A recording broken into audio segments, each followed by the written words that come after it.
Hello, chat. Welcome in, everybody. Sorry for the slight delay today. I thought I had everything prepared for this special moment here. But apparently, when I fucked around yesterday for the Rumble only stream, because if you missed it, YouTube and Kick Bros, I did a Rumble only stream yesterday talking about race and being very, very, very, very spicy about it. And I fucked around with the with the chat overlay because currently Rumble Bros are shadow banned from it, and now it's not working in general. So yeah, I'm sorry. There's no overlay to represent you, but don't worry, chat. I can see you. Even if all you see is the feet at the moment here. She hanged herself in shame. Yes, chat, because I have something very new and exciting I want to show you tonight that's been in the works for like almost a year now, basically. You know, this has been cooking for a very, very, very long time here.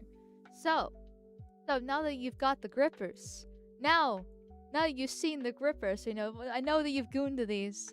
I know that you go into these very, very much here.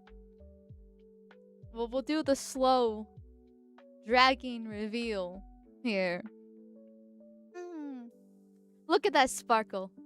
Look at that shimmer. Look how the cape just like you know flies around here. I honestly really like the shimmering detail of it. The rigger did a really great job. I'm here. Okay, we'll do a little bit down. You got the hips. You get to see some jiggle physics when it comes to the thigh here. I mean, look at that. Like, ignoring the thighs here for a second. That's a little leather strip that's just hanging down because asymmetry anime rules, right? I mean, look at just how it dangles and flies back and forth. You know. And you still get a little bit of tummy. And you still get just a little bit of tummy, don't you, chat? Yeah. Honestly, the more I zoomed into it, the more I realized how wide the vagina is.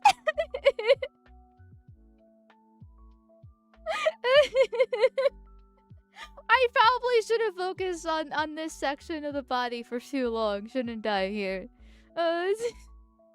So I will zoom up a little bit more so you can get some more details. A little bit more details, if you get what I mean here. Yeah. Like I said, the rigger did a very, very good job when it comes to how the model works and goes back and forth whenever I move. Don't you think, chat?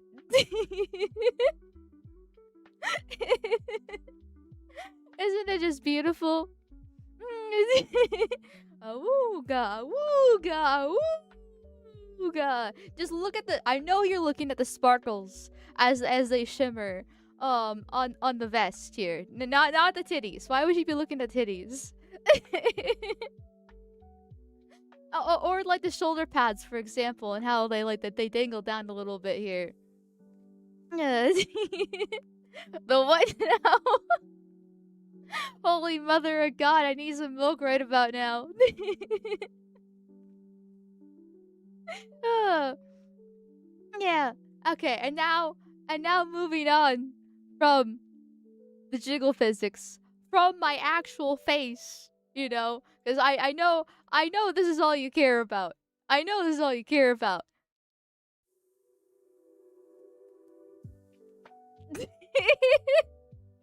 Ah, fuck, she showed her face. I'm soft now. Yes. Ah, but yeah. Now this is my face. I know. Horrible. Ugly. Atrocious. You can't stand it whatsoever, can you? Holy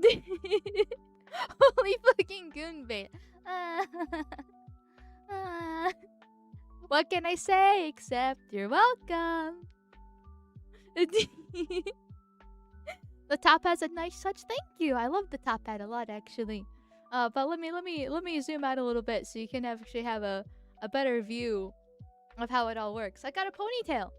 I got a ponytail along with my regular tail. Yeah, look at it. Look at it. How it just flows from side to side. Yeah. Ooh, the tail has a spinny thing. Yes, exactly. The diamonds, this little stars on my tail. I'm not trying to zoom into the tits again. I swear. Look, they spin. They go get me right round, baby, right round like a record, baby, right now, right now. Split tongue Mole has gone full degenerate. I'm part dragon. Specifically, 1/3 dragon. In fact, so specifically, 1/3 dragon, I can show you how dragon I actually am here. I mean, look at it. I'm just pure dragon now. Okay. Hence the split tongue. Not full degenerate. Though I can become full degenerate if you so wish here. But I'm also full wolf now. See, I told you I'm 1/3 wolf, 1/3 dragon, and I am 1/3 human.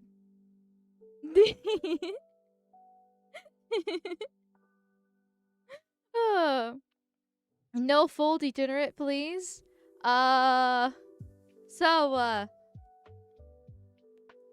I may have a toggle. I may or may not have a toggle.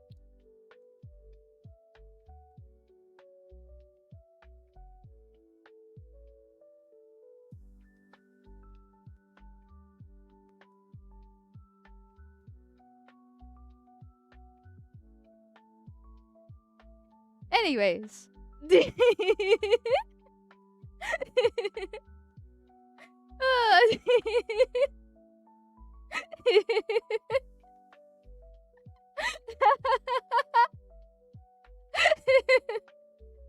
Oh fuck, I need to clean my desk now. You're welcome for that.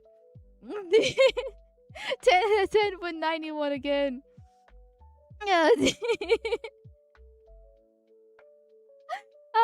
But I have other toggles. I have other toggles too. I really do. I really do. Not just this degenerate stuff, okay? I was going to save that for a little bit later, but since you brought it up, I was like, okay, well, I guess I'll show it now. First off, before I actually show toggles, though, I want to actually just demonstrate the range of expression on this model. Because if you haven't noticed already, this model is super animated. Like, I don't really have to move all that much, and it's able to track my facial expressions a lot better. Also my tits. But mostly my facial movements. So I'm going to focus more on that at the moment. I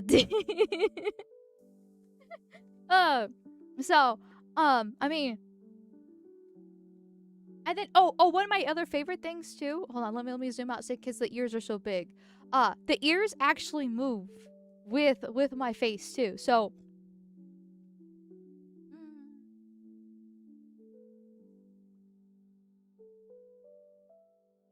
isn't it so cool? Like, isn't it so cool? It's like, there's so many cool things about this model, but like, that's probably one of my favorite ones. I'm not gonna lie. I love how cute it looks. Bean. Can you pout? I'm pouting. I angry. Chat. You upset me. You were mean to me today. How could you?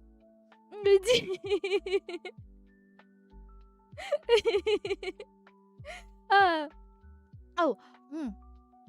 Wait, hold on. That's not the right thing. There we go. That's another pouty face, but with like the cheek puff. Sorry, it takes a little bit harder for me to actually do that one. I can also do a kitty face too. Wait, that's not the kitty face. Hold on. Sorry. Some of these actually like I need to do myself, and it's a little bit harder to replicate. Wait. Fuck. I practiced this, I swear.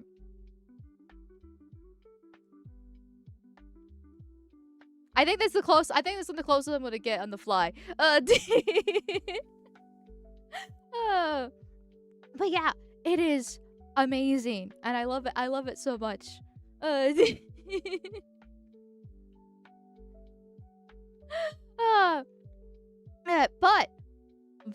this outfit is not the only outfit this model has. Actually, if you watch Under the Bridge today with that I co-host with V on his channel, you would have seen a little something else. But for those that haven't seen it, well, let me don it for you as well. And I won't do too much of a slow drag with this one. But I figured, you want some feet pics, you want to see these massive fucking like 5-inch heels here.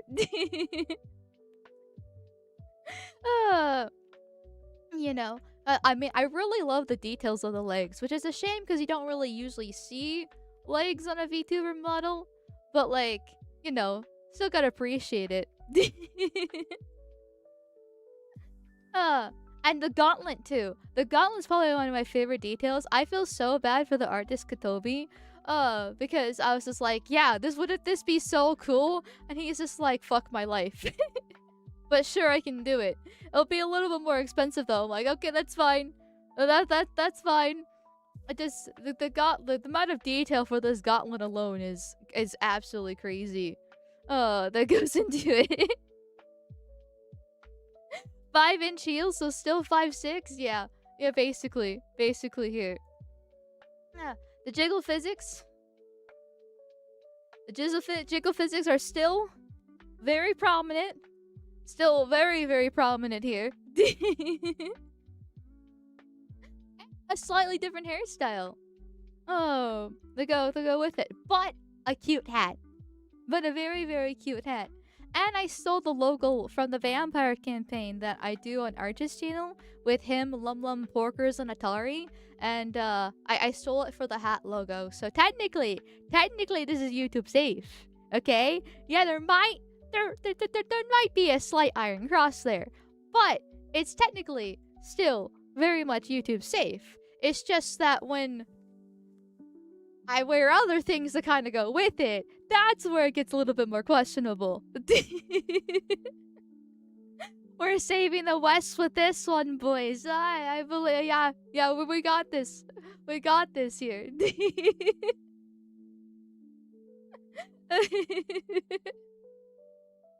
I can't get over how good the facial expressions work. Me too. They're amazing. They're almost too accurate here. You can literally read my mind. I'm all throw up a ruin quick. I cannot do that with this model. Sadly. Maybe one day. Oh, thank you, Internet Zen Master, for the $20 dudes. Thank you, my dude. I click on the stream, the first thing I see is Amal giving me and chat horny heart eyes. Amazing new model, Amalgamyte. I'll need to get used to the hairstyle, but this honorable oil baron chatter loves it. Well, great, thank you. I'm glad you like it so much. Don't worry, chat. Don't worry. If you still like the original outfit, because I still really actually like my original outfit a lot, I actually still have it. I still have the full thing here.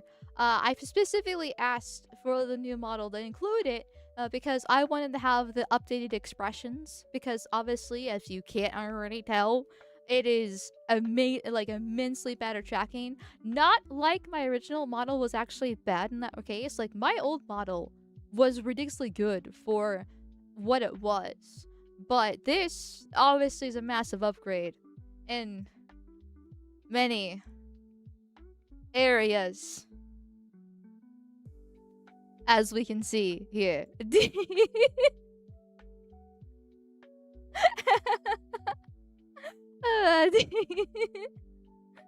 It's nostalgic, but I like the new ones. Oh, me too. I'll probably be using the new ones a little bit more often. So what I'm still deciding what I want to do is I'll probably start the stream with one of the new models. New outfits here. And then for YouTube bros, you know how I have the goal for like the P.E.P.E. hoodie there? Well, don't worry. The P.E.P.E. hoodie can still be donned if you so wish. But I also have, with this new model, a couple new forms to go along with it. Which I will show you off here. So first one that I find absolutely hilarious is this one. Oh. now the avatar reflects the streamer. I'm stinky as the VTuber as I am in real life here. Morning after Gimlet, yeah. Yes, and I do actually have the little amalga flies flying around me too. Imagine the smell. Yeah, there's a reason why this one's called Stinky. So that might be one of the YouTube goals. I'm still kind of deciding how I want to do the YouTube goals beyond just the P.E.P.E. hoodie. I'm not going to get rid of the P.E.P.E. hoodie completely from the goal, but there's this thing. I'm thinking about also adding like the outfits to the goal in case you want to like switch it. But there's also this one that I really like a lot. I really like this one a lot, especially when I do this. I get called a demon a lot. Even though amalgamation. And so I figured, well, if I'm gonna be called one, I might as well become one.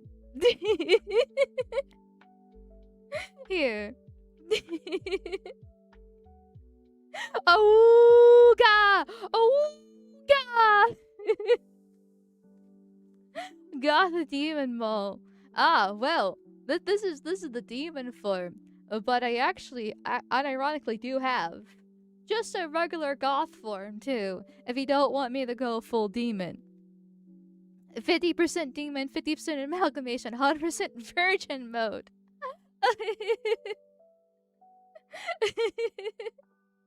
Evil Mo be like, I love all people equally. Of course. Of course I do. Of course. Oh, where's my hearts? Where's my heart hands? There we go. There we go. Ah. There. Isn't it beautiful? Oh, and these forms do actually work with the new outfits as well. So, there we go. Except for the heart arms. The heart arms unfortunately don't work with the military model. The military outfit. I need to say outfit because it's still the same model. But yeah. It still works all that way here. So that's really cool, dude. I know, it's amazing. But yet there's more, chat. But there's more. That's the crazy thing about this model. It's literally insane here. Okay, there's still more. For example, I can become chibi. I have a little chibi. I kind of look a little bit like a bobblehead. Just a little bit like a bobblehead, but like it's chibi mo. It's chibi mo. And when I like zoom in like this, it's a lot more chibi-ish, less bobblehead because you don't see the rest of the body here. And once again, all the outfits work with it. I can't forget my little Hitler stash, obviously. I've never seen a chibi with water balloon tits before. Are you complaining? Are you complaining about the titties? Mods ban this man.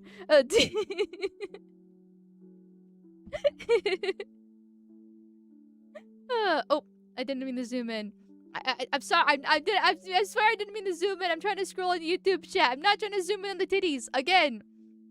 Thank you, Internet Zen Master, for the $5 reduce. Thank you. Guess them all. We're looking at the face. Totally not the bouncing bazongas on Hagaru's below it. Definitely gonna hit the goal a lot.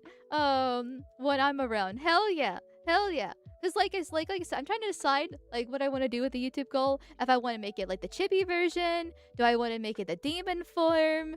Do I want to make it the stinky, version? The different things like that. But once again, there's more. For example, Amalgamyte is real now. Amalgamyte has hit the towers.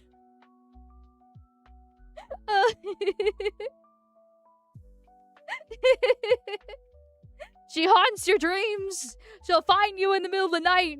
She'll do unspeakable things to you. She'll loot your local Walmarts until they actually have to add locks to it. Ah! Kill it! God. I can't stream is actually real now. Yes. Needs black hair that's a Punjabi amal? Well, you see, that's the thing. I can make that actually happen. For some reason, the right really likes brown goth girls, okay? Like every single far-right Discord server is filled with like femboys and Nazis and browns. And I can be the brown goth girl of your dreams with Amalgamyte. It's Jamalgamyte here.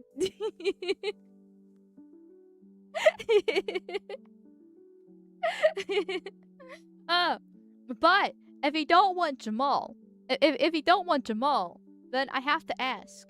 I have to ask one specific question indeed.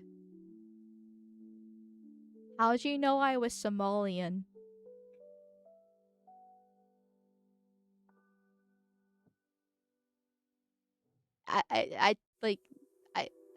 Was there something that kind of like gave that away? Or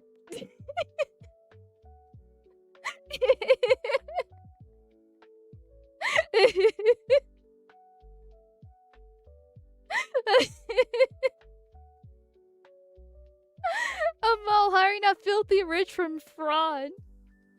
Well, you don't know that I'm not filthy rich from very legal autism centers and daycares in Minnesota. After all.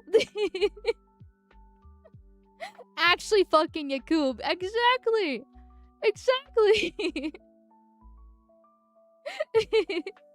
Is Amal still around? Actually, technically, yes. And once again, I can mix and match. I can in fact mix and match. Oh, I should probably...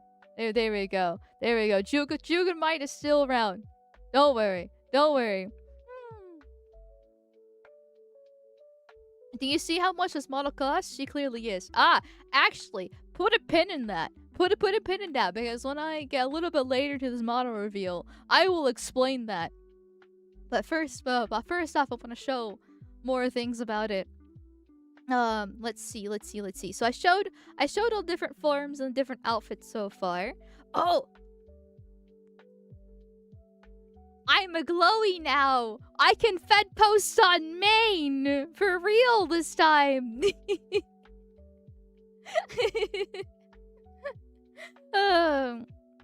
She's gay. It's not Pride Month. I'm not gay. I'm glowing. There's a difference. There's a difference. Let's see here. I got like a whole bunch of different new toggles to go with like my emotions and things. Oh, this is one of my favorite ones too. This just this the Freeman face. The Freeman face is great. Uh, uh, let's see here. Oh, I got cat eyes now and a cat mouth because it's cute, but the cat eyes are really nice. Uh, I really like them, especially with the cat mouth when you add it together, just like meow meow meow meow meow meow meow meow meow. I got various different like toggles and things like that. It's lots of fun, lots of fun. Hmm.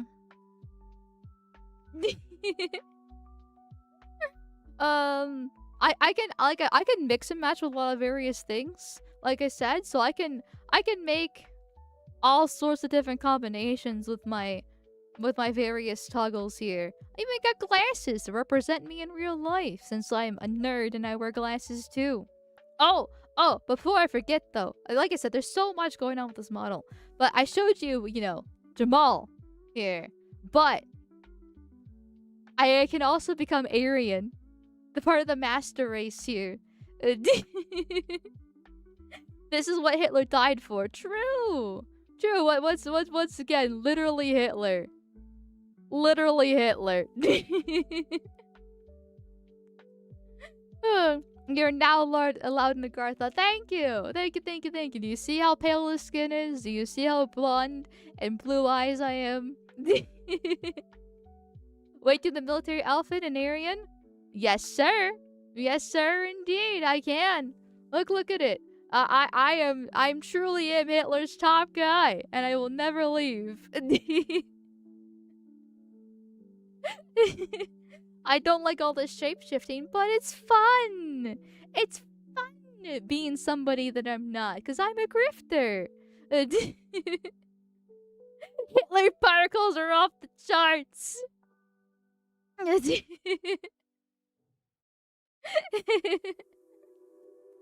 Oh, and yes, I can actually mix the Jamal. I can actually mix the Jamal with it too. I just get really, really tan in the summer, okay? Like, I swear I'm not actually brown. I'm sorry I'm not actually brown. I just get really tan in the summer, okay? Yep, we won World War II, alright. No. Thank you, and an Zen Master for the $5 dues. Thank you, thank you, thank you. Thank you, thank you, thank you, my dude. Amalgamyte looks like Yoriochi from Bleach. I am okay with this. The Somalia mode. Praise the cube. Peace be bottom. Praise technology. Yes. Yes. Yakub is our one true Lord and Savior. Please respect his name. We worship Yakub here. Let's see here. I can switch the hairstyles despite even though the outfits don't actually like match and all that fun stuff. Let's see.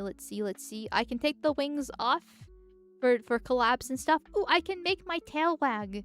I can make my tail wag when I get very, very happy. Very, very happy. And I can just have regular heart eyes too, and not the really slutty ones I showed earlier, I swear, okay? I swear, I told you the whole entire model is not just completely very lewd, okay? Okay? Oh, I hit the wrong button there. I have lots of buttons. Lots of buttons. Let's see. Oh, and I can have the Amalgafly as a pet. This a little cute Amalgafly hanging with me. They're during stream and hanging out. I can make the Amalgafly buzz all over me and annoy me too, just as the Amalgafly annoys you. By the way, I think your hair is undeniably hot pink now. Thank you. It's supposed to be hot pink. It's not supposed to be purple. It's supposed to be magenta / hot pink thing. Can I rape the Amalgafly? Of course you can rape the Amalgafly. It's free use here. Oh, I can turn that on. Oh, even the Amalgamyte can be glowing too. When we really feel extra fat posty, that both the Amalgamyte and I need the glow at the exact same time. Hold on, where's my glowing button? That'd be great if I could actually get this timed right, wouldn't it? Too many buttons. Too many buttons. Can I rape Amalgamyte? Why, of course you can. Once again, all women are just breeding holes, okay? Women don't deserve rights, they only deserve to be bred. And, of course, the Amalgamyte can also be Aryan as well. Because the Amalgamyte knows. The Amalgamyte knows what Hitler truly wanted.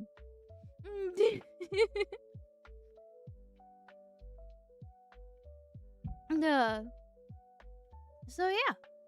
That is basically it for the models. A couple other toggles that I have.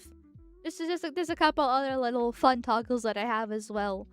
Strickland the Rigger went above and beyond for a lot of these, actually, that I can just do. But honestly, half of these I probably won't even use because there's just so many of them. So many. Oh, I can have a regular tongue too. I have a regular tongue too with. But you know, I figured a split tongue would feel better. If you get my drift.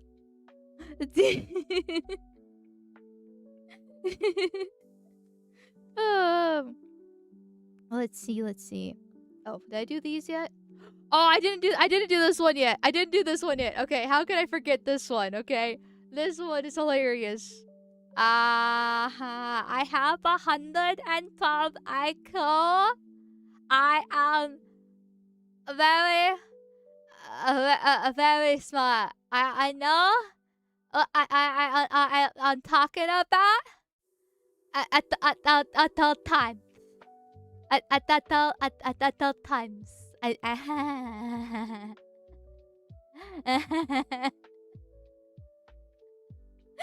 finally, a toggle that represents the real Amalgamyte.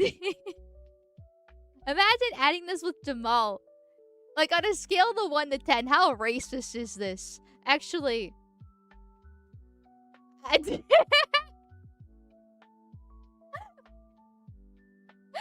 just kind of curious.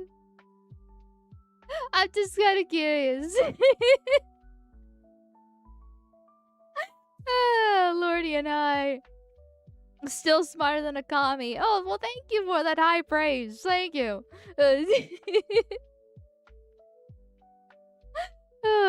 A new Julian model at the price of brain cells. I know. Would you still fuck her though? Would you still fuck her? Are the tits enough? Or is the light bulb head and the eyes and the mouth a little bit of a turn off? You know. And 1 out of 10. No big lips, a low racism score. Okay, I'll get with the artist and the rigger and correct that immediately. Yeah. Did always use a bag, you dirty race mixer. You dirty race mixer.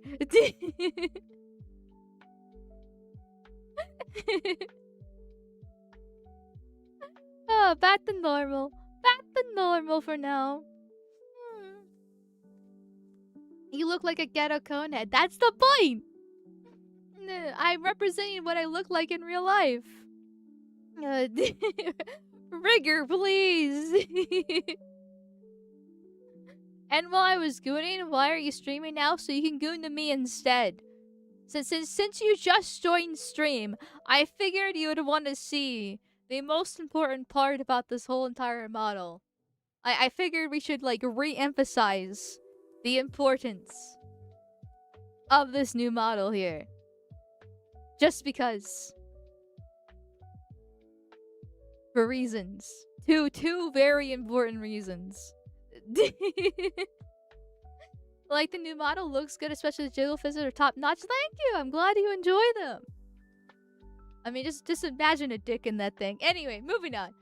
Moving on.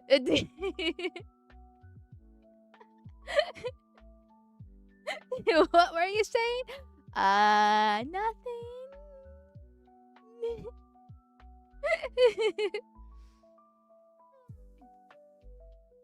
Hang on, I gotta clean the screen right now. Good.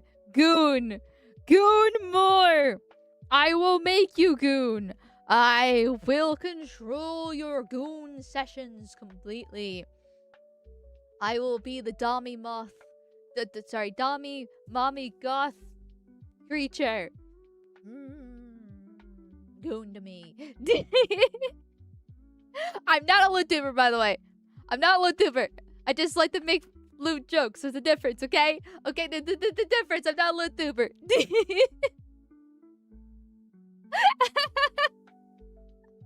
Dommy Ma, fuck you, okay? I told you I'm retarded. Duh. Oh, thank you, Kid Chameleon, for the 10 gifted subby bubbies. Thank you, thank you, thank you.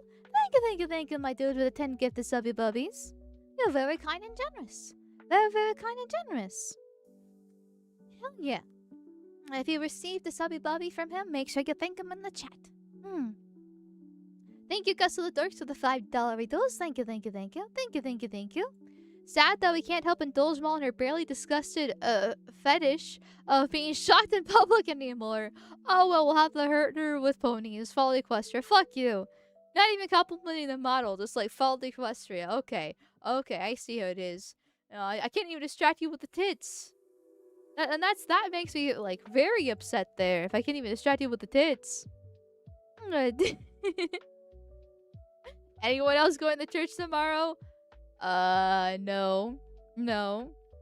But anyways, I will use one of the new outfits going forward because that is, you know, the whole point of this fancy new model is it. And let me see. Here, I have hit the hit buttons. I had to hit buttons. Buttons are difficult. Buttons are very, very difficult. Here.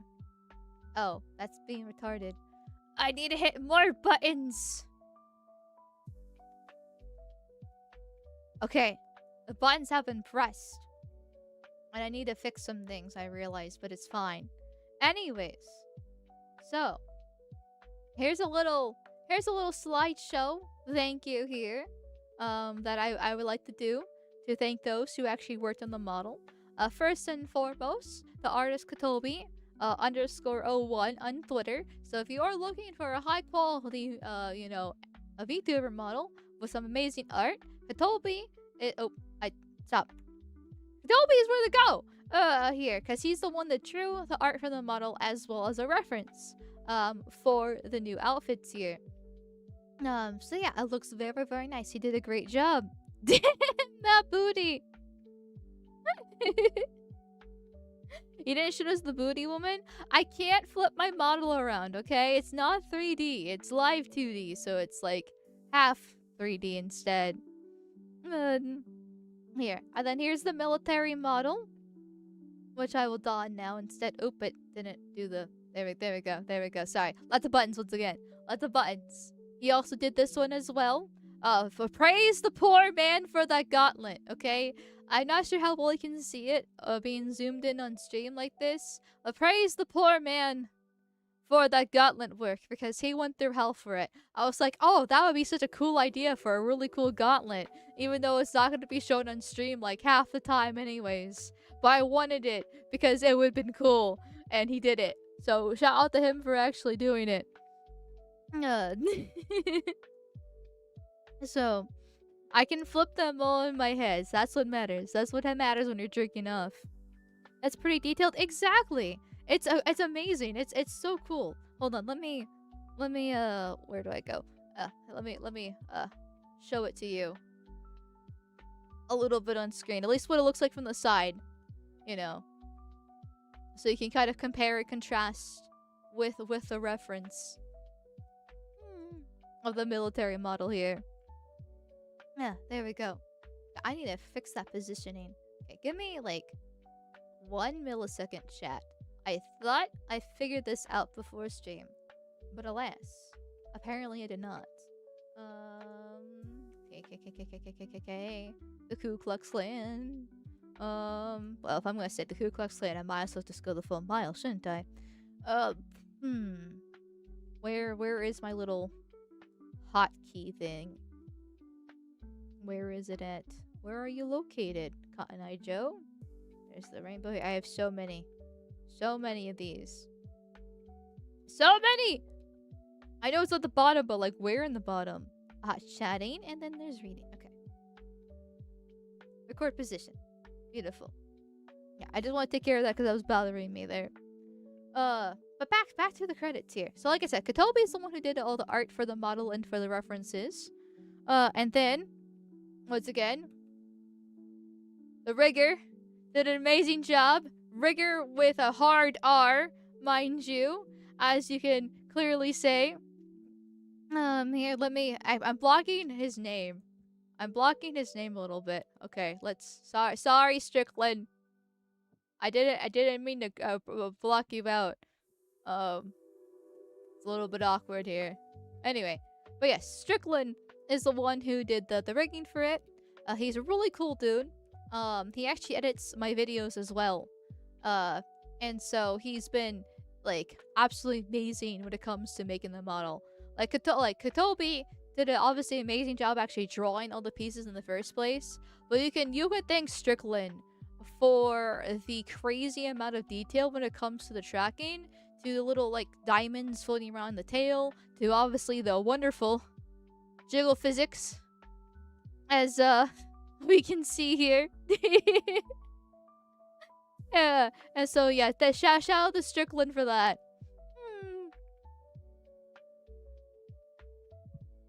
I'm almost out of cum. I'm gonna make you completely dry.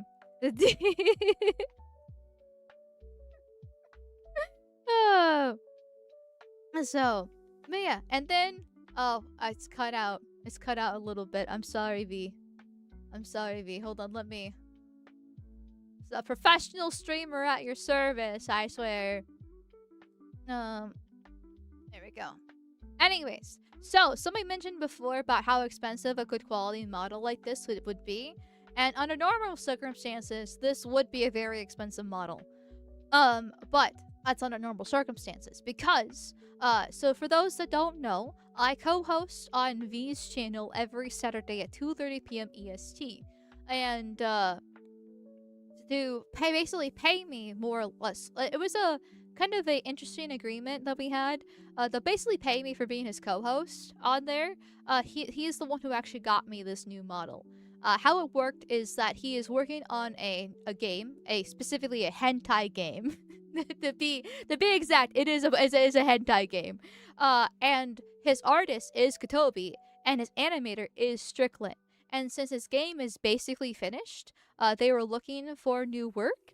And Strickland came to him being like, hey, I could do a better rigging job for Amalgamyte if she wants.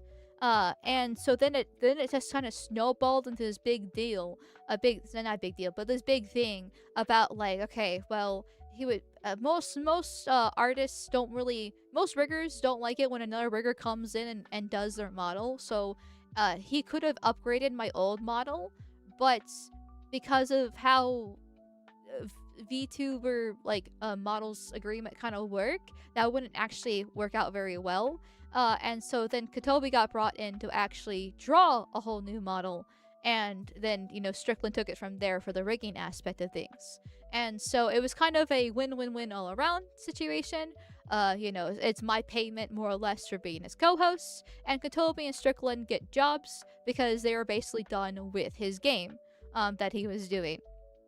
And then for V, it'd be a good model for his streams for Under the Bridge that I do with him. So yes, V deserves basically all the credit for this. I won't lie, I did give Strickland and Katobi some extra money, because they went above and beyond, and it was originally just supposed to be the base model outfit that I have here, plus an extra outfit. Because, so basically, I want a new outfit to go with the new model, but I still really liked my original outfit, so I wanted, I wanted kind of both there. And this one right here that I'm wearing at the moment was supposed to be the one and only new outfit to go with the new model. But to dip my toes slightly in the VTuber drama, I might regret this. Last fall, there was the controversy with a VTuber named Sandrea, who got a brand new military outfit, and a bunch of people called her a Nazi, because she, her outfit was, you know, a very, German inspired, you could say, or very Nike inspired. And Kotobi, the artist, really wanted to actually make a Nazi slash Nike, Nike. I can never pronounce it. I always want to say Nike, like the shoe brand, but I know it's Nike. But basically, he wanted to make an outfit like that. But V was like, no. Well, we're not having a Nazi outfit on my channel, okay? But so we did some modifications and tweaks and it turned it into what this is. So it's still obviously clearly German inspired with an extra stash to kind of go with it. But that's how this is how that became. And on top of that too, Strickland just and Kotobi just added in this one just for fun. I literally I can't even remember why they added this one in, but they did anyways, just because they thought it was gonna be cute. So really, I've got very lucky. Like, I cannot stress this enough. I got extremely lucky that everybody involved was very nice and generous. V for basically paying for the model, Kotobi for wanting to do the military outfit, Strickland for how amazing his rigging is. Like, the whole entire thing is just very, very much people being far too nice to me. Far too nice to me when it comes to this. But I'm very happy to have it. I love it dearly, and I cannot wait to use it more in the future. Do I still really like my old model? Of course. I never even planned on getting a new model anytime soon, really, because I was quite happy with my old model. In fact, I can still pull it up and use it right now if I actually wanted. But, V offered, and Strickland and Kotobi needed some work, and I wasn't gonna say exactly no to a brand new, higher quality model. And it just kind of snowballed into this massive thing that you see right now. So yes, V deserves basically all the thanks and credit for actually making this happen, connecting me with Strickland and Kotobi, and then of course Strickland and Kotobi for actually, making this in the first place. All hail Strickland, all hail Kotobi, yes. By the way, I noticed an issue with the pajama shirt. Always fix and prepare the file. Well, thank you, Strickland. Speaking of Strickland, shout out to him. He's in chat. He actually does watch streams from time to time. So like I said, he's a really cool dude. If you're he's not just a VTuber rigger, he's an animator in general, and also a partial editor. So Strickland is actually kind of a jack of all trades. So while I doubt most of you guys would be interested in a VTuber model or anything like that, but if you are looking for animations, or for editing or anything like that, if Strickland's available, or hit him up if you're interested. He's really good. He is really, really good and a great guy as well. So yeah. Two massive things. Yes, two very massive things here. Yeah. Sorry, I'm trying to get some water here. Seems like a cool dude. Oh yeah, he is. Strickland and I talk a bit. So yeah, he's a really nice guy, very generous. But both Kotobi and him, once again, I cannot stress this enough. Both Kotobi and him were extremely nice and generous with how much they were willing to do for the new model in general. Like they went they went above and beyond. Above and beyond. For that's a high quality model like this. I am lucky. What I have gone through for this model is not what normally happens for a VTuber model whatsoever. So any other VTubers you watch, yeah, they usually don't get this generous when it comes to various things. So it makes me feel very strange, but it's true. Yeah. Casual Mall's your favorite? Oh, well, I'm curious. Do you like Casual Mall? Or that's the wrong toggle. Or do you like Stinky Mall? Yeah. And then on top of that too, to celebrate actually having the new models, I do have new emotes. A lot of the Kick Bros already realized it, and I saw them spamming before stream, so I hope you enjoy them. But yes, I do have new emotes. Obviously, a lot of some of you very clearly some of them are stolen from people. Okay, like it's very obvious who I stole them and from who. Okay, I'm not gonna pretend all of these are original. But we got the tail wagging, we got woman driving because I'm a horrible driver, as we learned from Deadly Premonition. The glowy emote, an actual real glowy emote beyond just the FBI one. A cute dancing one, face palm, blanket zoomies, taps. This one's a little bit more original. Kaya here, the shocking. This would have been perfect for the Bioshock streams, but timing didn't really work out for it, unfortunately. But it's probably one of my favorite ones, just because it's fucking hilarious to me. Hosing down from when I'm being extra horny. This is where I'm being extra dumb. And then of course, one of the best ones. One of the best ones. Hold on, let me move my fat ass. Let me move my fucking fat ass so you can actually kind of see this a little bit better. Because the wings are in the way. But we actually do have a real, genuine piss princess emote. So whenever I go to the bathroom,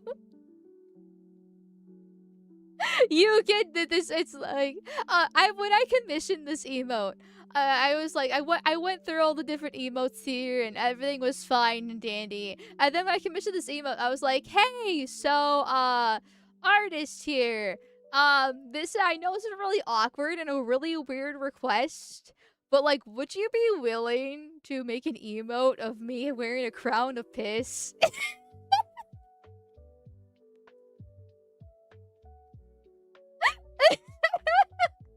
If you're not comfortable with this, I completely understand. But like, and I know it sounds really fucking weird and strange, and I'm sorry about this, but it's a joke within my community. So would you, so like, if you'd be willing to, that would be great. But if not, I understand.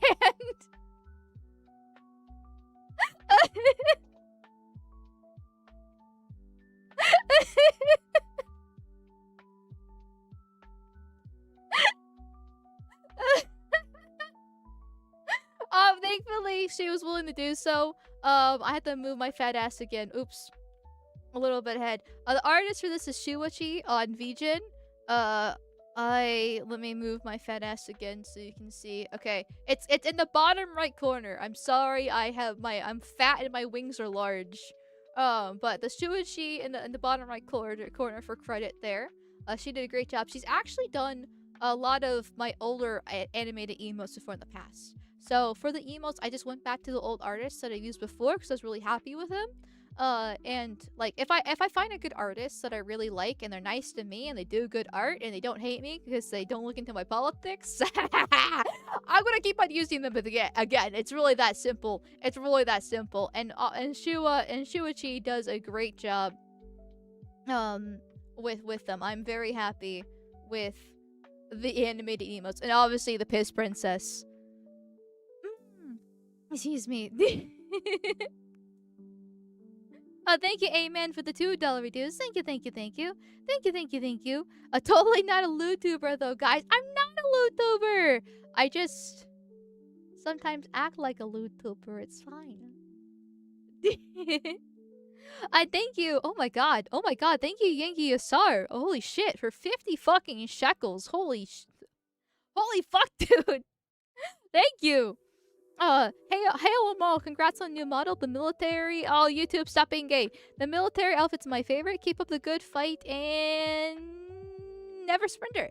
Oh, thank you, thank you, thank you, thank you. Sorry, YouTube bros. YouTube does not allow like it just keeps on scrolling for some stupid reason.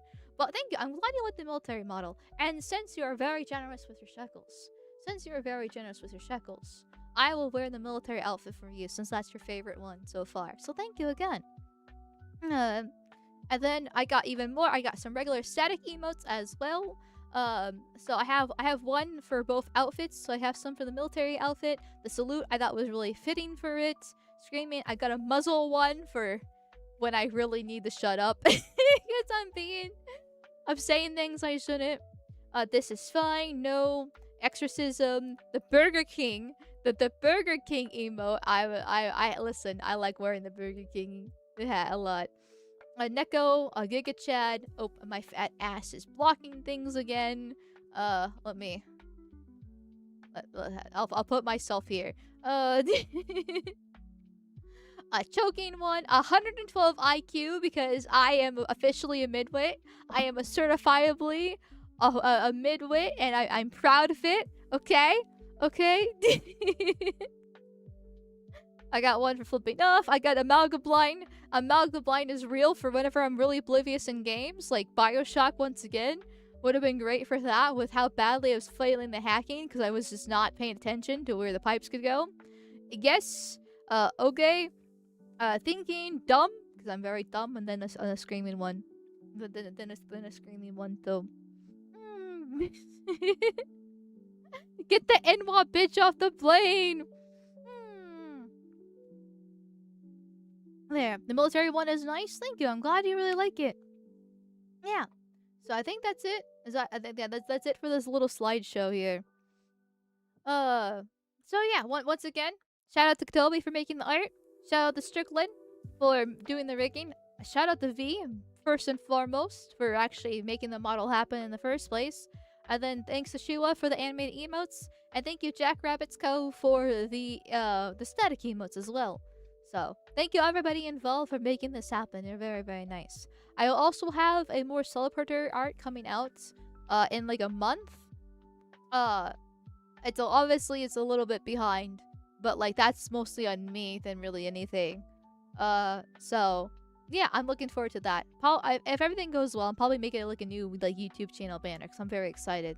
I'm very excited for that. Just to kind of celebrate the brand new outfits.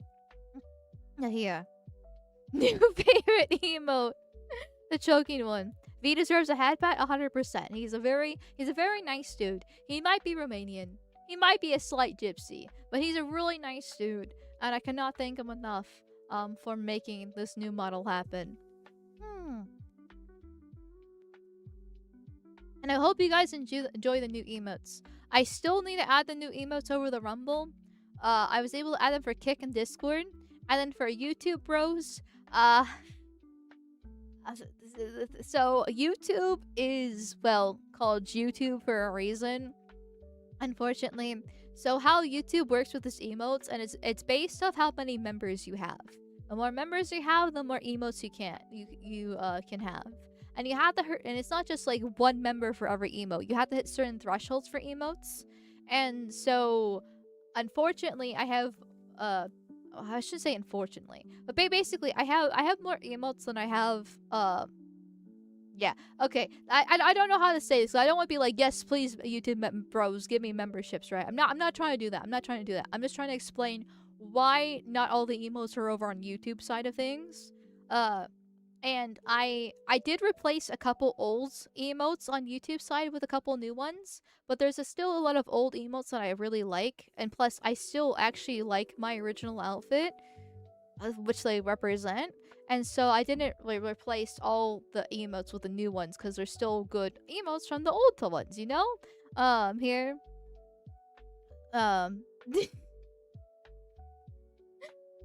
So yeah, so that's why YouTube doesn't have all the new emotes like Kick does, and then Rumble Bros, because I neglect you, because I'm a horrible mother, you will get them probably after stream. I may or may not forgot to actually add them to Rumble. I'm sorry I neglect you so. I still love you. Sort of. Kick is just better? Yes, 100% agree. Kick is 100% better. Like, that's, like, I know I don't not to, like, shill Kick too much, because I know it can be very annoying, but, like, Kick is just a superior platform. It's a superior platform for you, the user. It's made specifically for live streams. YouTube is 15 seconds behind on average. Kick is, like, 1 second behind, if that. Obviously, they have all the new fun emotes. There's a few free emotes if you're not a Subby Bobby, but Subby Bobbies get the rest of the emotes because that's just how things kind of work. Obviously, you got there's no ads, at least at the moment, though I am aware they are starting to make ads on Kick, but at the moment there's no ads. And it's just overall a more fun platform for you, the user. And then on my side of things, well, let's just say I get some shekels for people who watch me. For literally just like having the tab open literally pays me.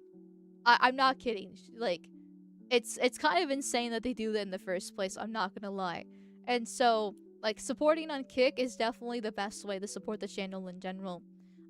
So I'm very biased towards the Kick side of things. It's just better in like literally every single way for me, the streamer, and you, the viewer.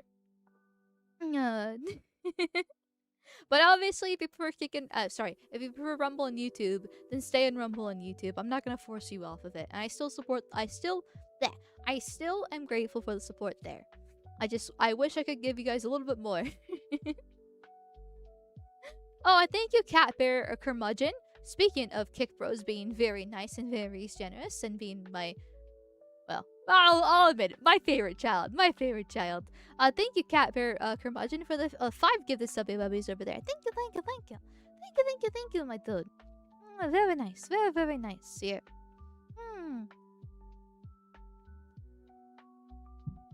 Hell yeah. Okay. 1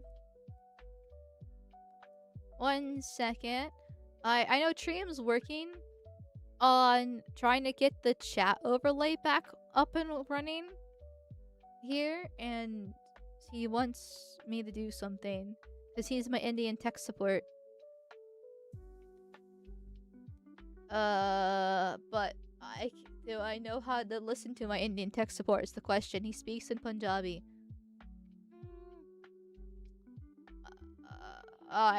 He asked for a screenshot, but there's something I don't know how to screenshot, so I'm just gonna send a screenshot and hope that this is what he wants. I'm just gonna hope that this is what he wants, because I'm retarded. Dumb, yeah, the dumb emote, the Amalgamyte, the thinking, they're all very... they're all very,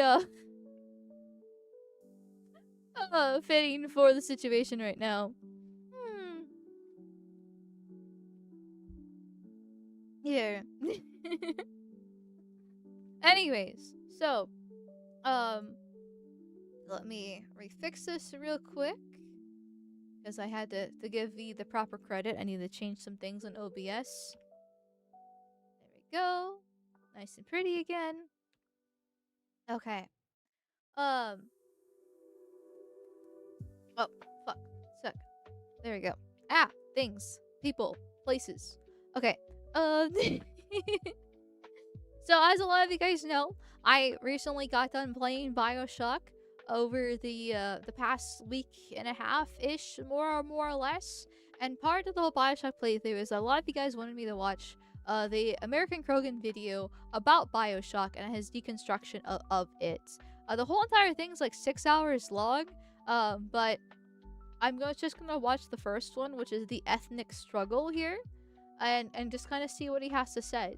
Because I'm aware there's a lot of depth that goes into Bioshock. I was trying my best to pay attention to it, but I'll be honest with how bad I was at playing it. With how bad I was at playing it. There was definitely oh yes, and the shockings, yes, and the shocks chat. You're correct that there also may or may not have been some of that too. I know that some things may have gotten lost in my playthrough for understanding about how things work. So I wonder how much of this I'm gonna be sitting here being like, oh, that's right, I forgot about that detail, or oh, that makes sense. Oh my god. So there's probably gonna be a lot of that. I'm not gonna. Yeah, that's just fair warning. There's probably gonna be a lot of this. No, you were that bad for your first time. I feel like you're being very nice and generous for no reason. But thank you. Bioshock lore isn't that interesting in my opinion. It's more aesthetic. Well, I mean, I think I don't know if like lore is the right place to call it. I think the story. Because lore and story are two things. Like, the story is what the game is telling you. Like, why you're there doing what you are. And how you're fixing whatever the problem actually ends up being, the conclusion of it. Lore is why things happened in the first place before you existed. In whatever context you are in. And so, lore-wise, I think it's I don't know too much about it because like I said, I only played the first one. It seems kind of basic because a lot like okay, no, maybe I shouldn't say basic.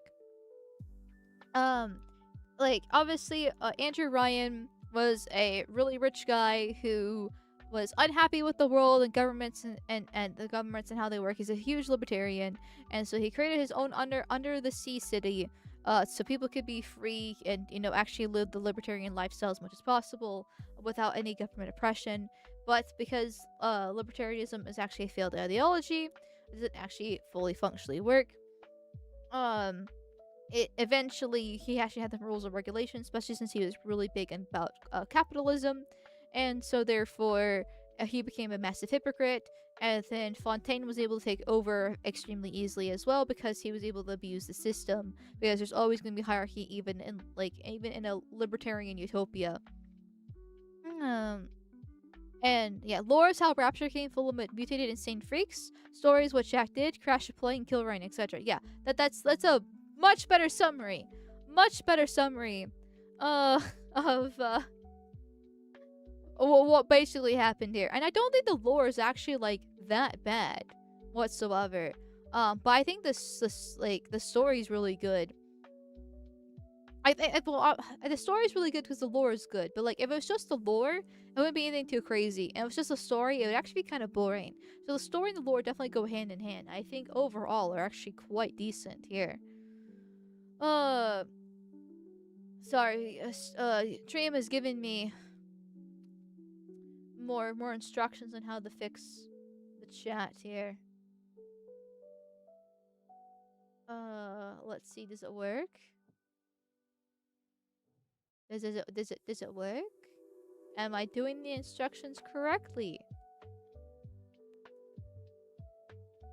At all?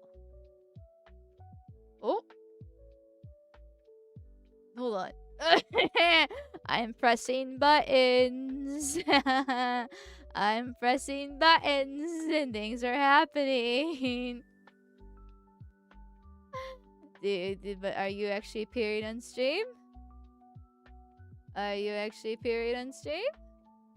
That'd be greatly appreciated if you actually work. Do not the buttons, Mo, but I wanna do the buttons. Why are you being gay? Do I need to sign in? Okay, I've signed in. So work. Work. You're still not working. I don't understand. Trium, I'm sending the test messages. Shocker. No, don't shock me. I'm innocent. Plus, I haven't charged the shock collar. Actually, I think it's still on. The thing is still actually green. Oh, trigger a fake test message? Okay, I can do that. If I can find the button. Trigger a fake test message. I don't see anything, Trium. It's still not working. Someone stuffed that void to a completely small cardboard box. I'm sorry, I break everything I touch. It's like the opposite of Medea's touch. Medea's touch turns everything to gold, and I just turn everything to shit. Maybe I really am Amalgamyte. Maybe I really am actually Amalgamyte here. J for Jewish. Oh, I did something? Oh, I did something. Oop. I'm sorry, Trium. I don't know what I did, but I did something and I fucked it up. I guess we won't. I don't know.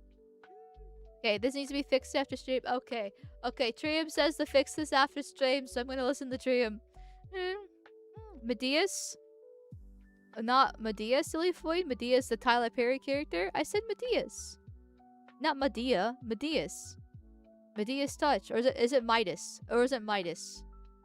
Is it Midas? Or Medea? Wait, Medea. Wait, hold on. Midas. Oh, I'm adding. I'm adding letters to the word. I realized here.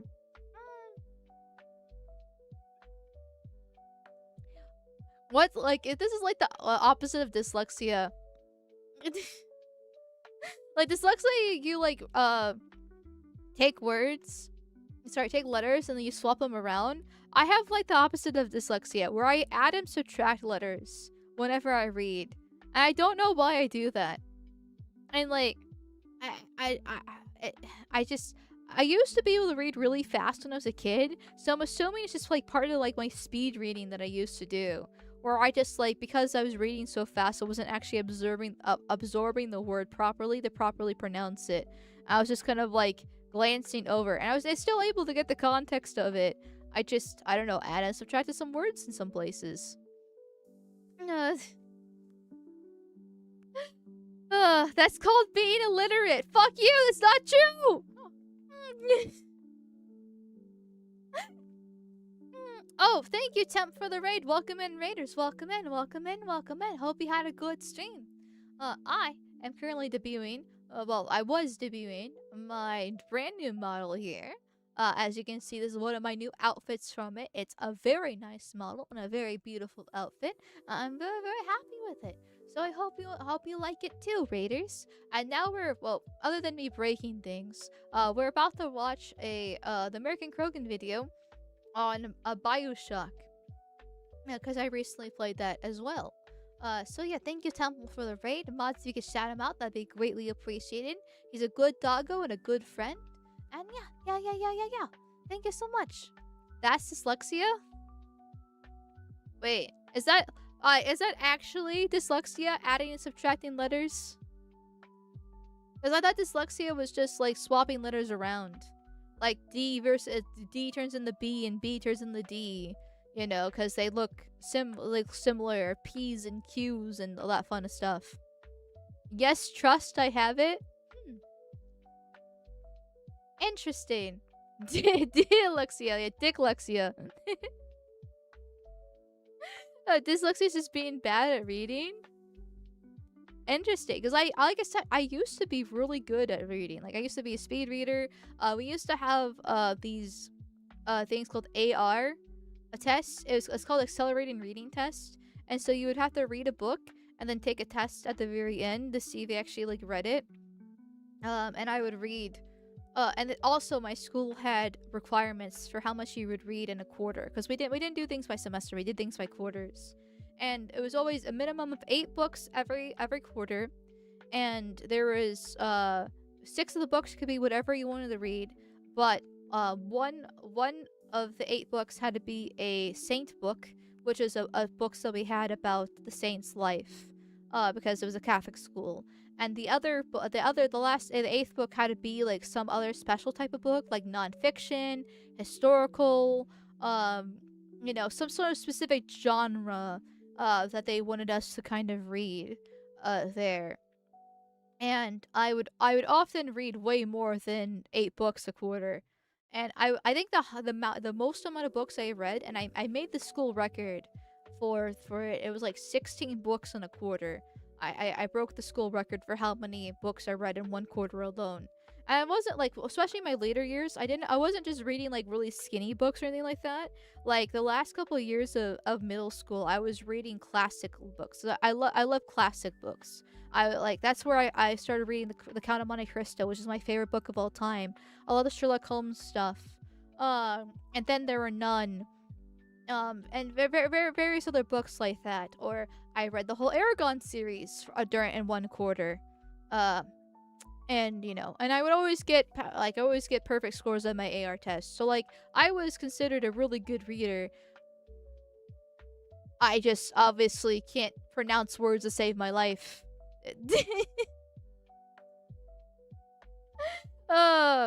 Like that's the thing, because like I would read all these books and I learned how to use context clues to understand new words.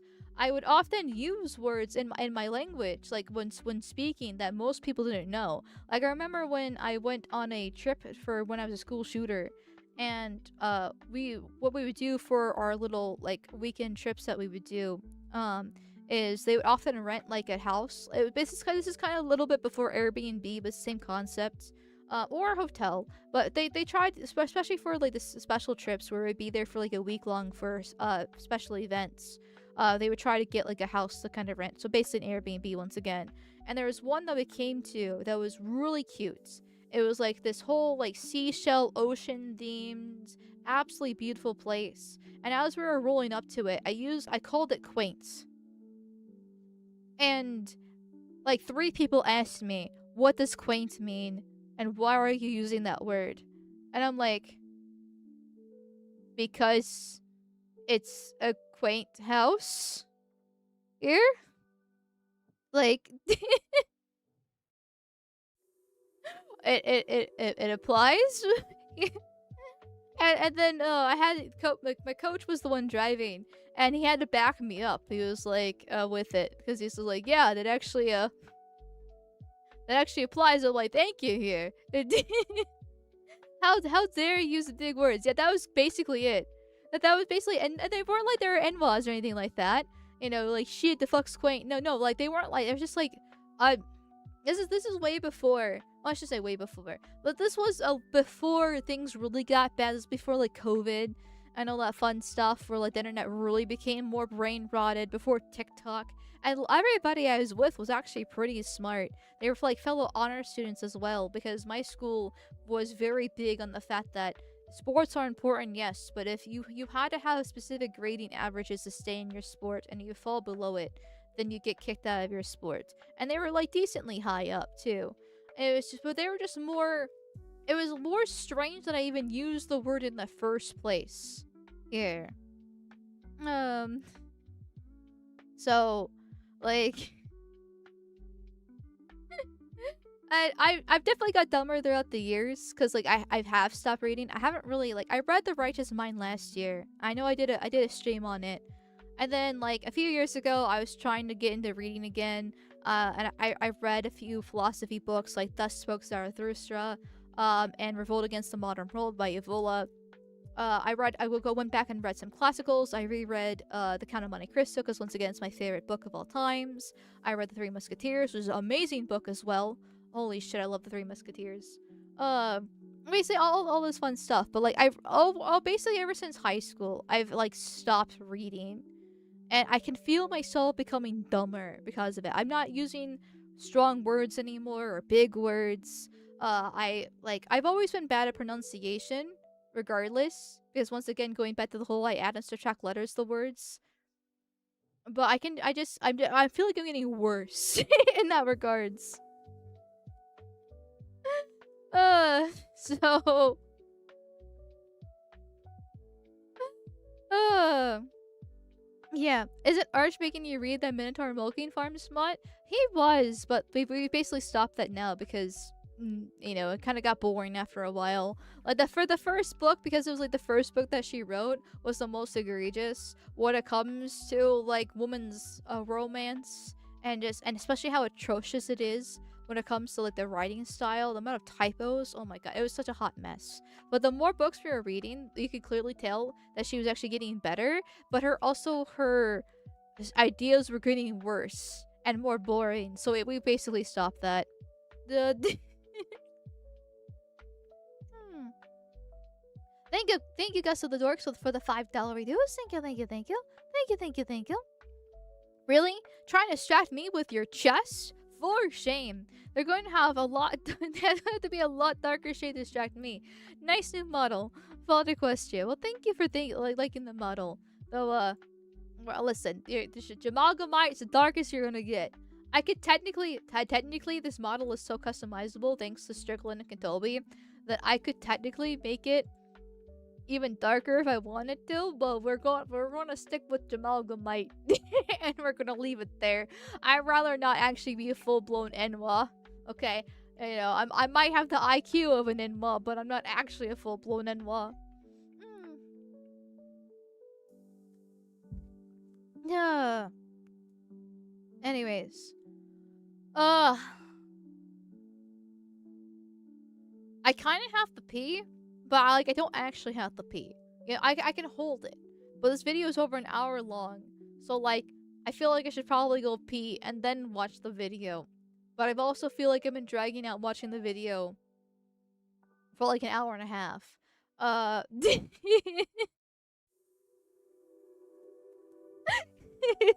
So I think I'm gonna go pee real quick, even though I don't really have to go. That way I'm not like interrupting the middle of the video.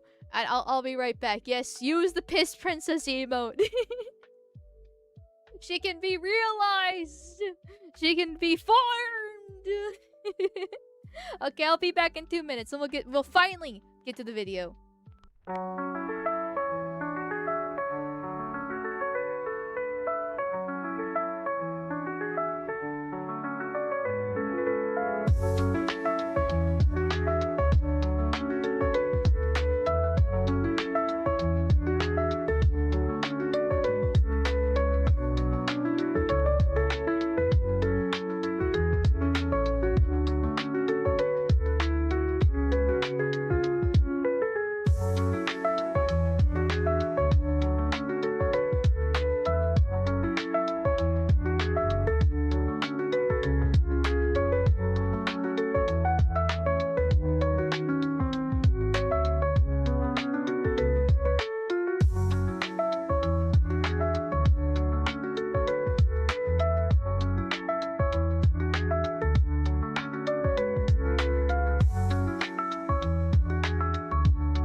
Audio chat, I'm back, and now, finally, we'll watch the video. An hour and a half later. Okay, so let me get all this fun stuff started. I've been told many times by many people this is a really good video, so I'm excited to see how it actually turns out. Okay, the volume's all the way up. Okay, ready, steady, go.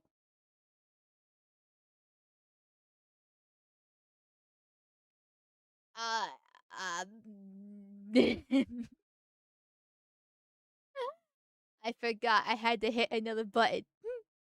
I have too many buttons I have to hit. Hold on. This video. There we So, go. a quick note before we start the actual video. This video will focus primarily on the first Bioshock.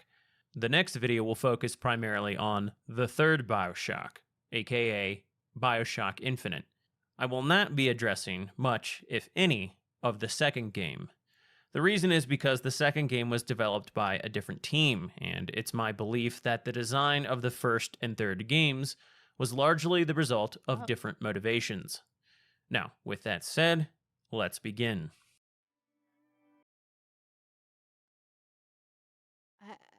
Ignore me, chat. Ignore me. I don't know what I'm doing. Carry on. When the original Bioshock was first released in 2007, both critics and fans gave it unanimous praise. And almost 15 years later, people still continue to create in-depth video analyses and write detailed articles and blog posts about it. For better or worse, Bioshock has become part of Western gaming iconography. I don't remember that. Hold on, wait a second. I don't remember this scene.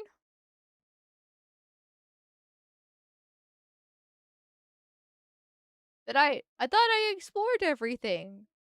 Okay then. Better or worse, Bioshock has become part of Western gaming iconography, and that's why I need to address what no one else will about the series.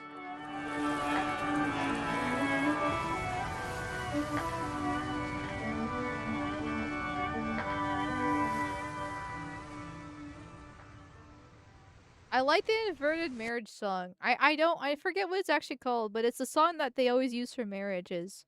And the fact that it's like slightly like off tune and warped is a really cool effect because it makes it really creepy and sound really nice at the same time. Oh shit, did I get raided? I got raided again? Hell yeah. Thank you, Lord Rexford, for the raid. Welcome in, raiders. I hope you had a good stream. My name's Amalgamyte. I'm typically a political VTuber with a side of games, so I have been focusing a lot more on games more recently because politics sucks. But we're kind of doing it in between today because I finished playing Bioshock and now we're watching American Crowan's video about Bioshock. So it will be combining the two together. So I hope you enjoy that. Here today. So thank you once again, Lord Records, for the raid. Mods, if you could shout them out, it'd be greatly appreciated. And I hope you enjoyed the stream. And hope you had a good stream yourself. Hmm. Set in a 1960s alternate timeline, a man named Andrew Ryan founds an underwater utopia based on extreme free market principles and individualism. He calls his city Rapture, and in order to avoid the restrictions of big government and the corruption of the parasites, he seals the city off from the outside world and forbids any contact or trade with the surface. At the outset of the game, the city is in complete disarray, however, as two factions wage war for control. One is led by Andrew Ryan, the other by a man named Atlas, rising up in the place of another contender named Frank Fontaine, who had already been killed in a shootout with Ryan's men before the game even started. Supposedly. As it turns out, it was Fontaine's hyper-commercialization of a substance called Atom that was the catalyst for Rapture's decline into chaos. Atom was discovered within a strange sea slug by a woman named Bridget Tenenbaum, who was able to cultivate from it regenerative and genetically manipulative properties. As was soon discovered, however, Atom was not only extremely powerful, but was also highly addictive and ultimately had quite adverse effects, causing its consumers to become psychotic. With Frank Fontaine gone, however, Atlas has become Ryan's principal challenger. Presenting himself as a man of the people, Atlas purports to represent the collective interests of Rapture's growing underclass. Now you've had the pleasure of Andrew Ryan's company. He's the one who built this place, and he's the one who ran it into the ground. As most fans and critics have noted, the game is full of parallels to the work of 20th century philosopher Ayn Rand, after whom Andrew Ryan takes his name. In her book Atlas Shrugged, the character John Galt is a mysterious philosopher who organizes a mass exodus of the world's best and brightest to escape the collectivists and build a utopian society based on a radical pursuit of personal self-interest. In Bioshock, Andrew Ryan organizes a similar intellectual exodus to build an underwater utopia based on the same principles. Even the word Rapture's etymological roots simply mean to carry off, and that's exactly what John Galt and Andrew Ryan did with their respective endeavors. They carried off the world's intellectual elite. See, this is what I kind of meant a little bit earlier, though I did a horrible job explaining it when somebody in chat said that the lore is not that interesting. Because, like, to me, the lore actually kind of is interesting, to me at least. Like, maybe by modern standards, not as much anymore because, I don't know, like, nothing's really original, right? It's just we're reinventing the wheel a lot of times. But BioShock comes from the age of like genuinely great games where they're making just a great stories with new mechanics with decent graphics as because the graphics were still evolving at the time. They haven't plateaued yet. But they still hold up quite well today. Uh and just like I don't know, it's just like the innovation of gaming in general. I don't really know how to properly describe it because it's just so foreign to modern gaming these days where a lot of the best games are like live service. Like Fortnite has obviously like taken over, though it seems to be falling off. And Marvel Rivals I know has been like really a big hit. I'm obviously a huge gacha slop consumer. I like my Genshin and Wuthering Waves a lot. I'm looking forward to a new gacha called the Silver Palace. You know, where a lot of these like live service slash gacha games have more or less taken over the industry because there really isn't any new cool games coming out. Like there's a few here and there. Like Power World's been a major hit, and I recently got addicted to Power World as well. There was like the Pirates game that came out. I forget what it's called. uh Windrose. I've heard that's really good, but like it kind of came and went in a few weeks. Like Asmongold talked about it, and everybody's like, "Oh, this is a really good game," but then you don't really hear people talking about it anymore. Like a lot of these games don't really have long-standing memories within the public. They kind of like come and go with the wind. Power World is probably, and maybe it's just recency bias because the 1.0 just came out, but Power World probably is one of the more newer, longer-standing games that's actually stayed alive. Because the beta came out, or not the beta, but like the early access came out back in 2024, completely shook the world. Then obviously the lawsuit with Nintendo has kind of kept it alive in like people's minds because of how shitty Nintendo was, which garnered a lot more support. Now 1.0 has come out, but I think if Nintendo didn't sue them, I'm not actually sure they would still have the support and love that they have today, because it's very much the underdog being bullied.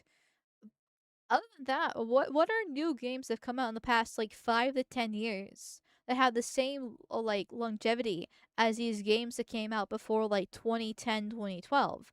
Bioshock is still beloved. Everyone and their mother was really excited for me to play this. And it was a really good game. Same with Dead Space. Same with like Alien Isolation. Same with a lot of like the Devil May Cry games, like the Resident Evil games. Like I'm just trying to think of games that older games that I've played at this point that pretty much the whole entire chat was talking about how good they were. And a lot of people still replay to this day. There's actually a few people in chat that are talking about how they do like yearly Bioshock replays. And so like we don't have modern games anymore that really have that really sticks in people's minds. Uh like they used to. And I'm kind of getting off the point a little bit, so let me circle back. HR speak here. Um, circle back to the original thing. But the fact that Bioshock obviously is great gameplay, but I do think it's really cool how Andrew Ryan is based off Ayn Rand and a very close connection there. Obviously, the story of Atlas Shrugged. Well, I haven't read it myself. I have a general idea of what it is. The fact that his antagonist Atlas is called Atlas from because of Atlas Shrugged. The fact that the writers for Bioshock, even though their intentions were, some people were talking about how like Jewish the story of Bioshock is. I really didn't actually see it that much because I just saw a really interesting, cool story. Now, could you maybe, be not exactly happy for how Andrew Ryan was treated as a libertarian? Yeah, I can kind of see that. I can kind of see that a little bit. Because I think from what I remember, because like I said, I was like half paying attention. If I could probably paid a lot more attention if, off stream or something along those lines and not being shocked.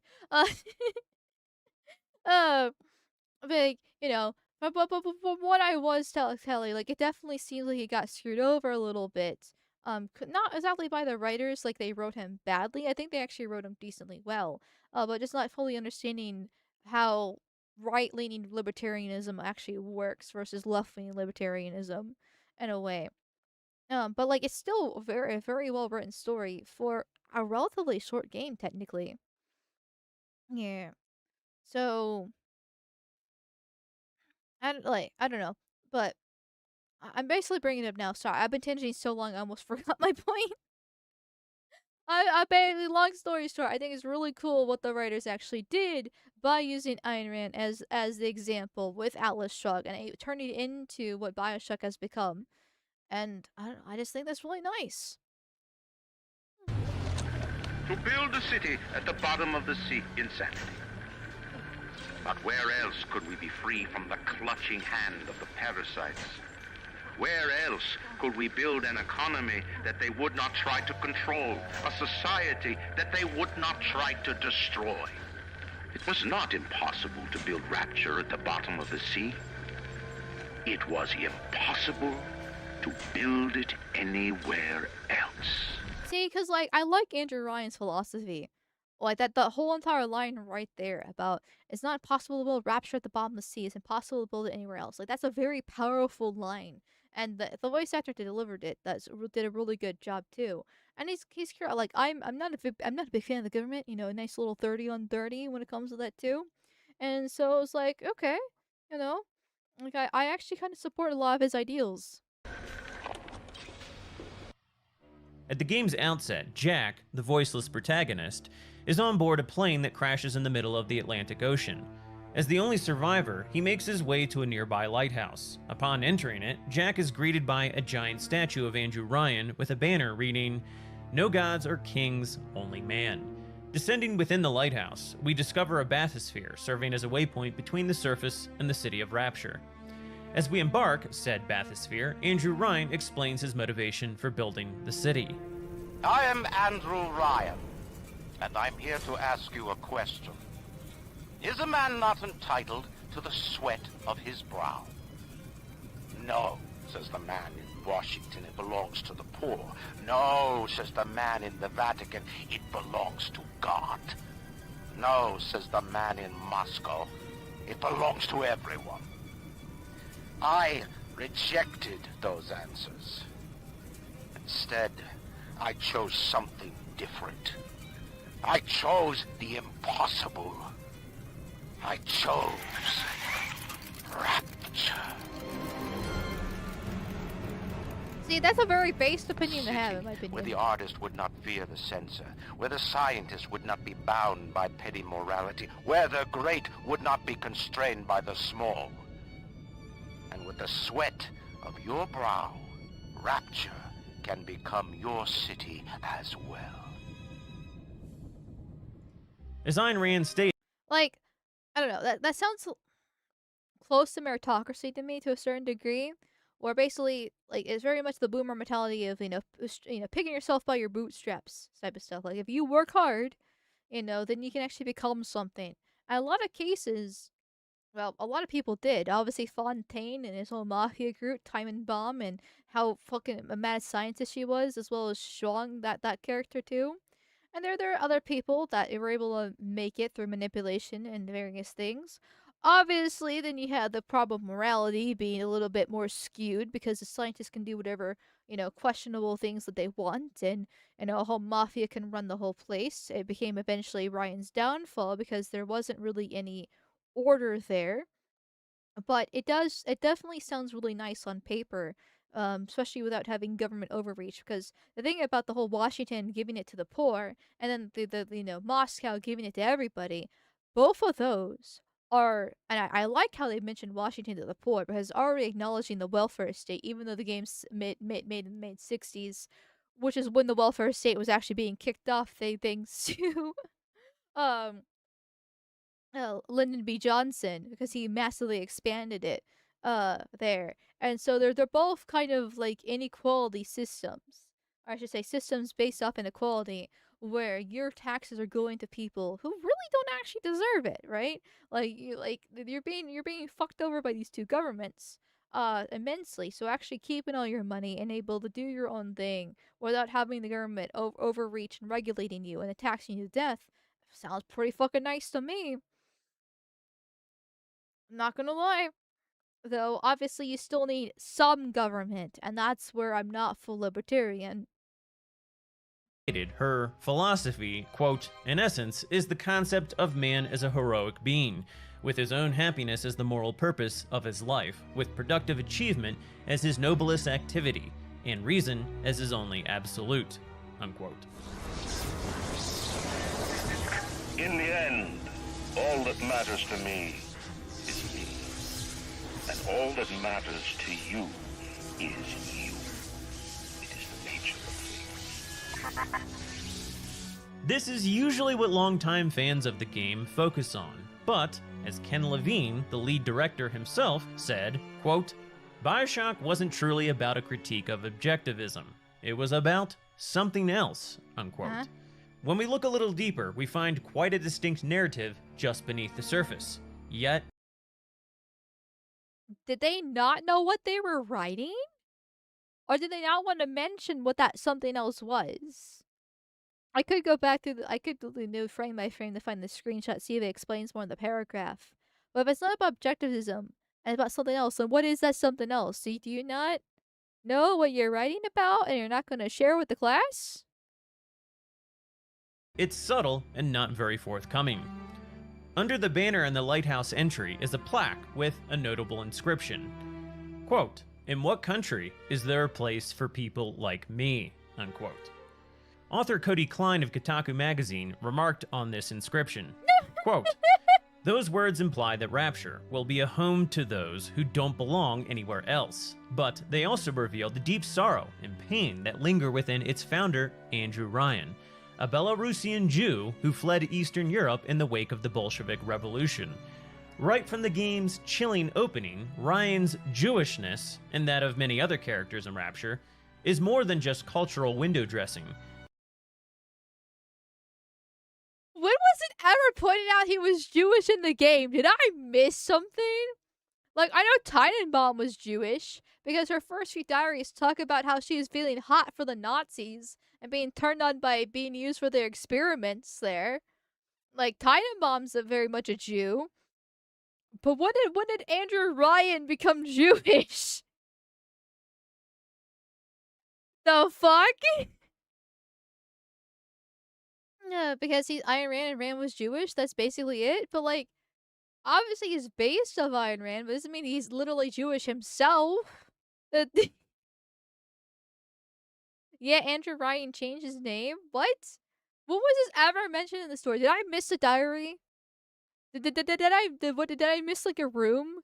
Did I miss something by listening? Like what? Okay. I'm Jew detection is lacking. I'm listen, okay. The nose is supposed to know. So maybe if I don my schnoz, okay, maybe if I don my schnoz, I can actually use my as a detector. You know, it'll point me in the right direction like a weather vane. It is from the book? Oh, well, I didn't fucking read the book. I played the game. I like if it's something very important to the story, I feel like it should have been in the game, not like shoehorned in a book. But okay then. Oh, thank you, Morgan LeFew, for the 550 subby bubbies. Thank you. My dude, I should, well, I was gonna say, I should probably turn off the Jew nose for it. But then again, I'm receiving shekels, so more reason to actually use the toggle. But anyway, thank you, Morgan LeFew, for it. You're very generous and kind. Thank you. Read, dumb bitch, read, make me. There's actually a companion book to this game that went very far in depth in this? Okay. Now I'm kind of interested. But still. Andrew Rosenstein, lol. Is that his actual name, Andrew Rosenstein? Okay. Scratch beneath the surface of Rapture's Ayn Rand-inspired objectivist dystopia, and you'll find that Bioshock's Jewish roots run deep, unquote. Now, it's likely a surprise to many fans, but yes, Andrew Ryan is Jewish, and it's something Ken Levine and other Jews have talked about at length.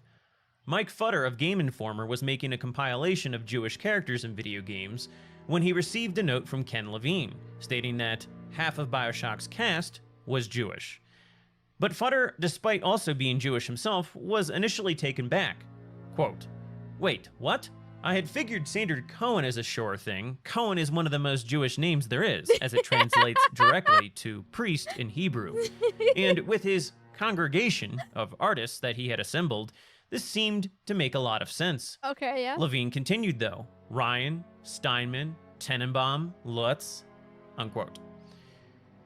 Curiously, most people I've spoken to about the Jewish themes of Bioshock are entirely unaware of them. The fact is, most people don't have an acute awareness of Jewish surnames and characteristics.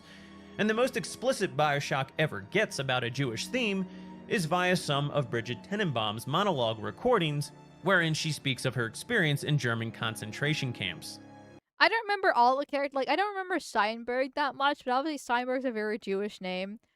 Also, the outfit I'm wearing for this model is very fitting for the discussion. Should I don the stash to go with it? Or is that flying a little bit too close to the sun? What do you think, chat? Should I keep the stash for the rest of the video? Or oh, that's the plastic surgeon? Oh, okay. Well, actually, that is very Jewish when you think about it. Like, that's extremely Jewish. The plastic surgeon's that's Steinberg there. Yeah. So, okay. Yeah, like, I noticed quite a few of them were Jewish. Like, obviously, Tannenbaum being the whole. Oh my. Oh, okay. Oh, the.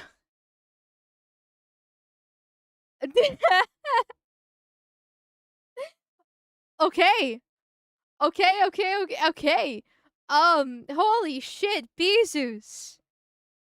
Uh, thank you for 100. 100. A hundo.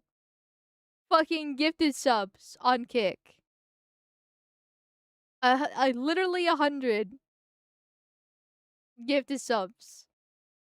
Okay, maybe I should take off the mustache and put on the nose at this point then, because that's a lot of shekels. That's a lot of subby bubbies.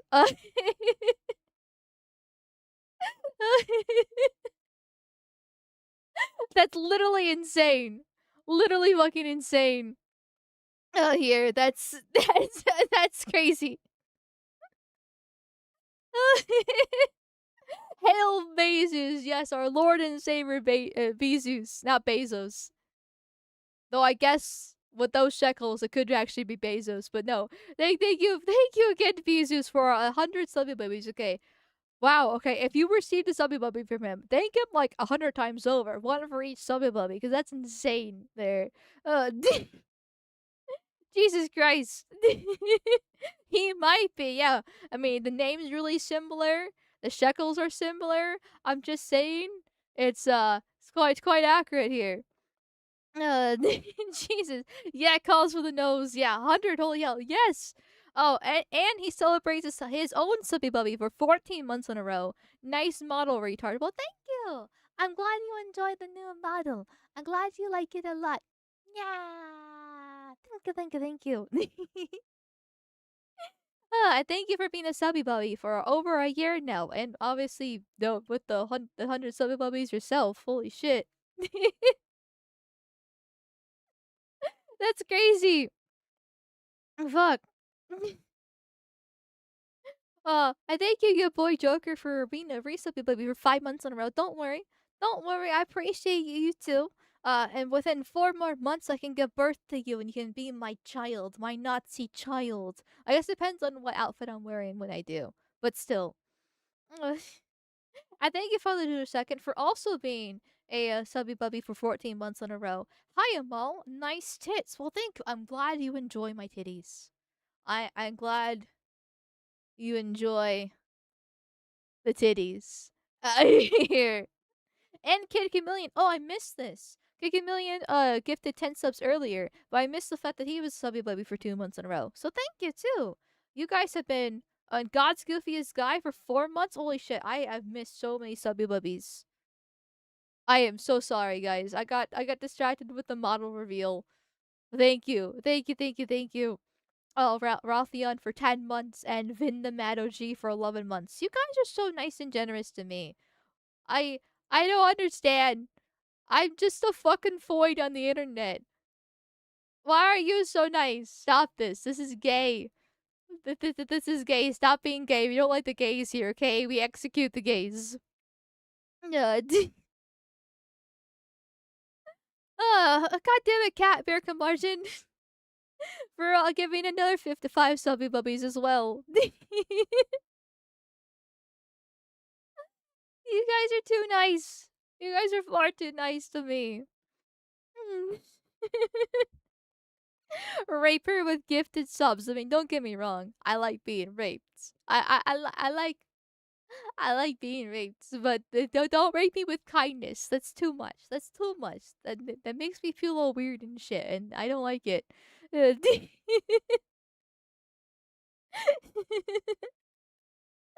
Goddamn. Only gay if you got a dick and I don't see a stash. Well, we can change that. We can change that. Maybe I'll get a Fuda model next. No, I'm kidding. I'm not gonna do that. I'm no listen. The bar is in hell. Well, I'm not gonna go that far. Oh, so should I rape goth military and all? Sure. Actually, so that's fair, right? I can become like demon. Oh, that's I mean Chibi exists, right? Chibis exist. Well, I can go demon military if you so wish. Um, or I can go Aryan to go with the mud. I kind of maybe should I stick with the Aryan? I kind of like the Aryan with the military. I think I'm gonna stick with the Aryan if you're okay with that. Here, chat. Whichever one you prefer. Hmm. Yeah.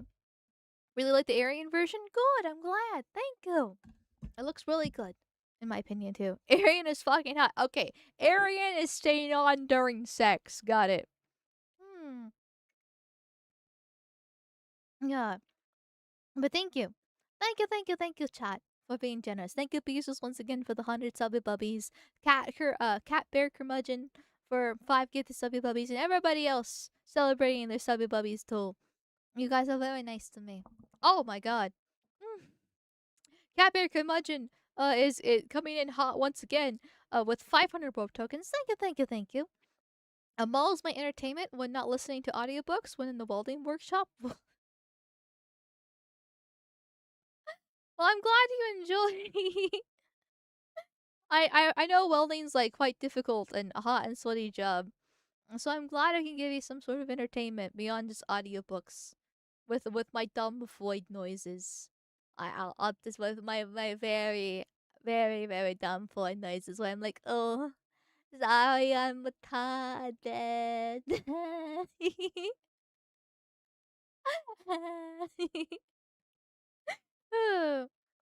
Oh, thank you, Hurtbox TV, for the $5 reviews on YouTube. My God, you guys, stop it, stop giving me money, stop it. Too much. Too much. We've already hit the daily limit. Okay, stop giving me money. Are you harboring enemies of the state, Miss Amalgamyte?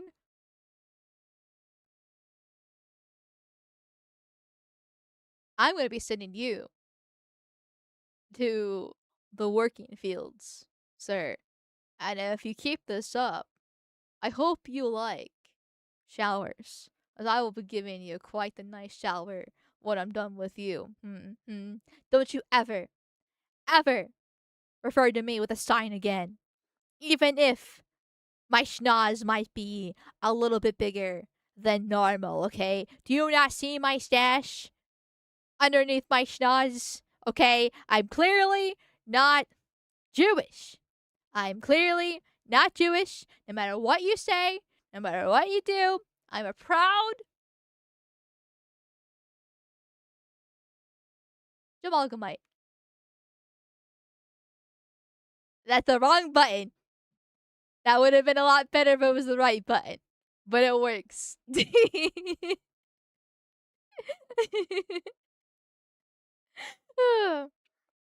Goddamn. It's great. Honestly, okay, I cannot stress this enough. I cannot stress this enough how much I love mixing and matching these toggles here. Like, the fact that I can just, like, change my skin color, my hair, my eyes, add and subtract little various things, you know, like, it's just fucking crazy to me. Oh, I hit the wrong button. I have too many buttons. I have too many buttons now. Anyways, okay. We are 8.5 minutes in, and we started this video like a half an hour ago. I need to continue. God damn it. Oh, that's okay. I forgot there's one other thing I can do with this model. I forgot I can actually lean in and get really close to comfort chat. Yeah, I could just like, hi. How you do, fellow kids? How you doing today? I can sniff ya. I can get really close to ya. Re-erase the camera. I can just like touch you through the screen. I can give you little kisses. Hold on. I can be real slutty about it too if I really wanted.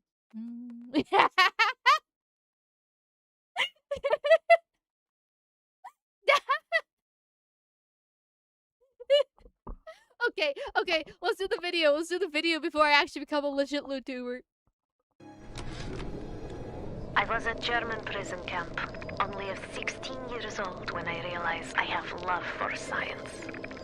German doctor, he make experiment. Sometimes he makes scientific error. I tell him of this error, and this make him angry.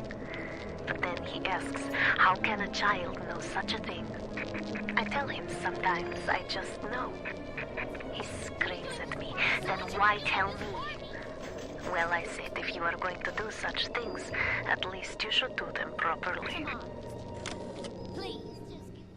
Ken Levine was clearly dunking on the Germans here. An autistic Jewish genius was so smart that even as a teenager, she was able to correct the most intelligent men of the so-called master race as they conducted their silly experiments. Strangely though, Tenenbaum never actually says that she's Jewish. In fact, the words Jew, Jewish, or Judaism are not used anywhere in the entire game. This is quite bizarre considering how all these Jews, including Ken Levine himself, are discussing Jewish themes in these articles. I mean, one would think that one of these words would naturally be used at some point, but they aren't. What's more, Frank Fontaine, the character who becomes the principal antagonist after Andrew Ryan is killed, and after it's revealed that he had faked his own death all along, simply refers to Tenenbaum as the Kraut, which is a derogatory term for Germans. So it makes some sense that if you played Bioshock some years ago, you may not have viewed the game as one whose Jewish roots ran deep. Unless, of course, you were a member of the club, in which case you stood a better chance of picking up on the subtle cues. Regardless, Ken Levine himself outright explains how everything is centered on Jewishness. Quote, "It was less about faith and more about what their Jewishness meant to others. Ryan's bourgeois family was ruined by the Bolsheviks. Tenenbaum's family was slaughtered by the Nazis. Cohen and Steinman were cultural American Jews, but in that time, others defined them by their Jewishness." Unquote. In the Kotaku article, Cody Klein shares his own interpretations of Andrew Ryan's motivations. Quote, "Much like me, Levine is generations removed from the fear of displacement his grandparents faced. He never had to worry about packing everything up and fleeing his country. But that sense of unease, whether consciously or not, is passed down through the generations. Andrew Ryan's worldview develops as a direct response to those anxieties. Like many Jews, he felt like his will had been stripped away, like his world had been destroyed by people who think the world would be better off without people like him. Even in America, he felt like an outsider. Ryan couches those anxieties in his idea of parasites, individualism, and industry. Where else could we be free from the clutching hand of the parasites, he asks? Where else could we build an economy that they would not try to control, a society that they would not try to destroy?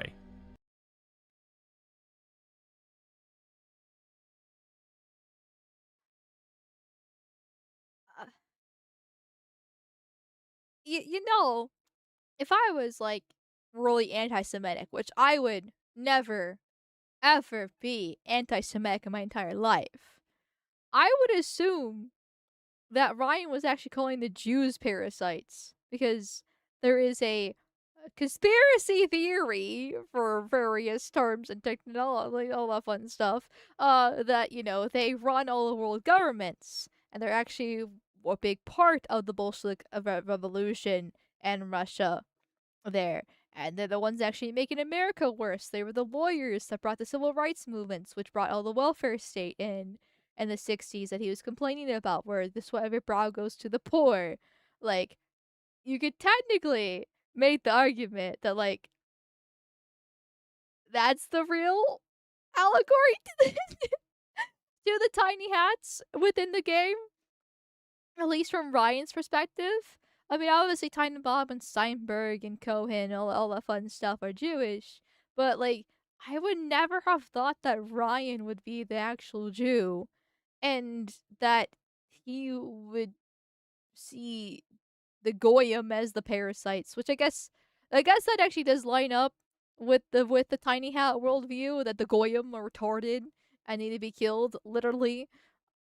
And so they kind of are parasites in a waste of space. But, like, he also is an individualist and a big capitalist. Like, he doesn't give me the shekel shaker vibes whatsoever. He gives me the whole, like, a self-hating, at the very least, a self-hating shekel shaker instead. Hmm. Ryan's philosophy definitely doesn't have any room for ethnic obligations either, so the expectation that he would use his wealth to help other Jews would probably be offensive to him. Yeah, like, and that's very unusual, you could say, for the stereotype of the tiny hat tribe. So this feels like Ryan's case is very forced. Like, I get he's based off Ayn Rand, and Ayn Rand is a shekel shaker, and apparently she also changed her name to from Rosenbaum to Rand, which I did not know. I knew she was Jewish, but I didn't realize she changed her name, which I guess that makes sense because she's, yeah. Anyways, but like, it's one thing to be based off of somebody else, and a lot of cases, like, he's almost one to one with her, but you don't have to have the one by one comparison for like literally everything. I would think that this is one of them where it would actually fall flat. He takes recognizable and understandable fears, but responds in the most extreme way possible. He rejects altruism and embraces individualism because his people have been at the receiving end of collective utopian visions. They're the ones Unquote. starting it. Now, Cody doesn't discuss it here, but let's consider his earlier thoughts on the game's Jewish themes. Quote, "Look beyond ethnic names like Sander Cohen, J.S. Steinman, and Bridget Tenenbaum, and you'll find a game that's wrestling with issues that are at the heart of post-Holocaust Jewish identity. Displacement, trauma, the ever-elusive idea of home, and how an idealized homeland like Israel can decay when put under the pressure of trauma and oppression." Unquote. The fuck is this? Now Ken Levine tells us, in his own words, what Andrew Ryan's motivations were. Quote, "If you dig into the audio logs, Ryan was born in Russia. He was middle class. When the Bolshevik Revolution happened, his family business was destroyed.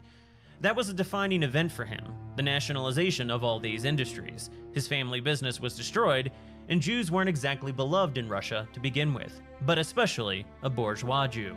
But the Jews were the one leading the Bolshevik Revolution.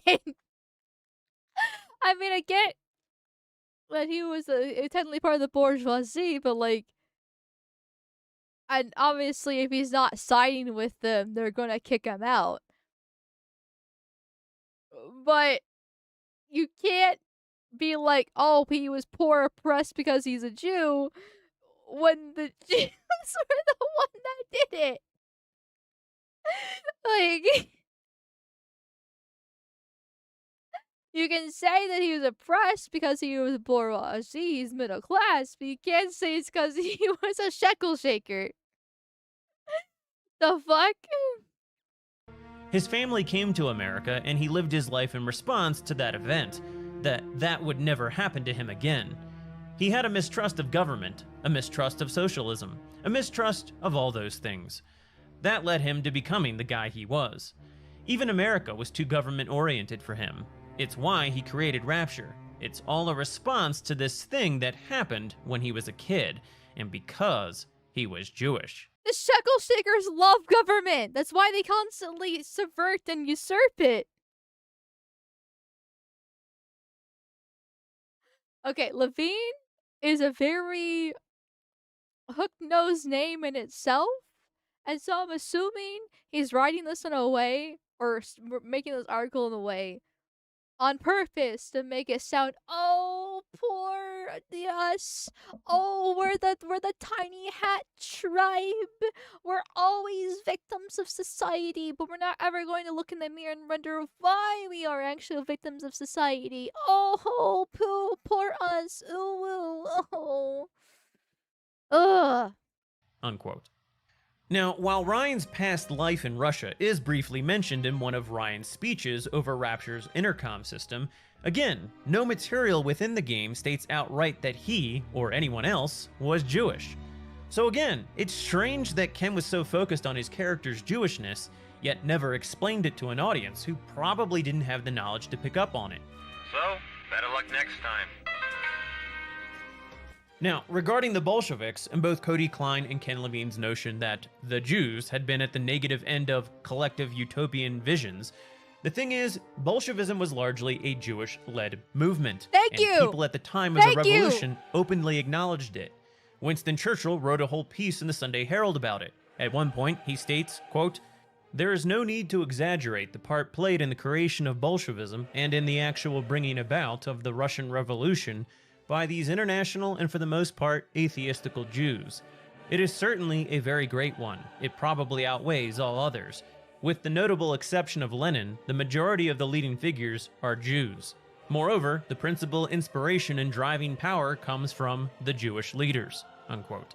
David R. Francis, the U.S. ambassador to Russia in the 1920s, wrote that, quote, "The Bolshevik leaders here, most of whom are Jews, and 90% of whom are returned exiles, care little for Russia or any other country, but are internationalists, and they are trying to start a worldwide social revolution." Unquote. In fact, wealthy Jews in America, such as Jacob Schiff and Max Warburg, helped fund the revolution. It was even Jews who murdered the Tsar and his family. Yakov Sverdlov is said to have given the order, and Yakov Yurovsky carried it out. Now, there are dozens. I feel like I'm gonna have to wear the Jew toggle for the rest of the video at this rate. Like, this is a re-upload of American Krogan's video. And I was like, huh, I know American Krogan can get spicy. So, like, I'm a little bit nervous playing it on stream just out of curiosity, just because, right? But now you add in my new model, and then this toggle and everything else we're talking about, I'm like, wow! This might be a problem. Because this is great. Like, everything Krogan is saying here is accurate. No wonder this video was taken down. Of similar quotes, citations, and sources to pull from, all confirming heavy Jewish involvement in Bolshevism. Yes, the early communists did actively pursue anti-religious policies, but they were mostly anti-Christian. Lenin even made speeches condemning anti-Semitism as an enemy of the Soviet Union, and what's more, Andrew Ryan was an atheist. At best, Ken Levine can make the case that Ryan's family was fleeing economic persecution in Russia, but not anti-Semitism in an either ethnic or religious sense. That was my point. Despite his exodus to America, however, Andrew Ryan found no peace. Quote, "I had thought I had left the parasites of Moscow behind me. I had thought I had left the Marxist altruists to their collective farms and their 5-year plans. But as the German fools threw themselves on Hitler's sword for the good of the Reich, the Americans drank deeper and deeper of the Bolshevik poison, spoon-fed to them by Roosevelt and his New Dealers." Base department? Hello here? Like, this is exactly what I was talking about. Like, that's like the whole, the very beginning part, when he was complaining about Washington giving the sweat of the brow to the poor versus Moscow giving the sweat of the brow to everyone. Like, they're both actually very similar ideologies because of how far left America has become. Obviously, mostly started with Roosevelt, back in the 30s and more in the 40s there. But then Lyndon B. Johnson made it a million times worse in the 60s, with his, oh god, I even wrote a paper about it, but I'm forgetting the name. Oh my god. Why am I forgetting the name of Lyndon B. Johnson's program? Because the thing about Lyndon B. Johnson is that he was directly inspired by Roosevelt and the New Deals there, and he was trying to carry on his legacy and expand it even further. And in fact, a lot of the welfare programs today are thanks to Lyndon B. Johnson specifically. A lot of what Roosevelt did back in the past was eventually torn down by the Supreme Court, and the House and the Senate, because he went way too far with his presidential powers. The only thing that really stayed up was actually his whole plan to expand electricity with the telephone poles. So that was actually quite a controversial thing that he did, going beyond the states there. But Lyndon B. Johnson's the one that expanded the welfare state. He's the one, the Great Society. Thank you, chat. I'm glad one of you knows what I'm talking about. The Great Society. There. He's the one that brought in like school lunches for kids. He's the one that brought in like Medicaid and, well, not necessarily Medicaid and Medicare specifically, but like the basically the very kind of beginnings of that stuff. He's the one that well, basically the only thing Roosevelt had left over was like the telephone poles and then Social Security. All the other welfare programs were Lyndon B. Johnson specifically. And this game is set in the mid 60s when Lyndon B. Johnson first ran. And when I was a leftist, the reason why I know so much about Lyndon B. Johnson, though my memory has definitely faded if you can't tell, was because when I was more center left, because I used to be a full leftist way back in the day when I went center left and center right, and now, well, you can see based off the uniform. Anyways, but yeah, I wrote a paper on Lyndon B. Johnson when I was like 16 or 17 years old in high school because he was actually my favorite president because of the Great Society. And I thought that if he was not so determined to end the Vietnam War, because he was determined to be the president to end the Vietnam War. He wanted to be a great president. And so he made his Great Society programs and then took all the money from the Great Society that he allocated to and then threw it into the Vietnam War because he was just, and that eventually tarnished his name because he actually escalated the Vietnam War significantly thanks to that. And he did not, in fact, end the Vietnam War. So then we had all these welfare programs from the Great Society left over with no funding because all the money went to the Vietnam War. So I thought, hey, if he didn't actually do the whole Vietnam War shenanigans, then, and we actually had the money for the Great Society, then maybe America wouldn't actually be so bad because I thought he was doing a good thing on paper. Now my view has changed significantly on that since I was like 16, 17 years old. I hate welfare and I want the welfare state completely dismantled. Completely dismantled. Do not want any state mandated welfare whatsoever. If there's going to be any welfare programs, it needs to be at the bare minimum state level, but preferably community level. Just go to the church. Just go to food banks. Just work with your community if you need assistance in that kind of way, shape, or form. Not the daddy government. But a little old younger me thought that his Great Society was amazing. I even have a book about him. I have on my bookshelf. Where is it at? Yes. It's literally called The Great Society, which I could have looked over there instead of using chat as a reference. It's fine. So, anyways, I'm getting a little bit off topic here. From the video, but the point is Andrew Ryan is based, even if he's supposed to be weirdly Jewish. If at the very least he's a self-hating Jew because he comes over to America, complains about basically proto-communism, but that's what happens when you're under liberalism. Liberalism is a stepping stone for communism, as you can see, was Roosevelt and then Lyndon B. Johnson. Unquote. Well, the problem here is that much of Roosevelt's government was staffed by Jews, such as Henry Morgenthau, who not only played a major role in designing FDR's New Deal, but also drew up the post-war plan for the deindustrialization of Germany, which contributed to the deaths of millions of Germans between 1945 and 1948.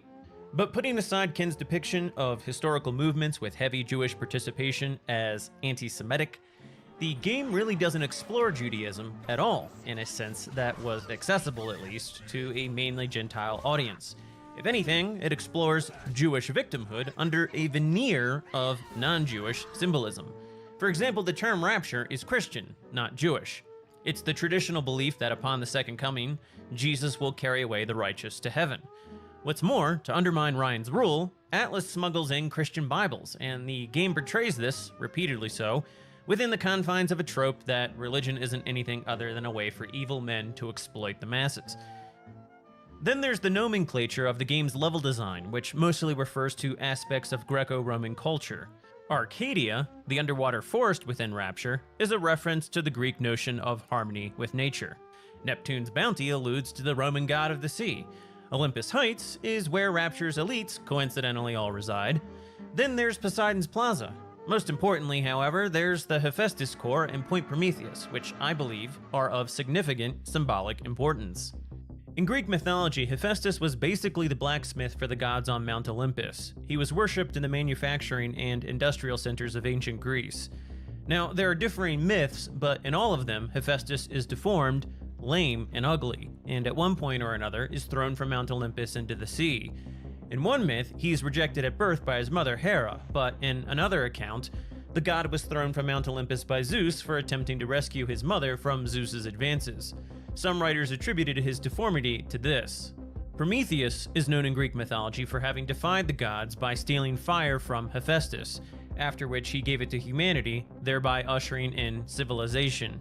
In classical Western literature, Prometheus often became a figure who represented human striving, and quite prominently, the risk of overreach that could result in unintended negative consequences.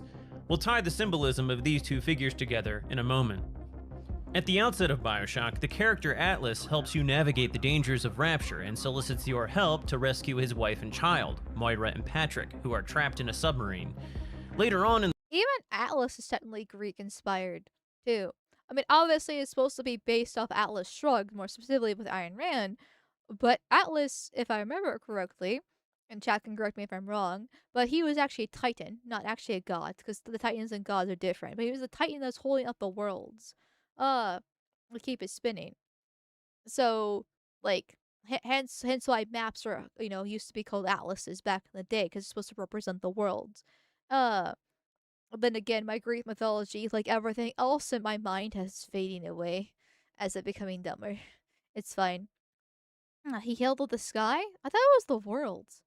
What was the Titan was actually holding up the world? You're right, Amal? Okay. Yeah. Okay, so he's actually holding up the world, not the whole entire sky. So even the name Atlas, which I'm not, like I said, I haven't actually read Atlas Shrugged myself, so I'm just going based off the little bits and pieces that I know from other people. But I'm not exactly sure if it's intentional that it's supposed to be the Greek theme. Is Atlas Shrugged their origin point that actually the Bioshock writers chose to use with more Greek themes for everything else? Or just actually nicely fit in with everything else just by default as well. Both? Okay, I guess both. the story, upon arriving at said submarine, Andrew Ryan blows it up when Atlas tries to escape in it with his family, whom you never actually see because, as you later find out, they never actually existed. Patrick and Moira were nothing more than an invention, probably taken from one of Sander Cohen's plays. As it turns out, Frank Fontaine had faked his own death to evade Ryan's cronies, and subsequently taken on the persona of Atlas in order to subvert Ryan's society with collectivism and Christianity. Fontaine simply exploited your altruism to achieve his own selfish ends. Jesus loves me, this I know, for the Bible tells me so.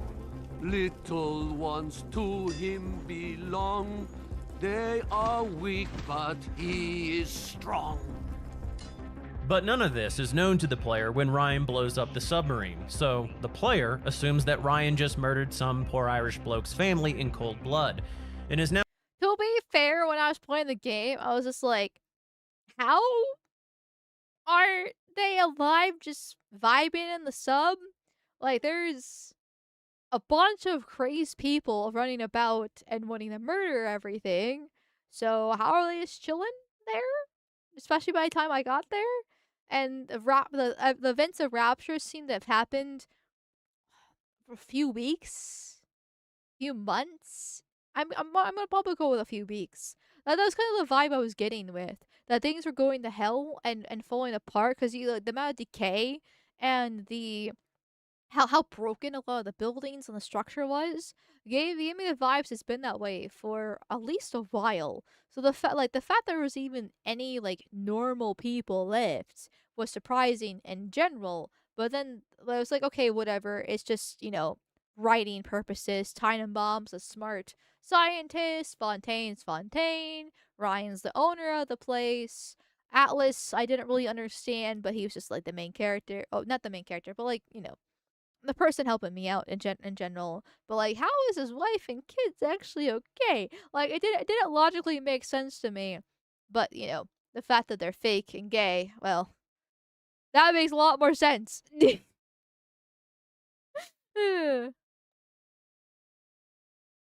Yes, and him holding up the world was supposed to be a punishment after the gods threw down the Titans, made them were punished or outright killed. Yeah, I remember that part. It was just more specifically about Atlas and the role he actually played, uh, and in Greek mythology. There, I You know how earlier before we started watching this video, I was talking about how much of an avid reader I used to be. So this is a little bit cringe. I'm not gonna lie, but when I was a kid, I used to be a huge Rick Riordan fan. For those who don't know, he is an author that he wrote the Percy Jackson series, and so which is all based about the Greek gods and all that fun stuff. And then he switched from Greek gods to Nordic gods and then Egyptian gods. He did a whole trilogy for the Egyptian gods. Uh and so basically most of my Greek knowledge actually comes from Rick Riordan, which is not a good thing. I know it's not exactly a good thing, but in his defense and my own defense, he did a lot of research for his books to kind of understand and then adapted it to be, more teenage friendly and a more modern sense. Uh so yeah. And then and I also did a little bit of research on my own too because I was fascinated by Greek mythology thanks to Rick Riordan a lot. But yeah. Yeah, there's that.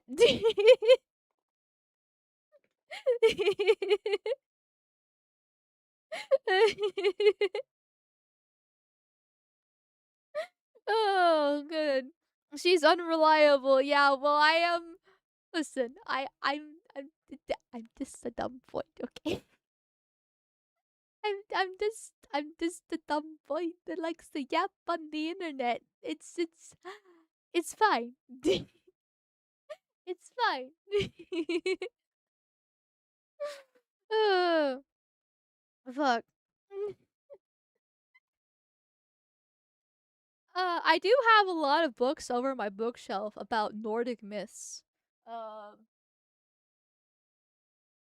and then Celtic myths and legends. A book literally called Myths and Legends, Mysteries of the Middle Ages. I have those books. I have books, so I can try to be smart. The catch is that I haven't actually read the books. I have them. I have them, chat. I just haven't actually read those yet. And I actually have the Rick Riordan books too on my shelf. So yeah. Now likely motivated to find and kill him. Sometime after the submarine incident, Ryan is holed up within Hephaestus, but you and Atlas are able to breach his defenses and are poised to take over Rapture when he states, quote, "Even in the old book of lies, sometimes you find truth. There is indeed a season for all things, a time to live and a time to die, a time to create and a time to destroy," unquote.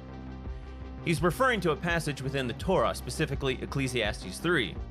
And after stating this, he initiates a self-destruct sequence for the entire city, stating that he'll never let Atlas or anyone else have his city. This is also actually a very Jewish behavior. The state of Israel has something called the Samson option, which supposedly, upon the imminent defeat of the Jewish nation state, will launch a series of nuclear countermeasures, ensuring the total destruction of the region. The name is a reference to the biblical Israelite Samson, who pushed apart the pillars of a Philistine temple, bringing down the roof and killing himself along with thousands of Philistines who had captured him. Once again, no wonder this video got taken down from YouTube. Holy shit. Is this string cooked? I like depending on how bad, like I'm kind of curious if YouTube's gonna like strike me down. Just fair warning, for YouTube bros. What I'll probably do if YouTube doesn't completely take it down is I'll like chop it in half so it will still be like the model debut part, but then the American Krogan video will be on Kick and Rumble because yeah, I'm not surprised this got taken down by YouTube whatsoever. Yeah. Yeah, I'm just like, yes, we're gonna bring up the Samson option in a video about Bioshock. Yes. Yes. I mean, don't get me wrong. It's a correct analogy here for what Ryan did. I'm still not exactly down for him being Jewish, but like the writer said he is, so sure, whatever. It's just funny that it works out that way. Did they really realize what they were doing with the analogy here? Just out of curiosity. Ugh. Flying pretty close to the sun with this one, methinks. Yeah, just a little bit. Just a little bit here.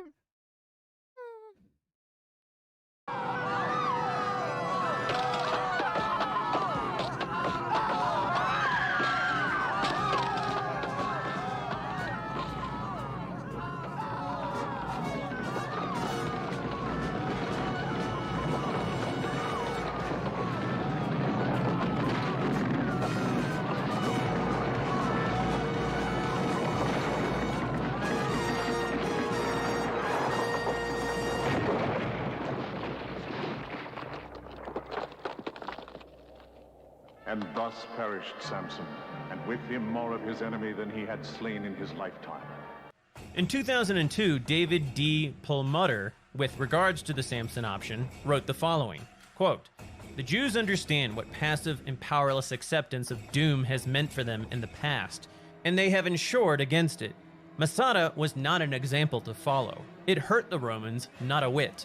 But Samson in Gaza? With an H-bomb? What would serve the Jew-hating world better in repayment for thousands of years of massacres but a nuclear winter?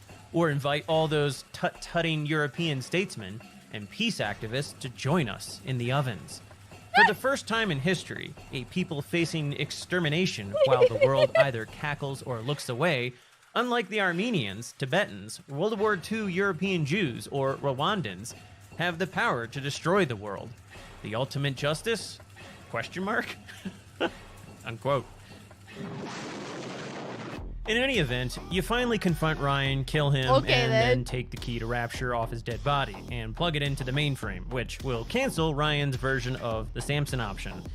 Sorry, I'm trying not to pause the video too much because it's very long, you know. But like, just the absurdity of that whole paragraph there.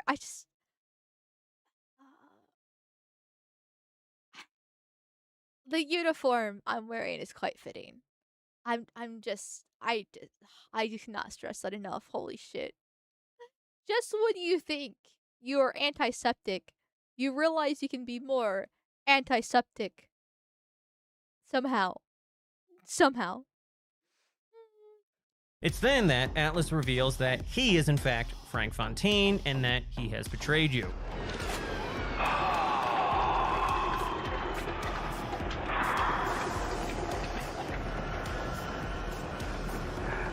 Nice work, Bio.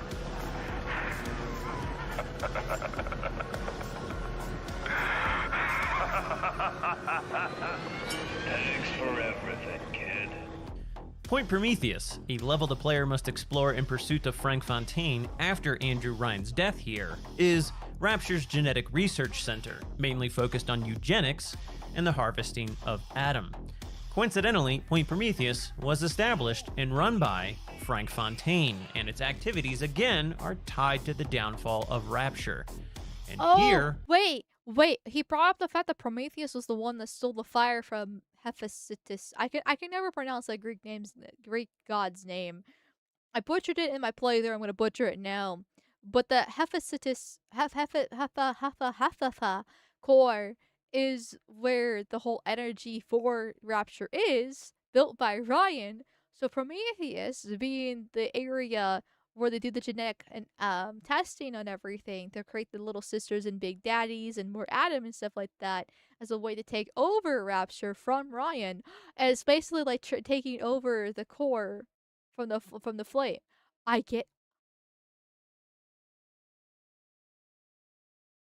feel smart. I feel like I raised my IQ points by like 2. I feel like it's coming together, chat. I'm becoming smart. Okay, I'm turning that 112 IQ into 114.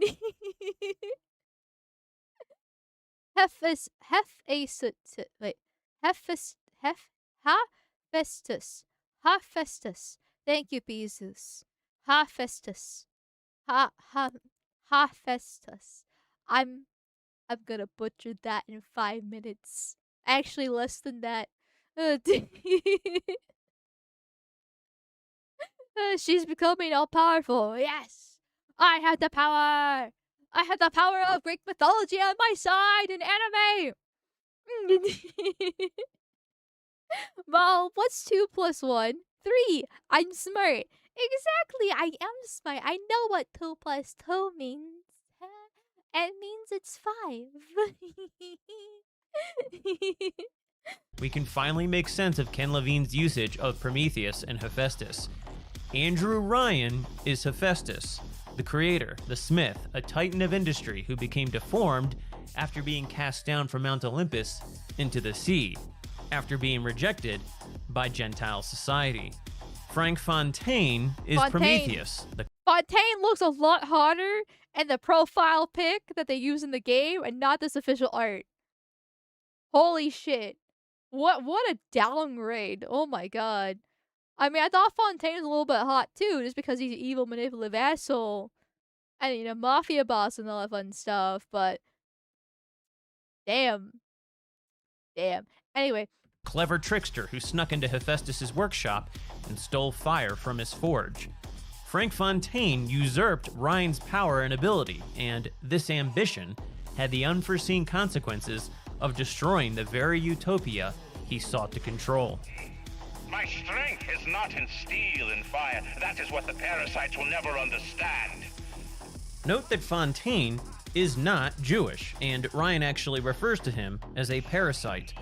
This is the traditional accusation of Jews being parasitical within Gentile societies, projected onto Gentiles themselves.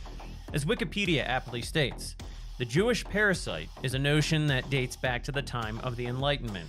It is based on the idea that the Jews of the diaspora are incapable of forming their own states and would therefore parasitically attack and exploit states and peoples, which are biologically imagined as organisms or people's bodies. So, to show myself for a second here, last night I did a Rumble only stream. If you missed it, I highly recommend watching the VOD because it was a lot of fun. I briefly went over the Shiloh Hendricks situation and her court verdict that went down, but the majority of stream was reading an essay written by one of the community members talking about race specifically. He's very smart, very well read, and I have learned a lot from him over the past year and a half. And one of the parts of it was about the history of race. And basically he was using examples from all over the world where all cultures from all ages have always been very racist to outgroups in general. And one of them was from the Egyptians, talking about the tiny hats of their time 4,000 years ago. 4,000 years ago. Like, that is so long ago that my pea brain cannot wrap my head around it. To me, that's like fantasy land. That is a story. That is something like it just didn't happen, right? It's just made up, imaginary. It's just so long ago that I can't even like comprehend it to a degree. 4,000 years ago, the Egyptians were talking about how the tiny hats of their time are thieves that cannot build anything and only seek to destroy. It's a literal quote from one of their rulers. I forget. I forget which ruler it actually was, because he had his whole sources and all that fun stuff within the essay. And I was like, holy shit! Even 4,000 years ago, they recognized this. So this is a stereotype that the Shekel Shakers have had for literally 4,000 years.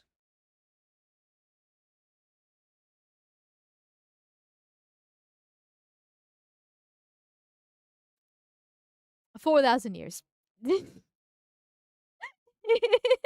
The more things change, the more they stay the same. Exactly. I'm just like, holy shit. So I like how Wikipedia is Wikipedia, right? You can usually find like for general stuff, Wikipedia is actually a good place to get information from.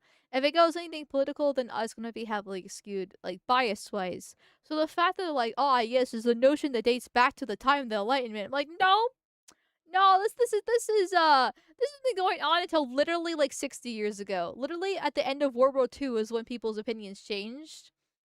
And did they actually change? Or was there propaganda forced down our throats? Saying otherwise because a funny mustache man went a little bit too far and a little bit too short of a time. Like, you know, you just, it makes you think.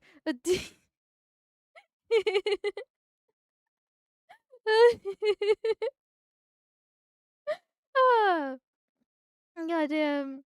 Bust out the young quote. I don't remember the young quote, please sleepy, okay? I remember the Egyptian stuff because it was insane to me that 4,000 years ago they were anti-Semitic. Like 4,000 years just baffles me that it's been around for so long.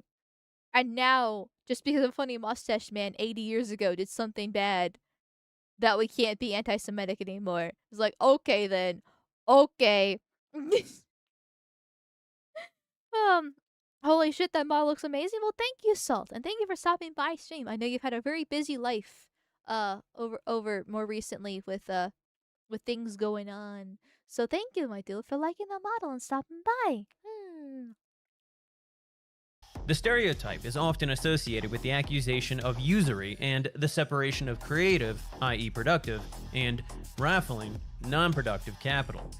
Imagine the will it took to create a place like this. And what have you built? Nothing. You can only loot and break. You're not a man. You're just a termite at Versailles. Once again, I feel like Ryan's a self-hating Jew. Now, I suspect that Andrew Ryan's constant reference to his detractors as parasites was an ironic way for Ken Levine to turn the historical tables. It was a kind of fantasy in which the Gentiles were the outsiders preying on a society derived from Jewish labor. Atlas, moreover, is a curious name. It's a reference to the Greek god holding up the heavens. The idea initially is that Atlas is seen by the player as holding the moral authority within Rapture. But the great reveal toward the end is that you had been fighting the wrong enemy all along, and that Andrew Ryan was the only one really holding together a moral society. Andrew Ryan, contrary to what most fans probably believe, was not the antagonist.